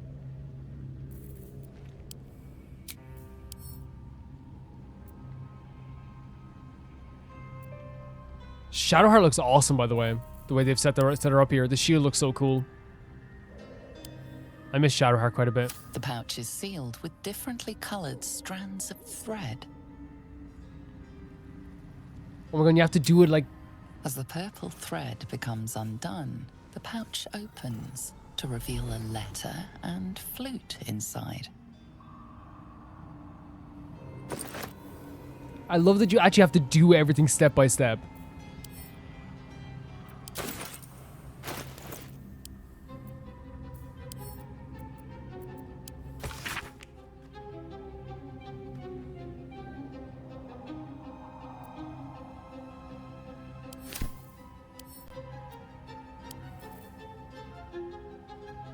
This is the flute Gale kept on his person. A faint magical aura envelops its wooden surface.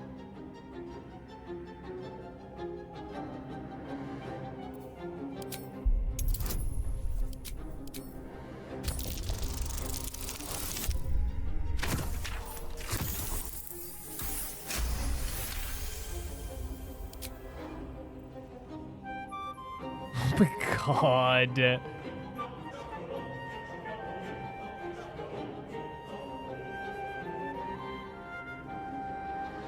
Gale must be super important to be able to be resurrected like this as well, though. Handsome and talented. Goodness me, I'm a Great line, Carla. Great line.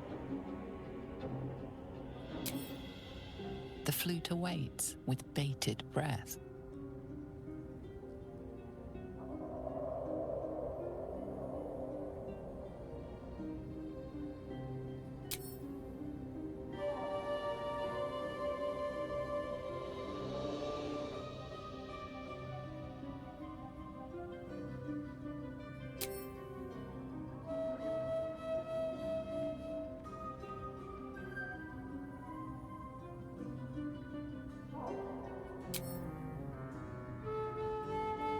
Chuu.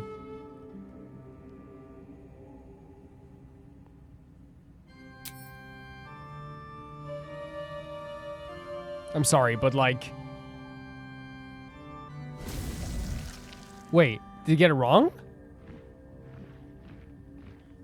No, sorry, no, this is part of it. Again, I've already forgotten all the stuff that happens in this.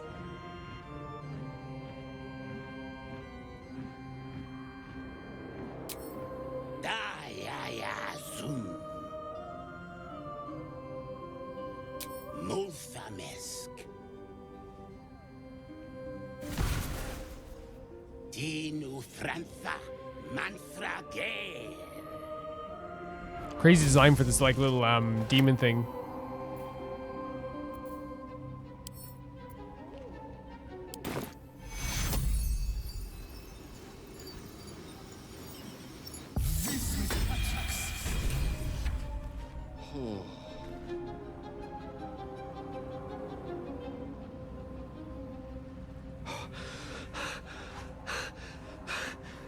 Just like that? You did it. Oh my god, he's so excited. My hands are still cold, so that handshake will have to wait, but in the meantime, thank you. You're welcome and welcome back. Oh, it's a relief to be back on beautiful Faerun. The dreariness of the fugue plane oppresses one's soul so very quickly. Now, I believe adventure awaits. Wait, just like... Or misadventure. Just like that? Perhaps. Shall we? Nothing would give me greater pleasure. What's the subject? I would have so many questions still. The instructions were easy enough, weren't they? If slightly elaborate. No, I found that they a were healthy not. amount of theatrics, a voice from the beyond, a magic flute, a friendly, if highly combustible magma method, tends to make for a more compelling case. If nothing else, I'm sure I piqued your curiosity. Just like that. Crazy. Yeah, like I've definitely seen the image of like blue Gale around the place, right? But it's clear that they definitely wanted two things, right? This adds to Gale's character of how like complicated, like, and like not complicated, like as you said, how nerdy he might make things, and how like his stories are very like drawn out. But that's not a bad thing. I think his stories are very drawn out because he wants someone to listen to him and someone to acknowledge him, right? That's what he likes. But even in death, his explanations are very long. His story is very long. And like the way to like bring him back is like very complicated, which like kind of adds to the fact that his character is a very complicated character in the same way too. At least the way I see it anyway. I think it's still very like fun what we were able to see from this. Like it's still a very like how do I say it? Like it's very adorable that even in death Gale is like, I don't know, depending on us in some way, because that's why I saw Gale. He like as soon as he joined our party when we were playing the game, he felt like he was depending on us, depending on someone for the first time in a long time. But it's so interesting how you can do all this like little tiny things to resurrect Gale, and they're like very specific things. And I wonder what happens if you do it wrong. I imagine that it's just like doesn't work.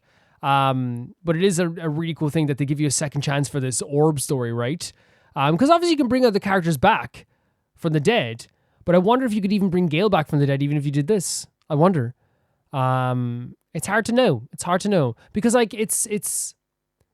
I imagine that you probably could pay to bring him back from Withers, but I wonder if the story is blocking that. Is what I'm saying. Yeah, very very like intricate, detailed way to bring Gale back. Like I said, I imagine a lot of people who didn't like Gale are not going to do it.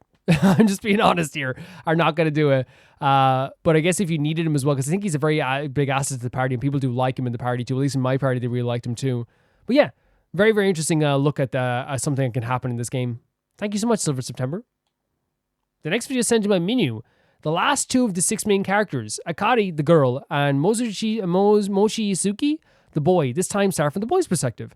I often see how the internet, how on the internet, every imperfection is treated as something excessively bad or toxic, 100%.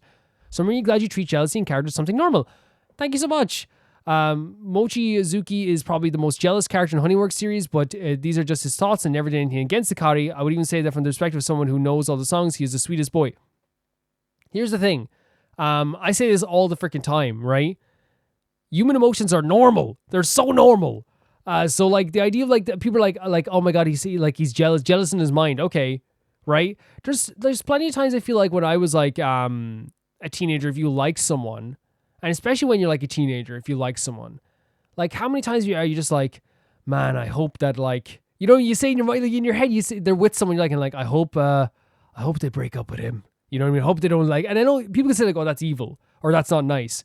It's such a natural way for people to think, especially when they don't have all their emotions in check, to be like, man, I want to be with that person so bad. And then of course, like as you get older, there's that thing as well where you still have that thing where it's like, man, like it'd be ideal if they were single.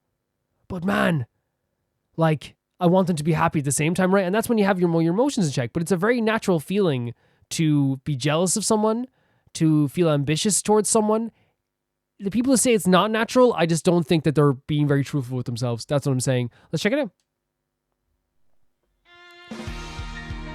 Always great drums in the Honeyworks videos we see, right? Always really good drums. Great shots here as well. Cute designs too, with the scarves.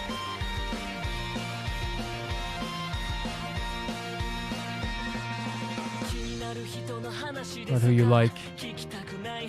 Interesting, yeah. Yep.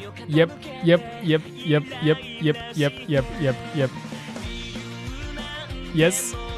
This already looks amazing. I love the style of the Honeyworks videos. I'm saying yep, because that is a very natural feeling to have where it's like, yes, you're not insulting anyone, you're not ruining anyone's life, but like sometimes when you have a crush on someone, it's hard to hear them say, oh, I really like this other person, you know? Or even like stuff like oh, like them talking about like their ex or something. It can be hard. It's difficult. Yes, they're real. Like, it's so natural.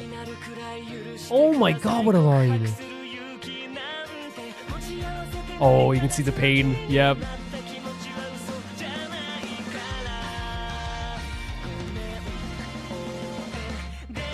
I can't cheer for you. Hope it doesn't go out. This is...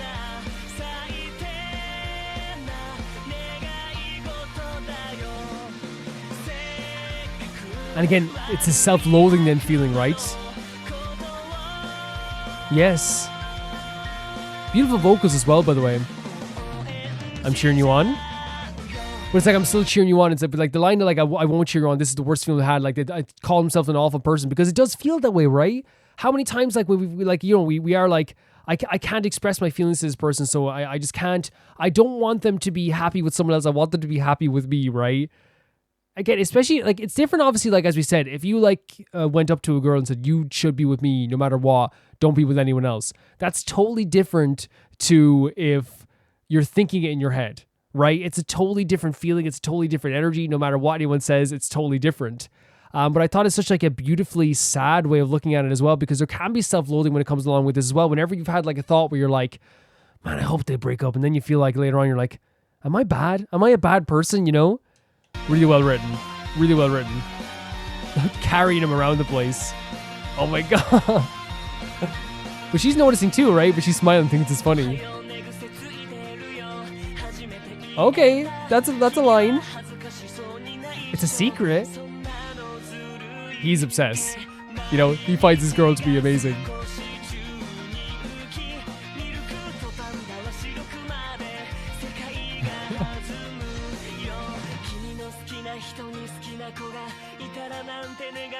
Wait. So she's pining after someone else as well?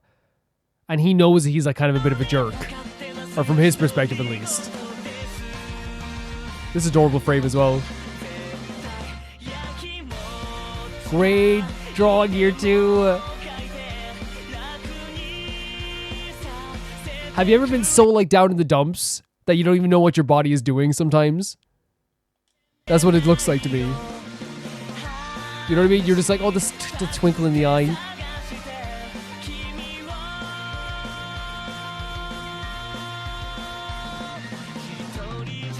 I want to have you all to myself. Yeah. So honestly showing a look into someone's mom. Oh, look at that. Did you hear that? So cool.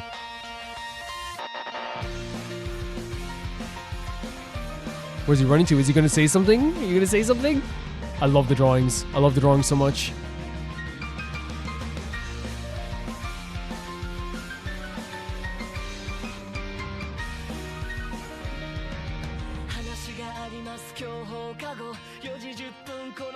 Okay, saying something.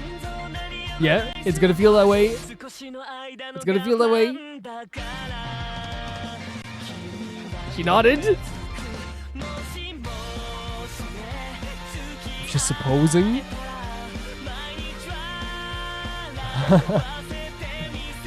When you're nervous, right? Easier said than done, right? Easier said than done. Well, you go for it.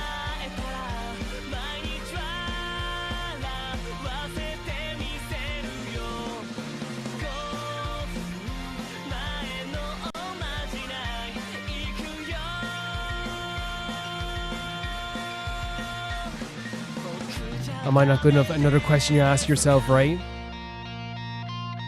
Adorable image as well. Yeah, so one of the like coolest things about like the Honeyworks videos, I hope I didn't end that early. I just thought it was ending there like on instinct. I kind of know when these Honeyworks videos are. Yeah, I think it ended there. Yeah. As you said, a very open and honest look into someone's mind when they're pining after someone. In this case, that's how it goes really. Like it is like this like beautiful arrangement of like the music and the vocals, and the vocals sound really great, but like the lyrics themselves, like again, it's nothing to be ashamed of in any way, shape, or form if you felt like this, because you've all felt like this at some point where it's like why doesn't this person like me? Am I not good enough? You know, why do they like this other person? They suck. You know what I mean? In their head, you're like, they suck. Like all these different feelings that like come through your mind that are like really awful in some ways, that make you feel awful and make you feel even worse. And they're really honestly portraying this stuff as well in a way that's not, I don't think it's unhealthy in any way, shape, or form. I think it's actually very cool the way they're doing this with this beautiful story, these beautiful characters that are all very, very cool and stuff. I really enjoy the Honeyworks stuff because they do have this open and honest way of looking at things, and I can't wait to see the girl's perspective. But with his perspective, what I love so much is that it didn't shy away from those feelings of self-loathing and those feelings of jealousy and those feelings that are so real in a lot of ways. And even the animation and the drawings, we had his head on the table, where when he fell down that first time, he's this feeling of I don't even need to get up, and his friends help him get back up, because that can happen too when you're pretty upset about something, something's on your mind forever. Something happens and you're just okay, this is he's gonna set me off for the rest of the day, and that's probably what it feels like too. From his perspective though, we really have a character who is pining after a girl who clearly does notice him in some way, shape, or form, but it's just really hard for him to work up that courage, and that can be a really horrible feeling as well, where it's I want to talk to her, I don't want her to be with anyone else, I want to be with her, but I don't know what to say, right? I don't know what to do. I'm trying my very, very best to communicate with her, but it's not coming out. And that can be such a hard thing to truly come to terms with in your own mind. Especially at a younger age as well. I think it's easier when you get older, but it never gets truly so easy, and it never gets truly controllable. Because what I'm getting from this is this feeling of I want to be with her. Does she notice me? She notices someone else, but I can't even talk to her. So I'm not going to be rude about it. I'll support her, even though I don't want to support her, right? You know what I mean? Because it's it'd be unfair of me to be super mean about this, since I haven't even talked to her. I haven't even spoke to her. I haven't even showed my feelings. But I do love as well the step-by-step thing that he thinks is absolutely incredible. And from the outside perspective, it maybe not, it isn't, but to him it's incredible. Hey, you have bedhead today. Hey, we're in the same class today. Hey, let's talk about the class we're in today. She nods her head. Those little moments are step-by-step moments that happen, especially for people who are introverted, that feel like massive leaps. And I thought this was such a beautiful beautiful showcase of that type of emotion as well. The animations, of course, are beautiful. The art is always beautiful. Thank you, Minu, for sending us in. The next video is from Pauline Grint, and they said, I was wondering what to send in this week, and this one, Jin's solo song Epiphany, the live version. I was fortunate enough to experience it myself live in 2019, and oh god, I cried. The lyrics just hit, you'll see. I'm quite surprised it took me so long. I love all the members, of course, but Jin is my bias, and what a fantastic bias to have. And I feel like that's something that, is so apparent in everyone who sends in videos to Room Reacts. It's a love for the entire group, but everyone has a bias. You know what I mean? For me in BTS, it's Suga and V. But I've grown to appreciate Jin more and more every single week. And I think I've even had conversations with Pauline about Jin as well, and his vocal performances, and how I truly believe that he is almost has a perfect voice for being really good at pop. Really, I really do think so. Let's check this out. I'm excited to see live performances, by the way, because I don't get to see them all the time, and it always gives you a different vibe and energy, right? Oh, we're starting off with the piano. Holy hell. That's football stadium levels. Oh my god.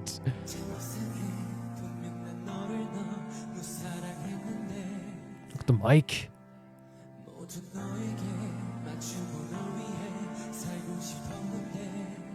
Chills.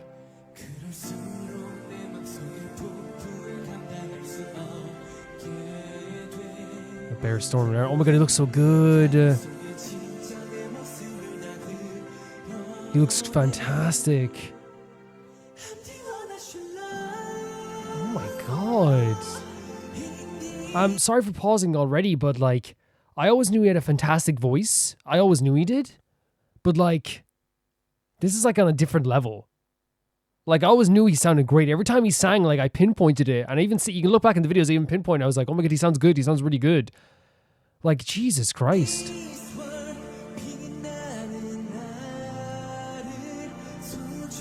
Stunning. I love me. Oh my god.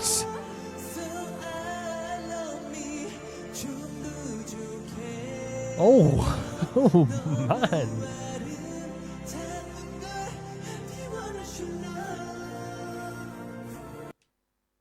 I know what you mean. hit my heart like right away, and what lyrics to use here as well. I'm the one I should love. Talking about your own soul as being imperfect, but so beautiful at the same time. It's such like a beautiful message. And by the way, the crowd being like so like present but quiet, you can feel the presence of them, but like feels so respectful in those moments, right? It's beautiful. Oh my god, look at he's stunning right now. There it is. I love it. I love it. Like the crowd is so respectful. Like letting the first part play out, and then when he does the turn to the camera, almost like instinctively, you know, crying out for him. Like, and that's important too, because you want him to feel like you're there as well, right? When he's singing such an emotional song. Holy hell. He looks fantastic. He looks amazing. Oh my god.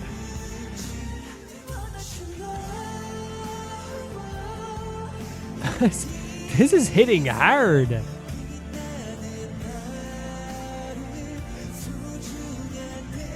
I can imagine like why you would feel, especially like for me as someone who like hasn't really followed them as long as other people, but like hearing Jin sing like this as well is so incredible in general. But like to me, like the idea of learning to love yourself and accept yourself is such an important thing, and it's something that we all like I think struggle with at some points in our lives. And I think as well, like, you know, if you're in a group of people as well, you know, there's always that thing where like you're comparing yourself to others, you're comparing yourself to how maybe people perceive you, and learning to love yourself and like show your true self is probably one of the most important things you can definitely do, you know? At least I think so anyway.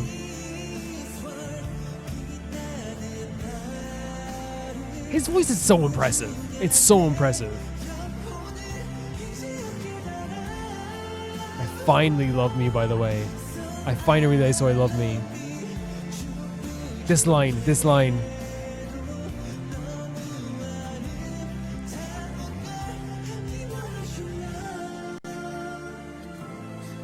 Oh, this music. Oh my god. The rain themes in the background as well.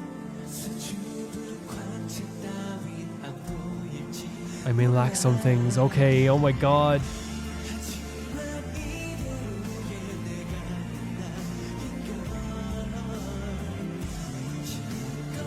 Oh my god, like there's something so like meaningful about describing every aspect of yourself, right? Like I may not like be perfect, but this is me. You know what I mean? Even like describing like stuff that like everyone like has, but it's everyone's different completely, right? It's like these are my legs, these are my arms.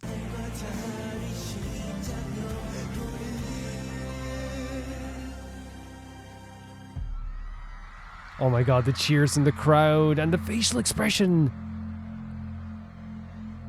So good.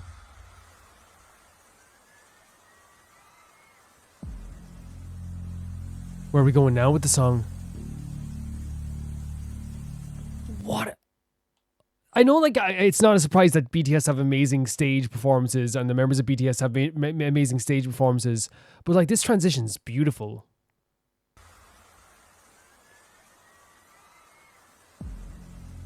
Like such a beautiful transition.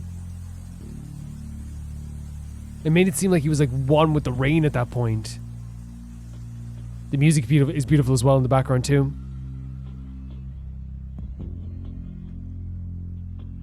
He's incredible.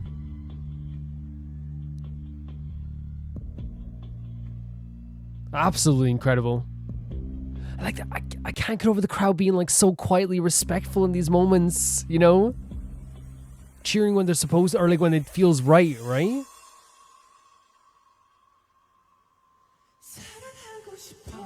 I want to love this world.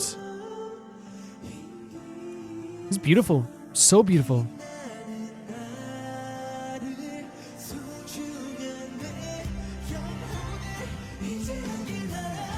And it's like I finally realized, oh my god. That, like again, like those moments in those songs that really like, you know, feel like they're building up to something and they pay off so well, and his voice is so perfect for this type of song as well.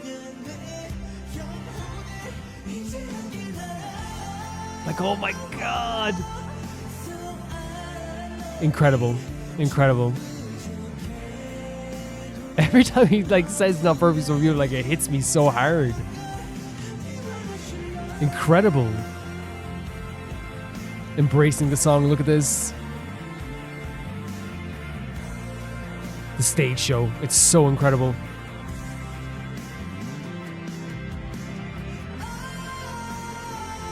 Whoa. Jin. His voice is immaculate.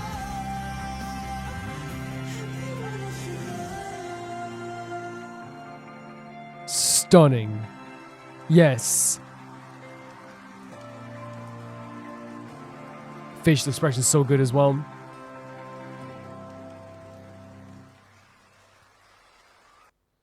Oh, can I say? Okay, we finished that performance. Very emotional in so many ways, and I feel like it was that thing where I was like it was hitting me every time he was like, you know, singing that chorus as well, or even building up to the chorus too.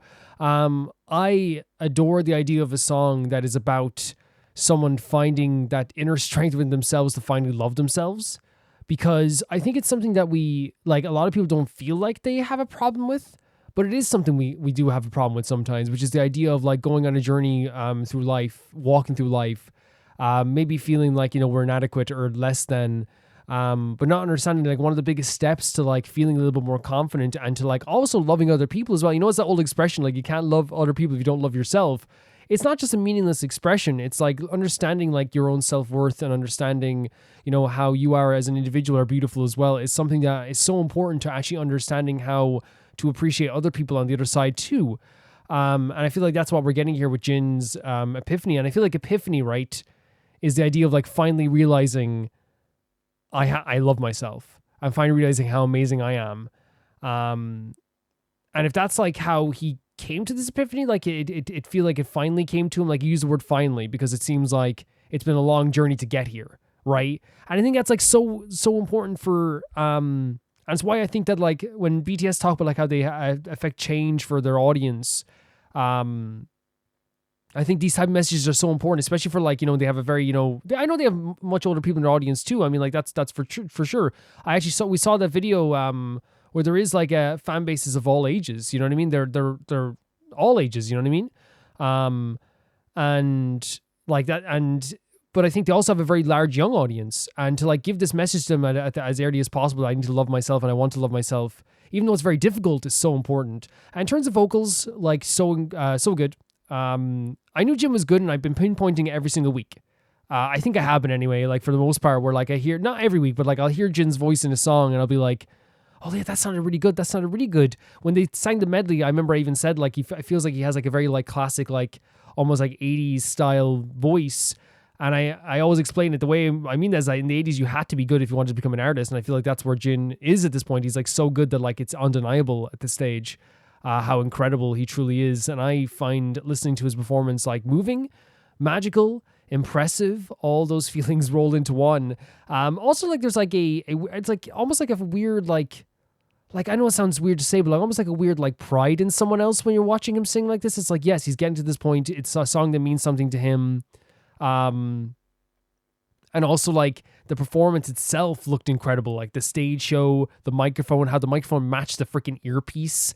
Like him playing the piano at the start, which I didn't expect it was going to happen either. And I'll just say as well, a lot of the videos I've seen of YouTube shorts that combine, again, I get YouTube shorts of K-pop all the time, and I'm very happy to. Jin is a very like lovable soul. Like he is, like from what I've seen from the shorts, he's very like cheerful. He's very like adorable in a lot of ways. And I don't know if this happens, and maybe, you know, Pauline can tell me about this, or maybe you guys in the BTS audience can tell me about this. Sometimes when someone is like quite adorable and lovable, they tend to like have that kind of mark on them where it's like, you're only lovable and adorable, and this is your job to be lovable and adorable. And that can come from like fan bases, that can come from people outside the fan base, that can come from producers, anything. But I'm so glad he's getting to show off like exactly what he can do in other things as well. It just shows how well-rounded of a pop star he is, because it's very clear to me that he is well-rounded, that he's not only a great like part of BTS, but he's clearly like capable of doing a lot of really fantastic solo stuff as well. And I thought this was fantastic. Thank you so much for sending us in, Pauline. This was awesome. The next video is sent in by Geonave, and it's like, I'm going to throw some fun in here, and it's a Mualani video. Let's check it out. What an opening frame. What an opening frame. This is a crazy Milani cosplay, by the way. Oh my god. Wait, is this all the different cosplays? Some really good. Is that a Navia cosplay and a Cloran cosplay? But like, oh my god, they're so good. Oh my god, Seishui cosplay. These are really good. What the hell? They have been working so hard on this stuff. I'm so impressed. Is that a Skirk cosplay? Oh my god, Ethan Levine. Oh my god. No way, come on. What a Vaughn cosplay. That's a really good, yeah, they're really good. That's a stunning Kale cosplay too. No, they're all impressed. They're so impressive with the stuff. But this is really cute as well, right? This is super cute. It's really adorable. Ayamiko. I wonder did they go up and ask people to do this? Just, hey, can you do this to me? That's so perfect.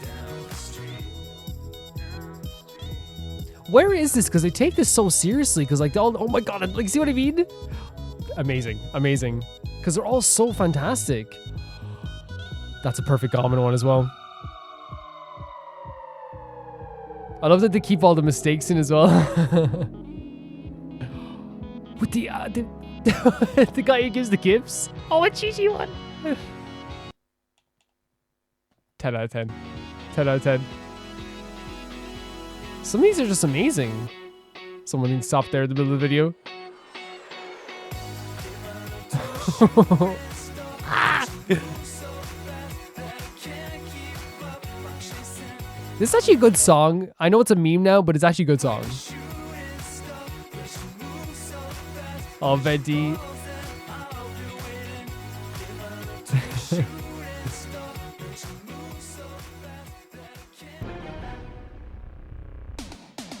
Wait!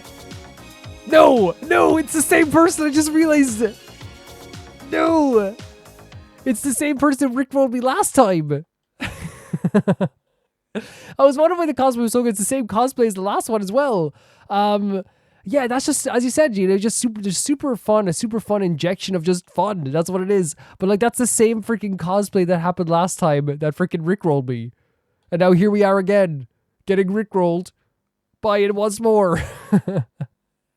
No, I just love how sweet that is. It's very uplifting. It's very clear that there's like a really good community around cosplay. I know I have a lot of cosplayer in my Patreon audience. I don't know if there's many in my YouTube audience, like in like outside of the Patreon, but I know there's quite a few in the or a few in the Patreon as well. And it takes a lot of work to put into it. And the people that were in this video were like dedicated as heck. Like, so the stuff that they were doing was absolutely incredible. It looked amazing, so impressive. And this is just like what June said. It's just like a really like smile-inducing video. It makes me really like warm and happy to even see something like this. So very appreciate June for sending us in and actually giving us a little serotonin boost almost. Yeah, the song as well is like really good. I know like it's a meme now, but it's super good. But I'm very, very happy that we got to see something like this, especially since like I don't know, so much of Genshin like has so many like very like emotionally taxing storylines because it can be, you know, it's very emotional game. So to actually have like also just like this very funny stuff on the outside, it like really like is a great companion to some of the darker aspects of Genshin. You know what I mean? It's like there's characters in here that probably wouldn't get along with each other too well, but they'd have a fantastic dynamic, and I love that you get to see them in cosplay form. And a lot of people played their characters really well too. Thank you, Junave. The next video is sent in by Vivia, and it's Morality Lesson, HSR fan song. Let's check it out. Society's collapsing, hanging by a thread. The kids are running wild and chivalry is dead. Chivalry's dead? Let's turn off the subtitles because they're just going to confuse us. The tools you need to become one of the moral elite.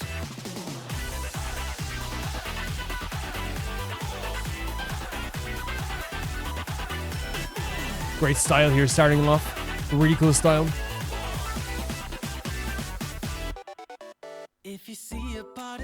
Yeah, really gorgeous style. Like, look at this. Like the colors in it. Like again, it's having all the faint colors and the kind of like darker colors, and then like how the like kind of brighter colors here are popping.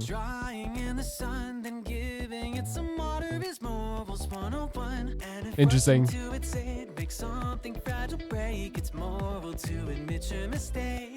Interesting. Look at these cut-ins. They look so good.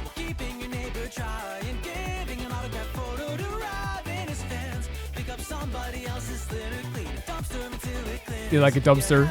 She loves a dumpster. I love the color, how sharp the pink looks. It looks so good.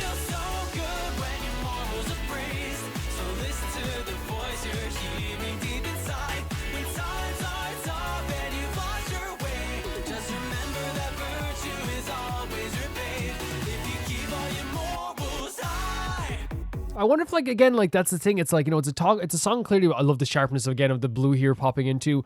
I love the like idea of like relating the morals to like maybe like Stell's character as well, because like I know that like we're gonna be like, you know, going after the Stellaron first of all, and we're already reaching some hardships where like people are pushing back at that, and even so we're helping ourselves, but at the same time it's morally right to get rid of that Stellaron, right?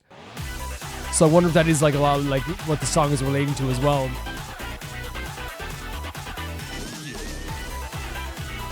Interesting, like all the different, like I guess the devil and the angel on your shoulder as well, which is really interesting. What's this money doing here in a fountain running dry? I guess I'll give it all to a waiter standing by while he's looking kind of bored. The animation here as well.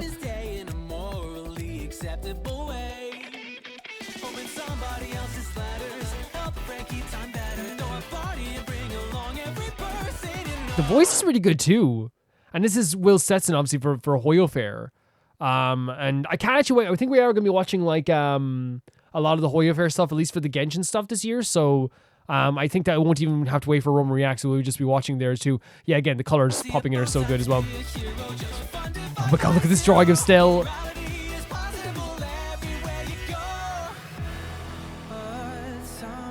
But sometimes, like even like the little sketchy drawing is really cool too. But again, I'm never going to get over how good the color coding in is some of these videos are. People will hate you for spreading the truth. Me when I say Xiao's the tallest person in the world. Powerful voice. So powerful.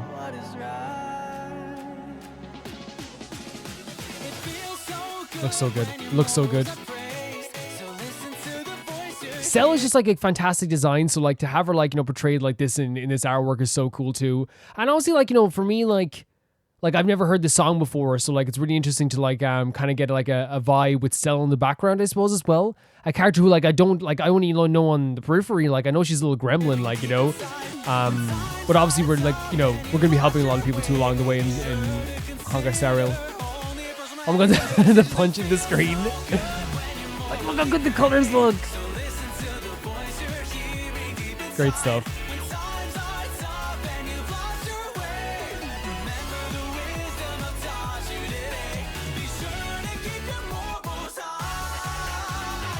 Very cool. Very, very cool. And then in the... Wait, is that Don Hang? Look, okay, hold on a second here. Hold on. Look at this.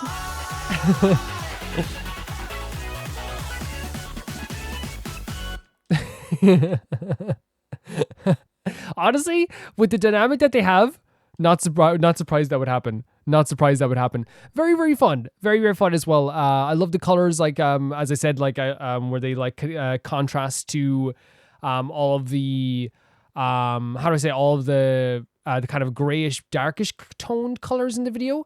But as well, like I don't know Stell enough to like really like relate it to the song that much. But I can say that I know we're going to be helping a lot of people. I know we're going to be doing side quests and different quests. And like right now, if you think of what we're doing now, is kind of painful, but like we have to do it for ourselves, but also for the people of Harlilo 6. But by getting rid of the Stellaron. And like, again, I wonder if it is like because she's just a gremlin, right? It is like this thing where it's like good stuff will make us feel good too, but like there's going to be some times where like we feel like maybe our morals are questioned, like the punching of the camera in the screen here as well. It also feels that way also, where you're wondering, and again, it's not surprising if Stell would turn out that way, where she would like, make a few jokes about, punching a camera or something like that. But I do think that this is a really well-made video. The Hoyo Fair videos are always really well done. I really adore how they drew Stell. Stell is just a fantastic design, very funny and comedic, but also very pretty at the same time. The voice was fantastic, and all this like worked really well for me. I think there's like always like a thing when it comes to like fan videos, where what I'm looking for anyway, is like not just like, I don't care about originality in any way. I really care about like making it like your own and making like the fan bases like come alive, and it makes it feel like the fan base is alive, and that's what I feel from watching this, and it was pretty cool. Thank you so much for sending this in, Vivia. The next video is sent in by Blop, and it's Little Nightmares 2 Comic Episode 2. Let's go. So we read the first one, the Little Nightmares 2 comic. And this time it's widescreen. Look at the artwork here. It's so fantastic. But then again, that's Little Nightmares, fantastic artwork.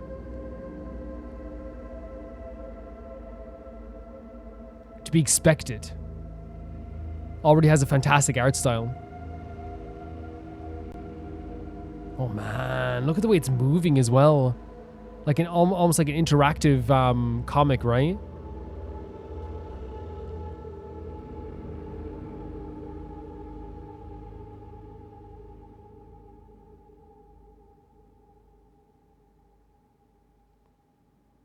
So silent as well, though. I wonder who we're following here as well, though. It always terrifies me when we're following, like, in Little Nightmares, when we're following, like, oh, what is that? What is that? We're following, like, a little child, because you want to take care of them so badly in this, freaking, game world. What is that? It's a hand? Or hands? Claws?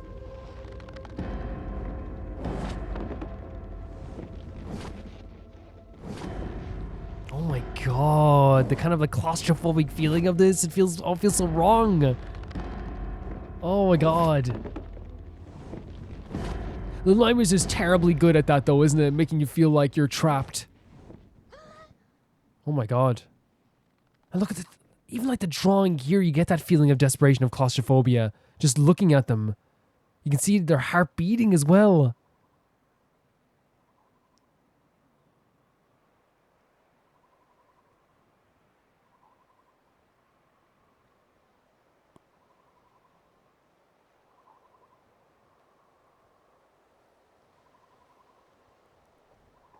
Coloring is so good in this as well. It's so good to make something look like it's like in the pitch black of night, but also like at the same time like beautifully lit, I think that's a very impressive thing to do.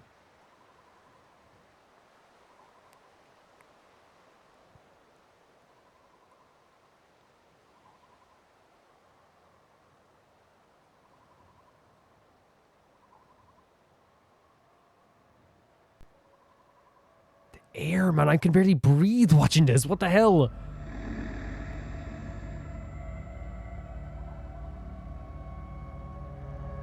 Oh, the TV. Oh no.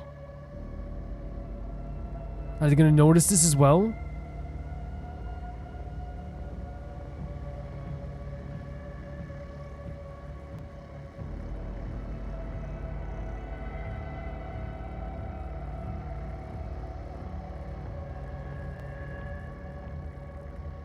Very cool effect here as well. But a terrifying thing to behold once again. Little Nightmares 2 is such an S tier game. Look at even the lighting here. That's what I'm talking about, making things look like it's in the pitch black, but now you have the light of the TV shining on their face.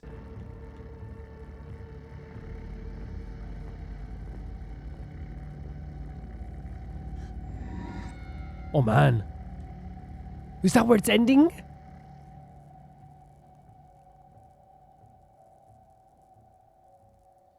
Yeah, the way they've styled this comic is so impressive to me.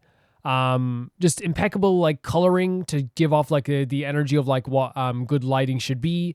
Just absolutely stunning drawings and art design that really fits the like vibe and energy that these games have always had, or that Little Nightmares has had, and I feel like it just comes across so well in this as well.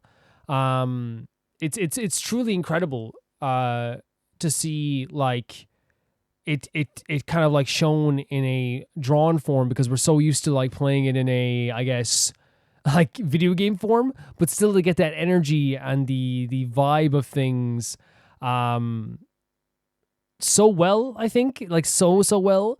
Like, and I like Little Nightmares a lot. I've always loved Little Nightmares quite a bit. But it's obviously like it's a different story altogether, because it seemed to me like it was another kid just traveling through the world, and then once again was like, you know, I guess trapped by this TV. And I forget what the official name for him is, but I know like this. I know the story behind it, and I wonder if he was just trying to find another person to maybe take his place as well, which is like a horrible thing to even think about, but it's something that does happen. Yeah, beautiful lighting, absolutely beautiful colors in this. The atmosphere in this was incredible. I think if all the lights were off and I was recording this during the nighttime, it would have even like a better energy that was coming along with it too.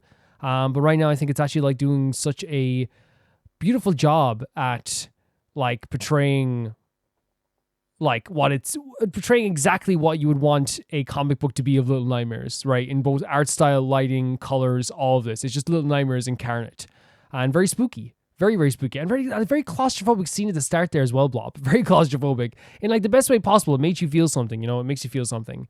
Thank you so much, Blob, for sending it in.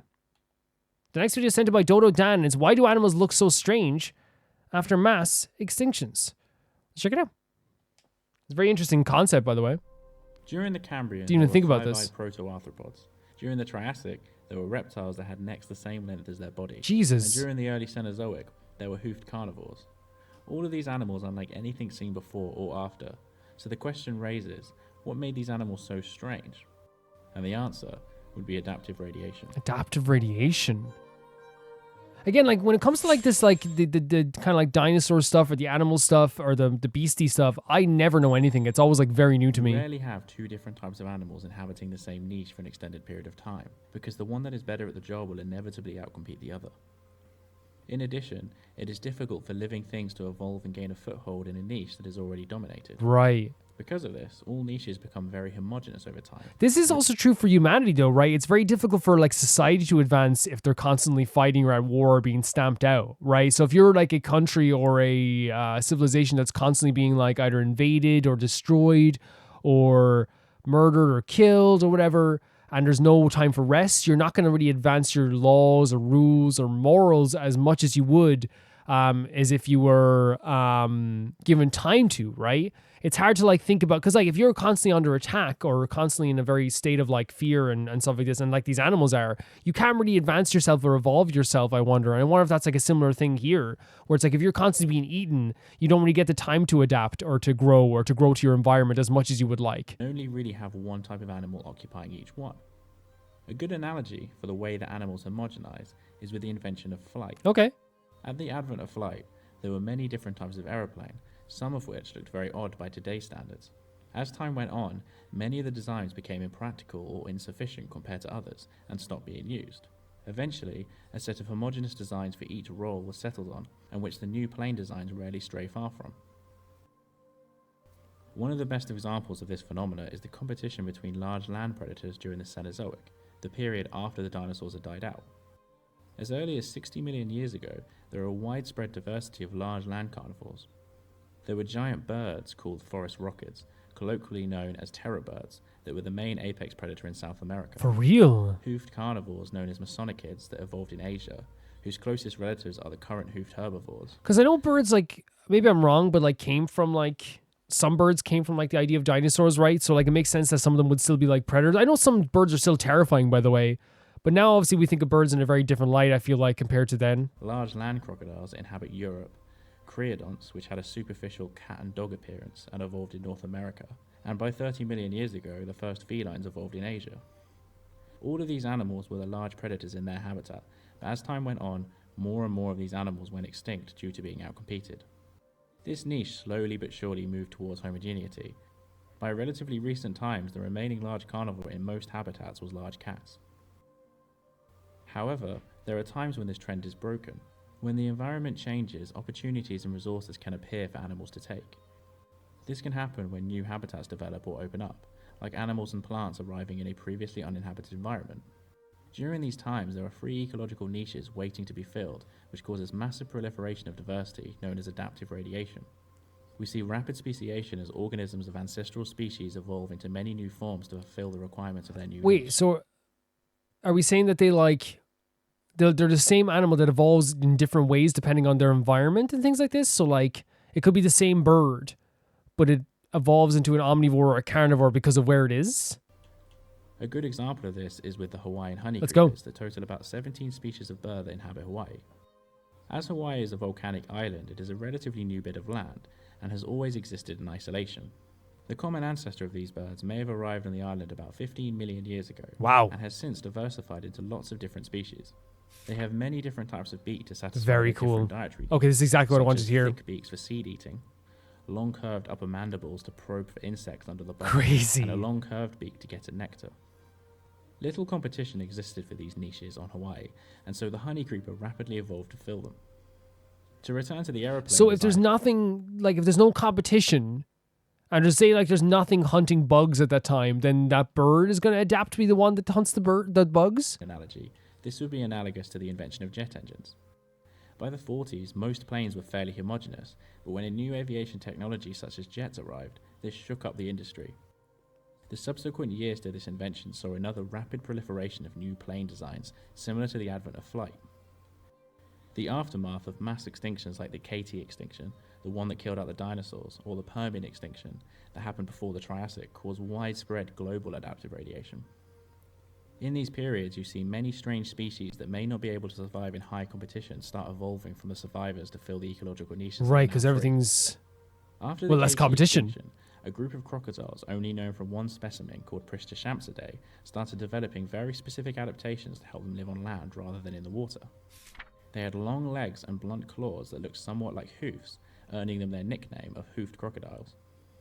Because of these terrestrial adaptations, it is thought that they hunted land mammals like early proto-horses. With the dinosaurs gone, Pristishamsidae was able to easily take the position of large carnivore in its habitat, as they were one of the larger meat-eating animals around it. That's so interesting to me, the idea that like because you're the only one there, and I wonder if that, again, I wonder if that like is similar in like the way like humans do things too, where it's like I'm the toughest here, so I'm gonna be the one. You know what I mean? Like, but in animals, like it's an instinct, right? With humans, you can like help it, right? Like it's so interesting to me that like all it takes now is a lack of competition, which again makes sense if you look at it from a human perspective. Like when there is a lack of violence and a lack of war and a lack of like fighting, there is more evolution when it comes to thought and art and things like this. Like there legitimately is. Now I know poems were written during the time of rebellion, and that's obviously different. But I'm saying like in terms of like forward thinking, it's hard to forward think when you're thinking a very like and you're thinking very war minded, right? In a moment of low competition, animals can easily evolve into new forms. In periods where there are high levels of competition, a galloping crocodile may or may not do as well as the habitat's main predator. But in this habitat, they were one of the only animals that was filling this niche, and so adapted into a large land carnivore. The period that is categorized by extremely strange fauna is the early Triassic, that was right after a mass extinction. Very cute. The Permian extinction. These creatures would include Tanystropheus, that's head and neck was the same length as its body and tail combined. And there were the Trypanosaurs, that were early reptiles and Very previously cute. resembled them, but then quickly adapted to life in the trees, making them take on very strange body plans. Both of these creatures don't seem to have any long established morphologies before their existence, which is a characteristic of adaptive radiation. The Cambrian explosion is also an example of adaptive radiation, but not categorized by the aftermath of a massive extinction.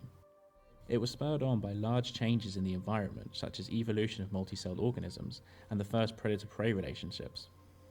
The Cambrian explosion did see many weird animals, like the five-eyed Opabenia, or the spiky Hallucigenia. No, how about no? But also saw the evolution of primitive vertebrates, our ancestors. So although we see land crocodiles, hoofed carnivores, and extraordinarily disproportionate necks as strange by today's standards, the adaptive radiation that follows these mass extinctions and the environmental changes can categorize huge swathes of ecological history and set in motion commonalities. Changes the whole world as time goes on. Like, yeah, because like the idea that like if your environment, and again, like I'm sorry to bring this into humans, like I think like environment like also controls how you grow up as well as like as a human too. So like it's so interesting to me that like it is just like these animals have a whole different diet, lifestyle, all dependent on whether or not they grow up in a certain location. Arguably spurred on the appearance so of interesting. dinosaurs, and the extinction of the dinosaurs caused the rise of mammals. For over 100 million years, nearly all animals looked like rodents, and it wasn't until the KT extinction that they were able to occupy other niches and diversify. Why do oceans deaths produce giants? How about don't talk about that? If you like the video, please subscribe. Yeah, so super interesting thing. Like obviously like I feel like his voice is very dreamy, like so I'm sorry if like I was like very like, you know, I was very relaxed. He made me feel very cozy there. I think it's so interesting, like, because again, like it makes perfect sense in a lot of ways, because I feel like sometimes evolution and the idea of like you know, animals adapting to their environment, like sometimes we kind of brush it to the side because we're kind of like, okay, like I don't really know what that means fully, so I'm just gonna like let the other people talk about it. But having someone explain it in such a very like efficient way makes a lot of sense, especially since like I said, like humans adapt and grow when there is time to adapt and grow, right? The airplane was a perfect example. They had time on their hands to make a perfect airplane. They were given the funds and the time, and they had the expertise and all the stuff to make an airplane. Just like animals who are getting eaten all the time are probably not going to ever become a predator. They're going to become, they're going to stay kind of in the same static way. But after, like, as I said, mass extinctions, they were saying here, you know, there is a gap to be filled, right, with the kind of like predator space versus the prey space. And I love the way they use an example of like bugs that like, and birds that like, depending on like their environment and like where, and like what there was to feed on, what other competition there was, they change their whole like physical form, whether it be the beak and also their physicality, where it becomes like what they're eating, what they're attacking, which is so interesting to me because like that's, you know, you never really, how do I say, you never really think of it that way, but it is like a lot to do with like environment. And like that's the same with all animals. Like if you give an animal an environment where they like never have to like do anything, you give them a bed to lie on, you feed them, like say like if you like, you know, you give them a life where they could do not whatever they wanted, but like if you give them a life where they like were used to a certain thing, that's their life now. That's the way they look at things. So there's always like a very interesting perspective of that for me. I do think it's quite surprising, I guess, like as well, that like, because I really didn't know about the idea that like every time there was like a mass extinction, another animal kind of like was like, hey, I'm coming along. I just thought that like predators were predators and prey were prey, and they developed from other prey and developed from other predators, but they change every single time. Because again, it's always about perspective too, right? Because a bird can be a predatory animal if it has the right prey, right? If you're a bug, a bird is a predator. If you're a dog, a bird ain't a predator. You know what I mean? And I always find that interesting too. Yeah, this is a really interesting video, Dododan. I didn't really think of anything like this beforehand, and now like I'm gonna like, this is the type of video that like, you know, Dododan, I'm probably not gonna give you credit about this, but like I'm gonna be at the, like I'm gonna be talking to friends or talking to family and be like, hey, did you hear about this? This is how evolution works, man. After every mass extinction, you know, I could be like giving some tidbits to people that, and they're gonna think I'm so smart. I might under my breath, Dododan, I'll say, hey, Dododan, give me that. Thank you so much, Dododan, for sending us in. The next video is sent in by Trashman, and it is a Honkai 3 song that has no chance of spoilers. And yeah, so when it comes to spoilers for Honkai Star Rail, and I'm putting this in the Patreon tiers every time you try to become a patron, I need people to understand that, like, because I want people to know in future as well. And like, it's the same rules as Genshin as they were since last year. And everyone understands and everyone's really cool with it, by the way. There's no, again, like I said, I just want to make any new people know if they're coming into the channel. We don't watch anything from a character that's similar or that has similar vibes, or even like a trailer, character teaser, unless we know the character and we've been to that location. That's the way we're going with it. If you might say, well, Calvin, that's not a spoiler to me. And I would say in the nicest way possible, and I'm saying this to any new person who's like, well, like, what if I want to send this? Just make sure you understand that's the rules, because in the nicest way possible, everyone's different. You're not Calvin, I'm Calvin, and that's the way it's going to go. Love you. Appreciate you. So if you want to become a patron and you want to submit videos for Honkai Star Rail, check that post and check the description of like the actual tier itself. And also, if you're someone who like wasn't who just joined recently and was like, I can't send any teasers or trailers, which I know there are people probably out there that want to send a bunch of teasers and trailers as well, 110% message me and say, hey, I thought I'd be able to send this, but I can't send this. This is the only reason I joined. I have no problem giving you a refund, 100%. It'll be 2 seconds flat and you'll get it. That's no problem whatsoever. I put it into the description of all the stuff now as well, so you'll know exactly what it means. But I also put in every Roman Reacts post, I have the right to refuse any video as well.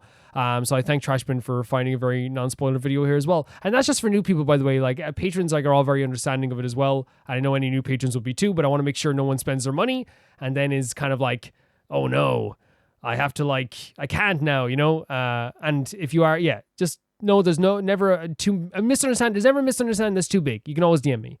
Let's check it out. The Capo.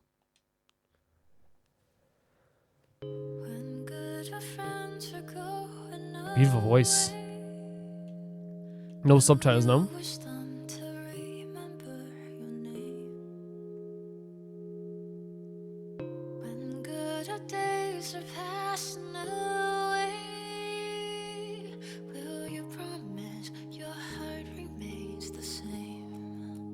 Gorgeous voice.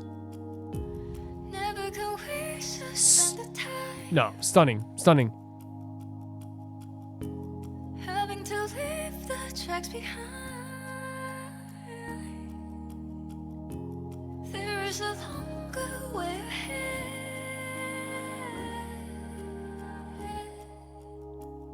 After all.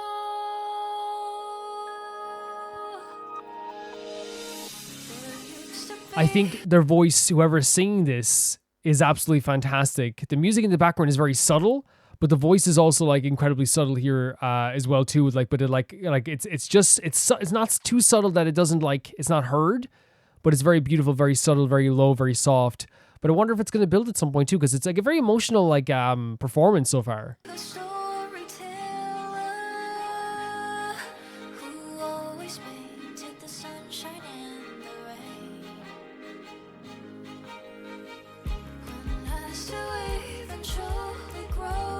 I can't this is I can see where this would be in a very emotional scene, you know what I mean?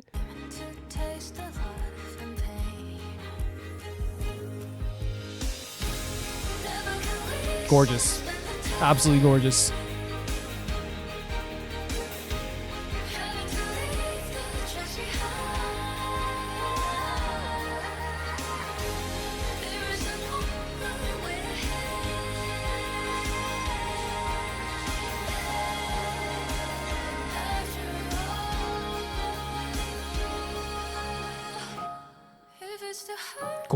I can't get over how sweet the voice is, how pretty it is, how easy it is to listen to as well.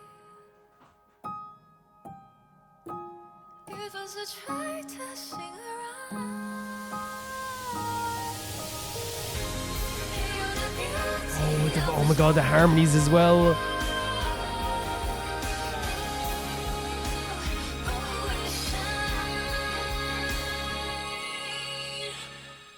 Just so gorgeous. So gorgeous. I've heard of Honkai Impact 3rd quite a bit from some patrons. Some patrons absolutely adore it. But I haven't obviously played it because obviously it's not available. It's on phones, I believe. It's not available on consoles or anything like that. Which is understandable. I think it's a mobile game. It's one of Hoyo's first big successes, and still is a success, I believe, as well. That relates to Honkai Star Rail too. But that music there was just really, really pretty. The voice was really gorgeous. I think that what we're having here is a very subtle, emotionally filled song with a voice that's almost perfect. And I wonder if it's there's two girls in the image, so I wonder if it's the two of them singing together, or maybe it's just maybe it's not even them singing. Maybe it's because that's probably silly. Maybe I don't know. Maybe it's just them portraying to some character singing. Maybe is that the way it is. But I find it gorgeous regardless, and it was so subtle, so pretty at the same time. so stunning. And I think it is like one of those things where like you listen to a song and you can kind of imagine a scene that it could be in, like a high emotionally impactful scene where it's just gonna tug at your heartstrings and make you cry like almost instantly. Her voice was like, you know, like it had this like very breathy tone, but in a very good way. Where like again, it was like almost like very intimate and beautiful and really easy to listen to. And I think that's such like a fantastic trait to have in any singer, honestly. Like a perfect tone as well for the voice too. But all in all, I found it all to be like really, really perfectly done. Like, I mean, perfectly done. Gorgeous music. I think Hoyo is like incapable of making bad music, honestly. Thank you so much for sending us in, Trashman. The next video is sent in by Malcolm Kunde. Not long ago, Scenic from the Patreon shared this absolute banger of a song and a music video. I felt like I had to share it for everyone to see. This is by OCT Half Horse, Half Man. I've seen this advertised before. This is by the same people that made, I believe, Frictionless Wipe. Let's check it out. The world may not understand you, frightened by your differences, but it is not their acceptance you need. It is your own. Run free, my stallion, unbridled by doubt, and may the love you find along the way unite the halves. Oh God, we're starting out like these guys are like very random and weird. I've only seen Frictionless Wife from these guys, but like again, it's not exactly my style. But like I know they had a guest star in it that I really appreciated. But it is like one of those things where it's like, yeah, I know I'm ready for a ride of some kind. Do we need subtitles?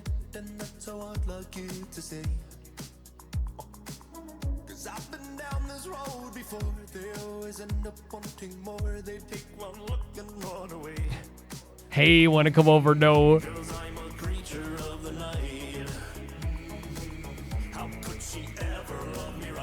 Stop.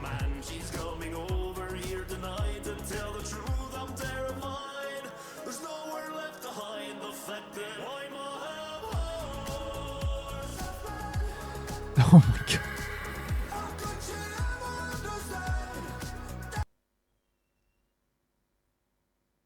This is what I was saying. I knew I was in for some sort of freaking ride. But again, like just like with Frictionless Wipe, they have like really good vocals here as well. So there's like that. You know what I mean? It's a really they're a group that like seems to like make some very off the wall, out there stuff. So like I guess it makes sense that this is like, you know, pretty crazy, I guess.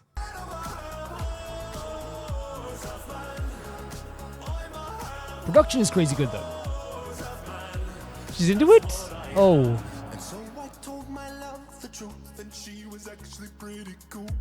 Oh. I knew they were wild. I knew they were wild. Oh. I knew they were weird. I knew they were weird.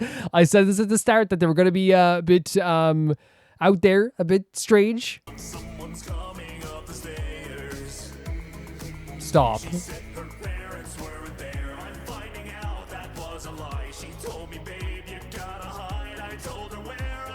Yeah, what are you gonna do?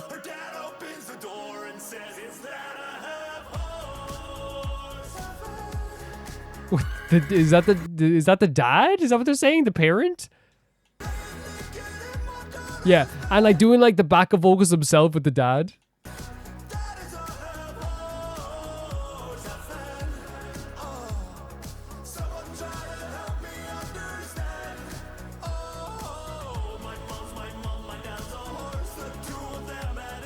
Why? Why would they do that? Why?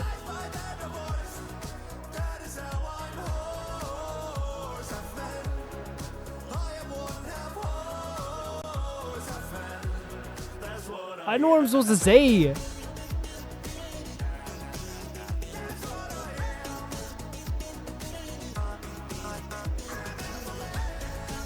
No. No, no, no, no, no. I know like it's like embrace the weirdness, right? But like it's just so crazy. It's so crazy. And like I understand it's intentionally weird, right? And I hope no one takes it as like, oh, he's being mean about this video. Just shook a little bit.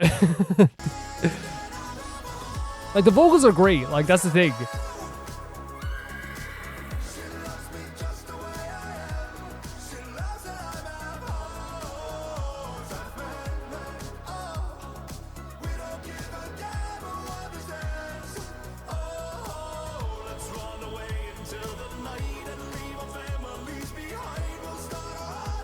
Crazy. Again, it's just one of those things where the vocals are so impressive. The video is absolutely crazy. And like, this is what I felt with Frictionless Wipe as well. I was like, and again, like they're great. They're really talented. They're 100% talented, but I think I'm not supposed to be sitting there going like, this makes perfect sense. It is like it's something that it's like, it shakes you, you know? It's very weird.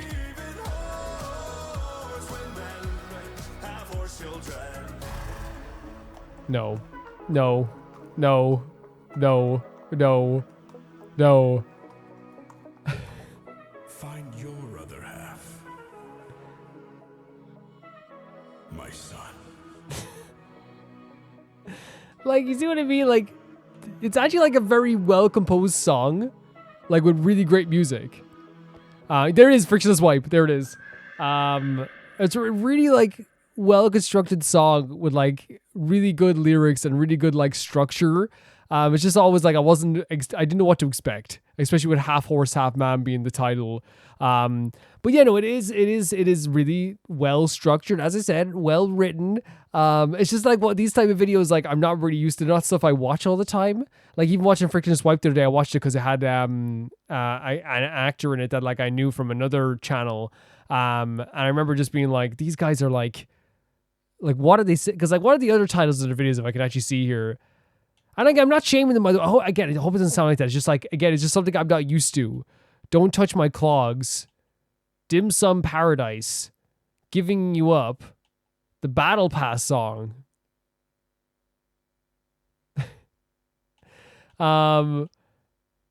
It's just like a lyric video for Half Man, Half Horse. That's pretty cool. TikTok Baby.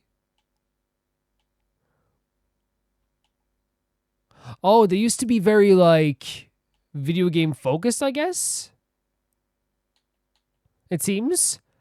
Yeah, okay, that makes sense. Like, they've kind of, like, you know, found their niche then. They found something that's, like, really, really good for them.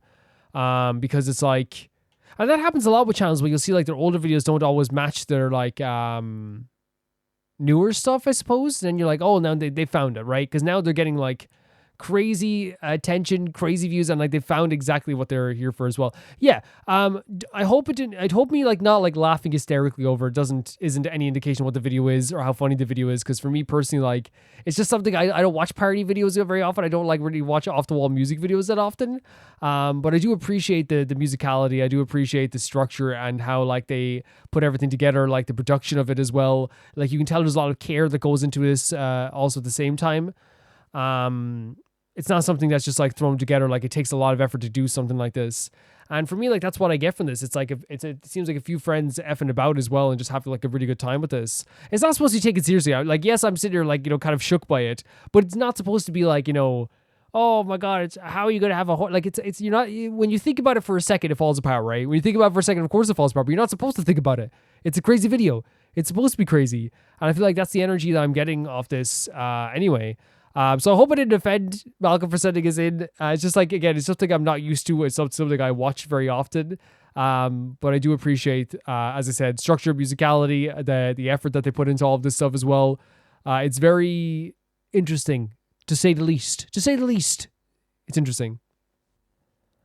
The next video is sent in by Colorbow, and it's listened to Umineko's OST last week, so here's some of it. Not sure if this was sent in before, though. Even if it was, we can definitely listen to it again. We're sent so many videos over the course of a long period of time, it's hard to know exactly how many videos are sent in each week. So let's take a look at Patchwork Chimera. Or let's listen, I suppose. The Umineko series has some really gorgeous music, so like I'm expecting something unbelievably pretty with like this really cool artwork we're looking at as well.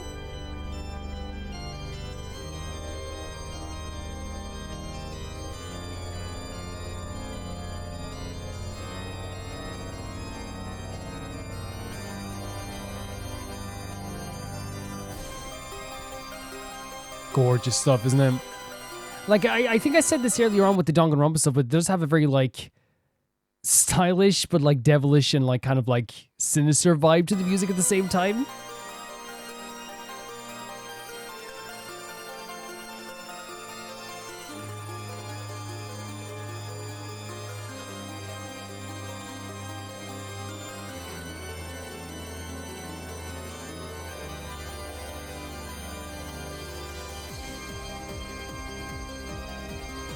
Oh my god, with this fast, again, and that kind of a fast beat in the background as well, kind of setting up that urgency.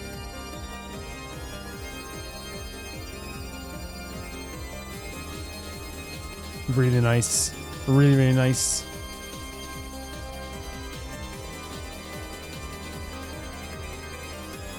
Gorgeous. Like, I know this is, like, probably done on the synth and on, like, not on an actual organ or piano, but I think that, like, honestly adds to it as well. It feels like it adds to kind of, like, the, kind of a mix of, like, that classical style with also, like, a very video game style as well. But it does feel, like, very, like, I don't know, modernized classic, if that makes sense. At least that's the vibe I get from it, anyway, when I listen to it.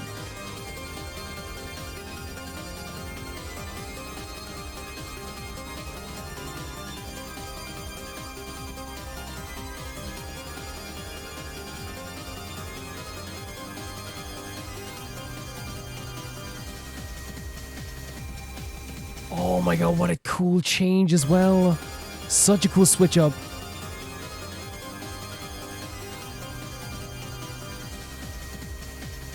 Very cool. This is what I'm talking about, like the mixture of the classical and video game style, like kind of put together. And almost like an EDM aspect as well. Gorgeous. But like, do you feel the panic in that?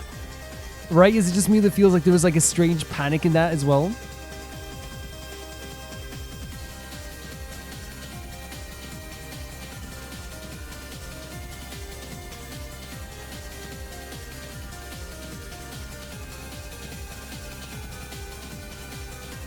Like, oh, I pressed the wrong button.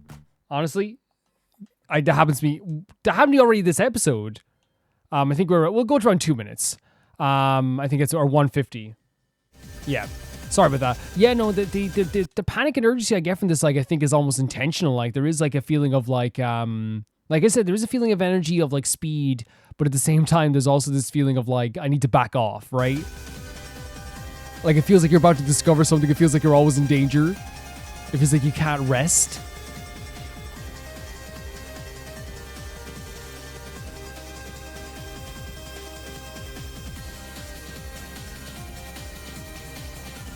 It's actually really, really fun to listen to as well, isn't it?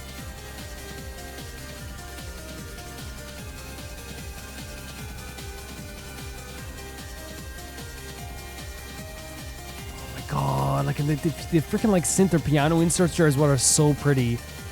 It kind of like grounds the very like speedy aspects of it, right, to like making it more like I don't know, more like I said, like a more like of that mix of the classical and kind of like very like fast like EDM or video game style that's coming to it as well. Like, it really works well together.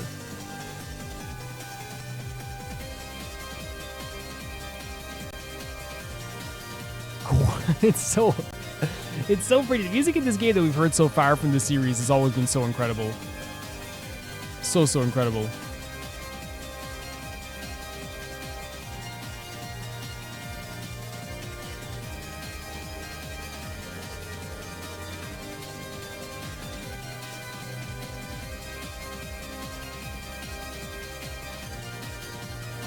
Yeah, like it's almost like, again, like I said, like the urgency of that music.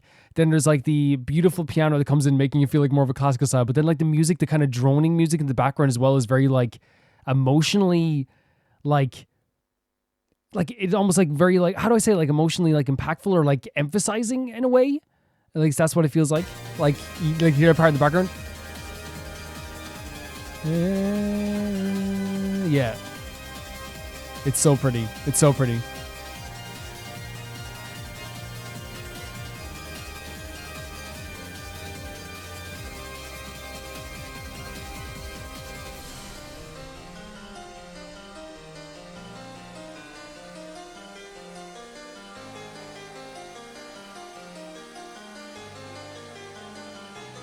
gorgeous. Kind of like, it's not even a slowdown because I think it's just because the whole song has been very like high octane with a lot of its music. It feels like a slowdown, but it's not even a slowdown. It's just literally like, you know, almost like an addition in a way. It's like, I guess if you're not using the word slowdown, you'd use like almost, I guess just like the perfect idea of what a bridge is, right? Something that fills the gap in between two parts of a song. You know, it is that perfect bridge.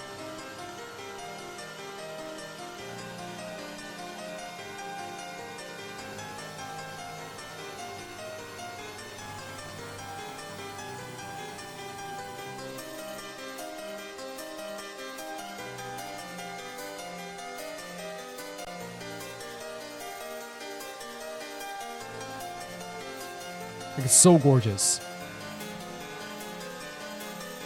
But it's scary as well, right? Like, it's so pretty but scary. Like, this is like, it still gives you that scary energy to the music.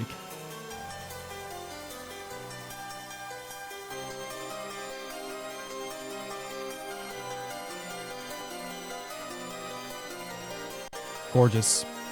Absolutely stunning.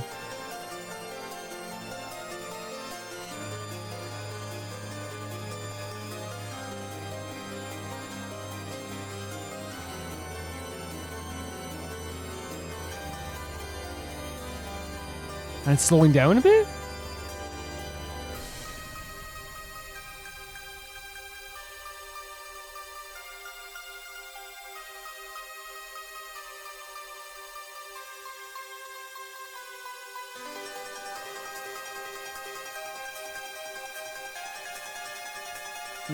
Nah.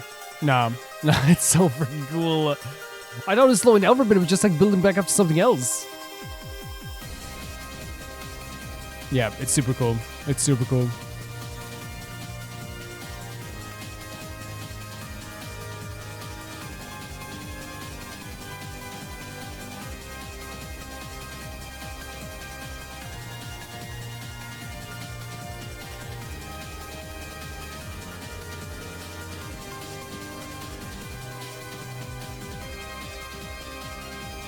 Yep. Every time he comes back in with those parts, I'm just like, yeah, no, it's so pretty.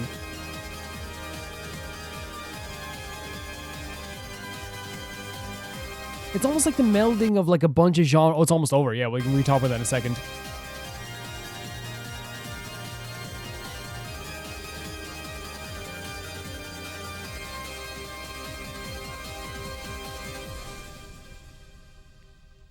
There we go.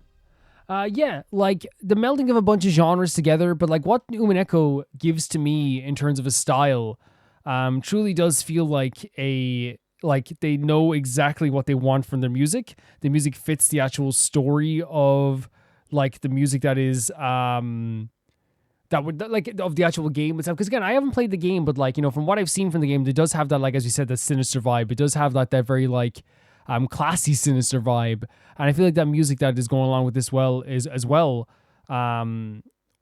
so well with that. Also, we have a song here that at times was making me just with instrumentals was making me feel so many different types of emotions, and I feel like it's we have emotions that are kind of a little bit scary, kind of a little bit, as you said, sinister. Very beautiful at times too, magical at times too, but all the time there's this kind of droning feeling when you're listening to it where it's what's going to happen here? What are we getting from this song? Almost there's some dread that's coming with it every single every single moment, honestly, when we're listening to this. And it's really, really cool in that sense too. Everything I've heard from Umineko in terms of its music has always been really, really good. So I'm not surprised that this is also really fantastic.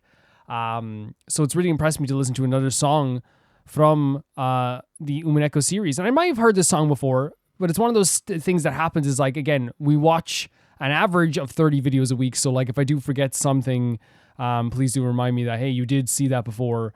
100%, please do remind me. Yeah, beautiful song, beautiful instrumentation. I thought they did such a fantastic job with this. The music for this series seems to be this really impressive all the time we hear it, and it makes me want to play the games even more and more. Even just listening to the music makes me feel like there's a energy about this game that I feel like I need in my life. Thank you so much, Colorbo, for sending us in. This was so sick to hear, so sick. The next video sent in my Emerald. I don't think I've sent a song with Clark as a singer yet, so now it's going to be Clark S. Nova lyrics, Die Machine song. Let's go.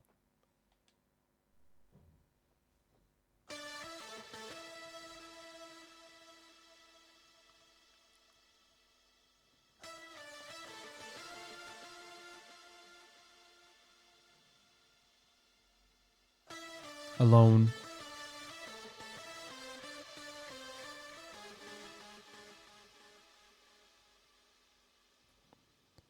Interesting start as well, right? Oh, we're talking. They're almost like very trash metal-esque, right?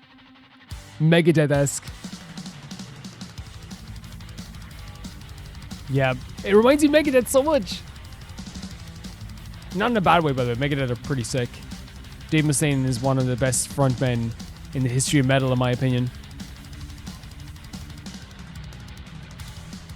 And it's hard to... I don't think you'd be like really making like hard rock music ever if you didn't have like some influence, I think, from them. Really pretty. Really, but it has its own twist in it, right? It's not just like, oh, this is like Megadeth. It has its own twist in it. Just get the energy of Megadeth in it as well.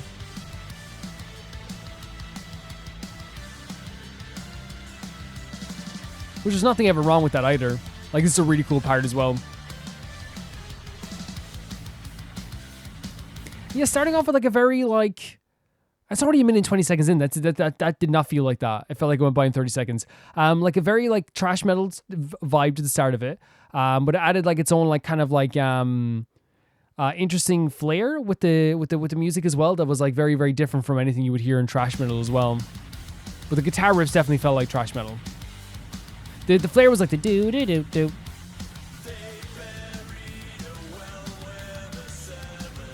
Interesting. You know what it feels like now?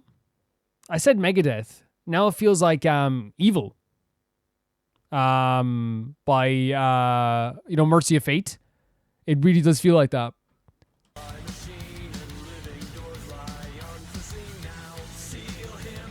Or like a very fast version of Ghost.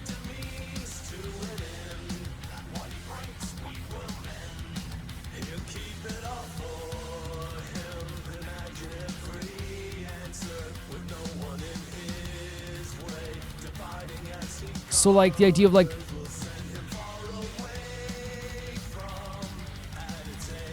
it's like the idea like I think it said the idea of like, you know, like having nothing in a way, understanding everything.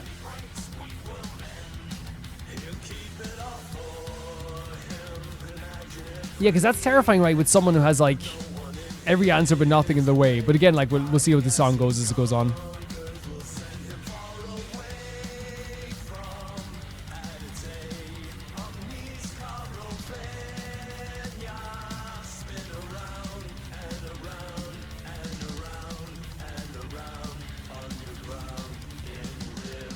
The river you drown? I like, again, I don't understand the lyrics almost instantly. Like maybe like sometimes I do have a good interpretation, sometimes I don't, but I do like that the style of the song as well. It feels very classic in a lot of ways.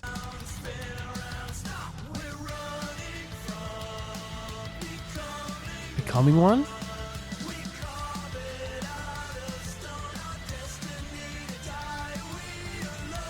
Are we alone? I'm so interested to think like what this is.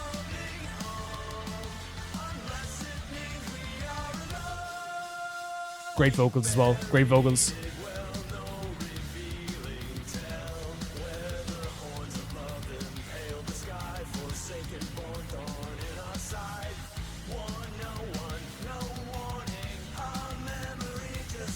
Yeah, I'm just, you know, I can't get a grasp of the lyrics this time around. I feel terrible. But I do like to enjoy. I'm enjoying the song because again, it does feel like it's like that that trash metal I kind of grew up on, you know. But now it's changed to every imagine every answer in our way. So are they utilizing some power that was once belonged to one person, but they're taking it for themselves?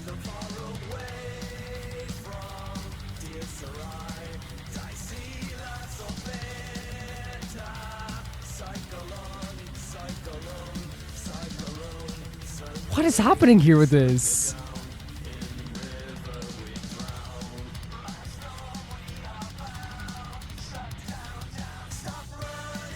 You need like honestly, Emerald, this is so freaking sick. The music in it, the drums, the double kicks, the as I said, the flair that they add to like the actual chugging guitar as well. The vocals, all really cool.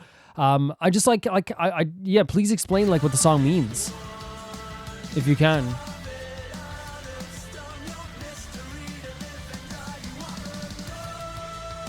Very sick part as well. Look at this. Well, listen to this.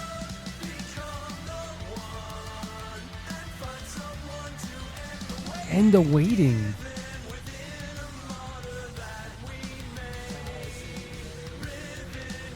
This is a cool part as well. It's a really cool part as well.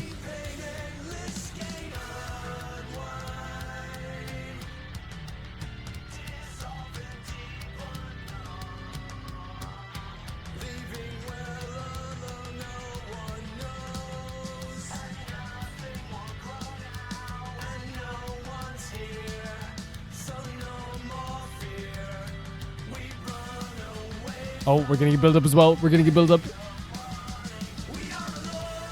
So freaking sick.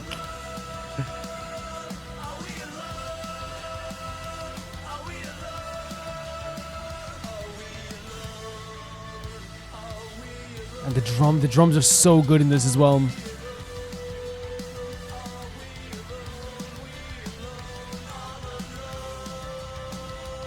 Again, those little flares that add to the trash metal that make it so different and so unique in its own thing, you know?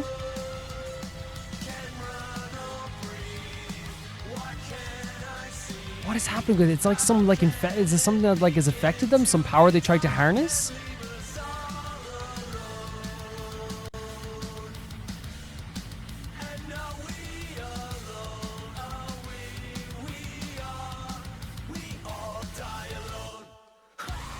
Oh, yeah. Bringing some metalcore vocals in at the end. Very, very sick. Very, very sick.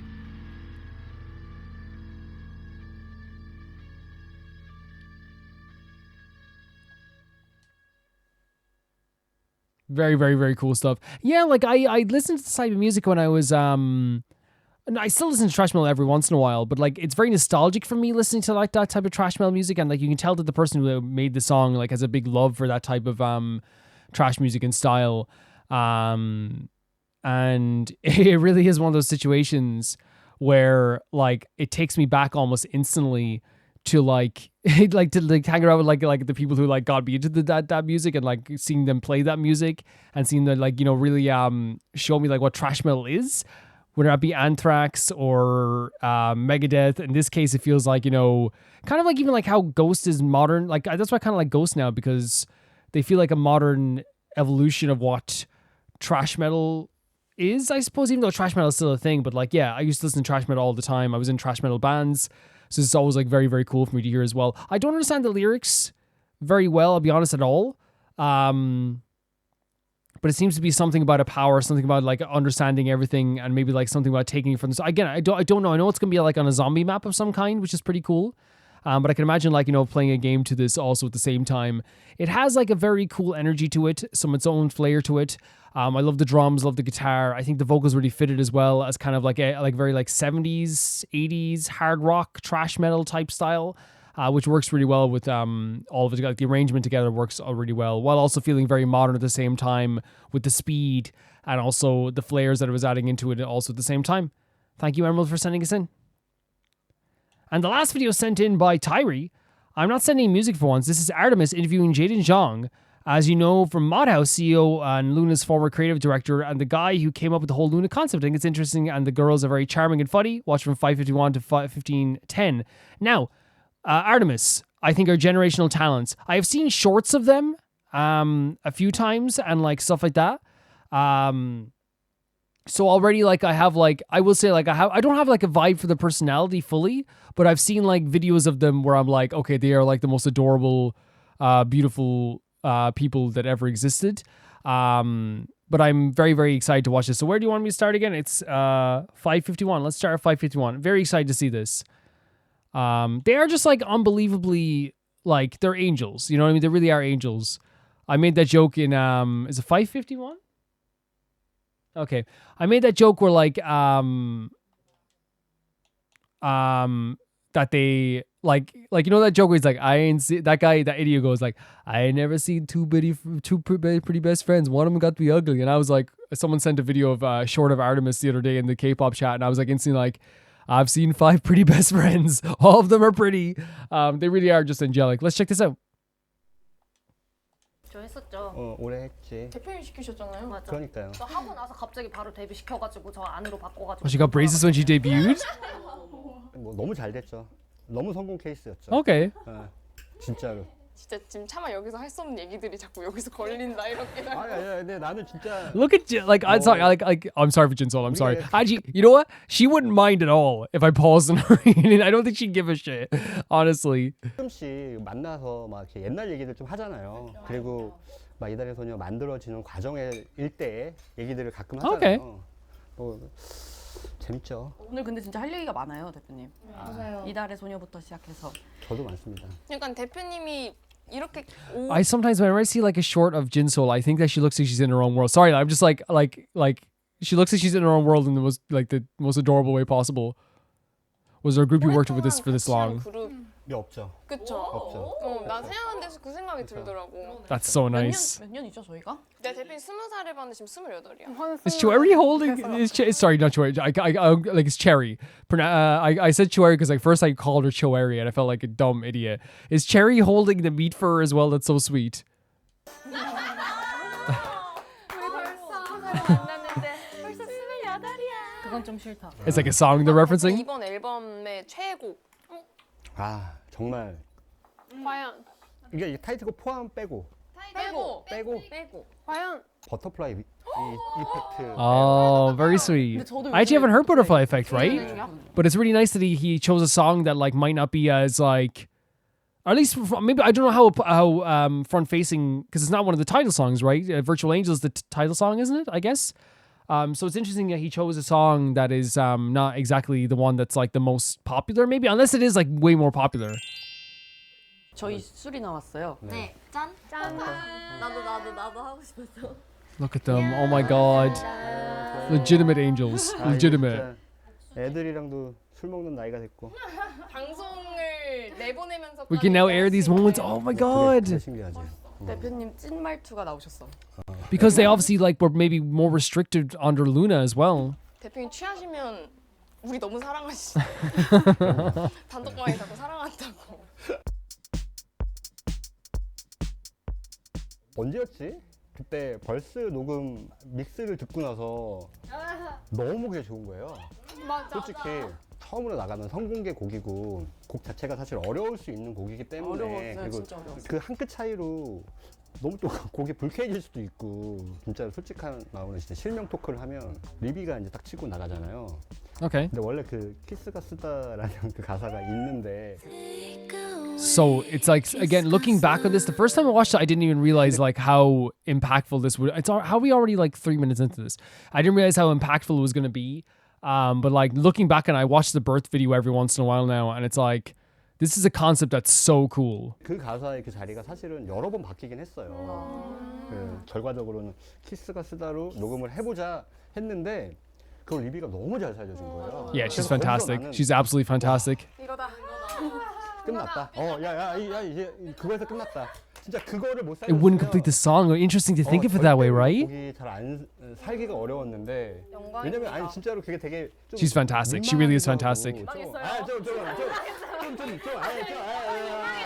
조금 이상하기도 하고. 키스가 쓰다? 그러니까 좀 뭔가 이게 좀 그렇잖아요. 근데 I think they're great lyrics as well. They really are. 그냥 너무 멋있게 딱 잘 잡고 들어가지고 속으로 됐다. That's so awesome. 완곡을 그때 믹스 버전을 듣고서 너무 기뻐가지고 단톡방에다가 뭐 사랑한다. They seem so comfortable as well, right? They seem so. How is it 9 minutes? What is happening? 4 minutes.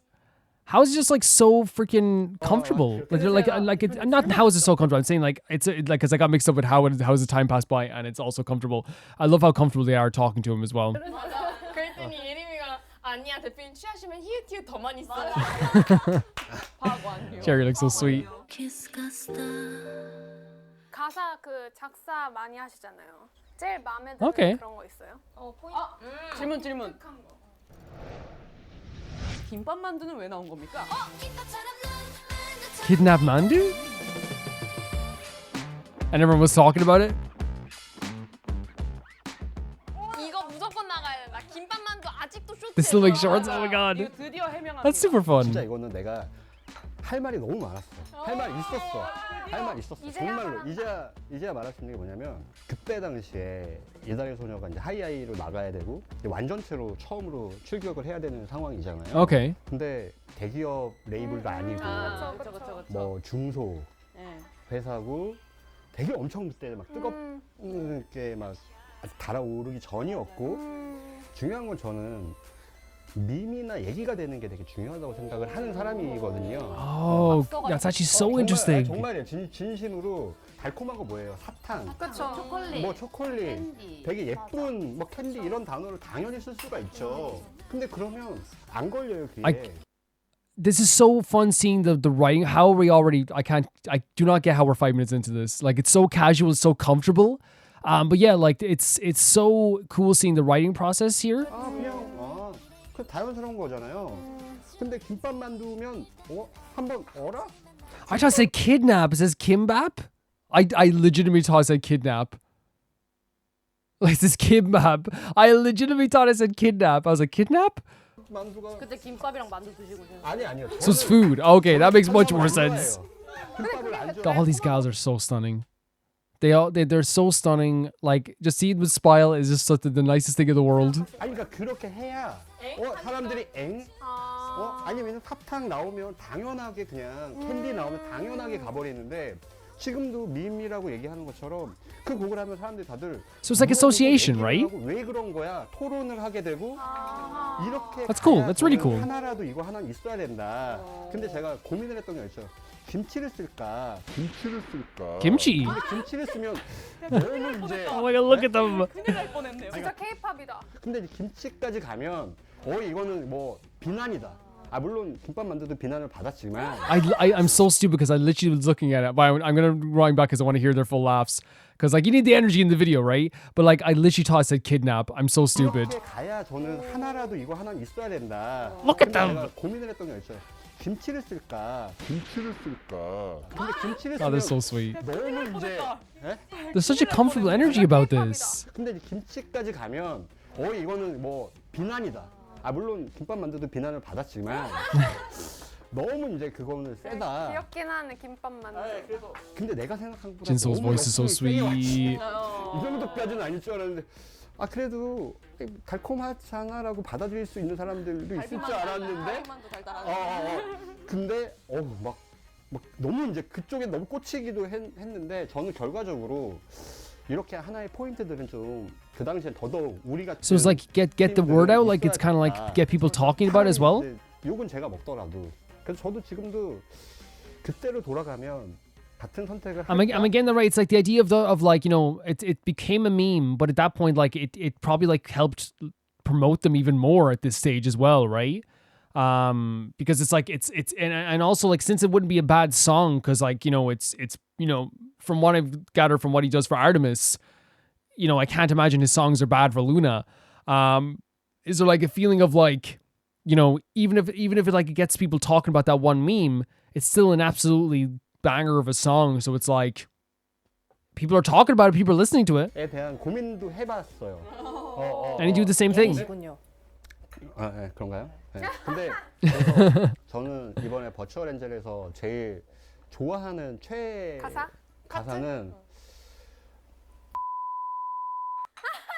Oh, because it wasn't out. Was it out yet? 예전 Or? 영상들을 보는데 저희 이달의 소녀로 데뷔했었을 때도 데뷔와 동시에 콘서트를 했었잖아요. 근데 그 규모를 보는데 와 그때 당시엔 솔직히 몰랐죠. 이게 맞아. 그냥 당연히 시키니까 그냥 하는 거다. 약간 이렇게 생각을 했었는데 진짜 대단한 일이었더라고요. 그게 너무 이례적인 일이었고 지금으로는 상상도 안 될 만한 그런. 맞아요. 저 솔직히 이번에도 그렇게 하고 싶긴 했었어. 맞아요. 뭐 여러분들의 뭐 요청이 있으면 언제든지 사실 뭐 좋은 콘서트들은 열 수가 있죠. 그리고 It seems like they have like way more like also input here. It seems like this as well, but also like they can air out like how they feel about certain situations here also too. And again, I don't know what the like perfectly what the situation was like with Luna. I only obviously know about stories that I've heard, so obviously that's a little bit different from other stuff. But like obviously like they seem way more comfortable now, and like everyone's in a way better place, I suppose. 기본적으로 그때 이달의 소녀도 그렇고 그리고 지금 아르테미스도 그렇고 공연형 아이돌이 제일 중요하다고 생각을 해요. 그러려면 좀 먼저 경험을 빨리 해야 된다라고 생각을. So it's like almost like throwing into deep end early, is it? 아르테미스도 지금 앨범을 나오기 전에 월드 투어 문샷을 또 공개하지 않았습니까? 네. 예매 많이 해주시고 오시면 아주 좋은 공연을. This is one of the most comfortable videos ever. I'm just like literally like have no issue just like watching like these gals just eat their food and chat with this guy as well. But also like this is like I cannot get over how like every one of these gals just has a pretty hairstyle all the time. 같은 머리의 맞아요. 이유. 하이하이 때 8주 내내 같은 머리. 같은 머리. 이 각이 조금만 틀어져도 희진이 오늘 Wait, so did let me see this? 8주 내내 같은 머리의 맞아요. 이유. 하이하이 때 Wait, I want to get the. Is it saying why were you? 네. 예매 많이 해주시고 오시면 아주 좋은 공연을.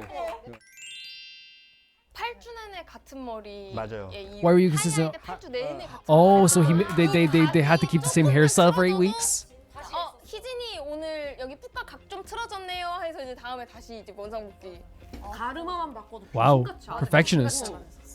제가 그런 너무 그때 컨셉에 진심이었는데 어차피 다양한 모습들은 이후에 충분히 다 보여줄 수 있는데 그 당시에 우리가 아까 말한 것처럼 알려지지 않은 상태에서는 하나라도 더 각인을 하려면 이걸로 그냥 계속 밀고 나가야. It seems like he understands the idol stuff like really well. Because like while he's like seems very supportive and all this stuff too, he also understands like to get successful as an idol, you need to do certain things, whether that be make people talk about the song, even if it's like a meme, keeping the same hairstyle for 8 weeks because like you need to make an impression so people understand who you are before you change yourself, I'm guessing as well. Like and like even like throwing people to the deep end, it seems like with the concerts as well, because people do need to learn how to perform. It seems like he understands like those aspects quite well. It seems so anyway. 팬분들은 이런 생각도 있죠. 아 얘는 예쁘니까 이 방송국에서는 이런 모습, 뭐 이런 머리, 뭐 이런 메이크업 그래야 방송국마다 보는 재미들이 있다라고 생각을 하는데 나 완전 인정하죠. 근데 그건 팬으로 들어왔을 때 얘기인 거고 팬이 아닌 사람들이 He's thinking about from a fan's perspective. 그냥 베스트인 상황들을 보여줘도 팬으로 입덕될까 말까인데. 베스트인가 그래서 그때 베스트였나요? 그때 뭐가 베스트였나요? 이거 3차 이거 피카츄하고 Pikachu lobster. 아 죄송해요. The hair is still really nice though. That isn't. So that's out. So like looking at this from them now, by the way, like holy hell, the difference. Because I've seen Jinsoul's hair like this, right? Because of the meme where we're hitting the table, it's so different. Even Cherry looks so different. 팬들의 반응이 너무 생생해요. 딱 첫 방 나왔어. 애들 드디어 나왔어. 다음 날에 똑같아 모두가. 맞아. 뭐지? 근데 그 다음 날 똑같대. Oh, so the fans were like looking for a different look, right? 달라지겠지. 근데 또 똑같아. 나 의상이 더 웃겨. 맞아. 의상 퍼스널 컬러 테스트야. 맞아. 그때 이후로 보라색 안 입잖아. She hasn't worn purple since. 노랑색도 안 입어. It's because they wore those outfits so many times. They're just like, I'm not gonna do it again. That's so funny. 보라색 아니라고 생각했어. 되게 저는 어쨌든간 뭐 그때 선택은 그때는 옳았다. 입덕을 위해서. To get people in the door, I guess. 별명 있으시잖아. 뭐? 그 뭐냐 컨셉 변태? Concept freak. 아 뭐예요 대표한테. 갑자기 덕질해서 왜 그걸 아니 이게 되게 좋은 말로 사람들이 막 그런 Like freak in a good light. Okay. 여기서 Oh, that's the end of the video. Yeah. So I think what he was saying was like, and maybe I'm wrong, is like the idea that like it's just to get people in the door first, to get to know who you are, to get to know a concept, to get to know the gals as who they are right now, and then like they can come by later and like change, and then they will appreciate that change. Maybe like at least that's what I'm getting from here. It's really cool seeing all of them interact with each other. They seem very sweet. They seem very nice. They're all like really like pretty, right? And that's the thing is like as well, like it's and that's I think like a sidebar. I want to make sure that everyone knows that like they're freaking like superstars. They really are. And that's the same thing as we're talking about Loosemble earlier. Like they all just look like superstars. And like I really feel like it's like getting this insight into like the mind of someone who's creating stuff for Artemis, like I think it makes a lot of sense where it's like you think about every single line and how it makes people remember it and how like one line can make or break a song and how we saw like the bitter kiss line is that line. And if Kim Lip wasn't able to do well, even though he knew she would do well, it would all like kind of fall apart in a way too. I think that's so interesting too, because that's such a faith in not only performer, but like in your own lyrics as well, especially if he was the one writing some of the lyrics there as well. Because he said here, like he was a former creative director for Luna. And he's a CEO of Madhouse. Yeah, no, it's very interesting. And you said like the girls are very charming here as well. Like I love that they're also like able to look back on like, you know, maybe the styles that they weren't a big fan of, whether it be like the hairstyles or the outfits, and like it's something that they just they'll never go back to because of maybe like now they wore it too much or like it was like such a big thing for them, and then the fans were even kind of like, oh, they're not changing their styles at all. But I do get the idea of like maybe trying to like get their foot in the door because they weren't that popular and trying to create like a brand identity for everyone as well. I don't know how like Artemis or Luna fans really felt about that at the time or really feel about it now, because obviously like, you know, now we praise a lot of individuality when it comes to like say like the groups the first ever group I got into was Zero Base One, and like whenever they changed their hair it's like a big thing. But I guess like what I will say, like even for Zero Base One, like we talk about even in the K-pop chats about like we talk about their hairstyles as an era, right? It's like, oh, the Matthew Feel the Pop era, the Matthew Doctor kind of era. You know, everything kind of like changes with that, like with eras and stuff like that. So it is like this thing where like you associate things with like certain eras, I suppose. And I wonder if you feel like that same way too. Seeing them all now, like when they were younger, is such a different energy. I know they weren't that much younger, but like even now, like I feel like they've come into their own style. They're probably, you know, designing their own way they want to be a lot more. Being individuals on another level also at the same time, which is also a good thing too. And I think they've probably like earned that right as well, after going into the deep end, after being in such a successful group, but also going through so much at the same time as well. It is really cool to see that they're able to like kind of like maybe more express themselves and actually like be so comfortable around their CEO that they can like, you know, poke fun, make fun at the former choices, like have a joke and have a laugh is also like a really, really sweet thing too. I adore these gals so much as performers, and it's so cool to see more of them behind the scenes and kind of like see how like comfortable they are here, but not only just like a little bit tidbit into like their personalities too.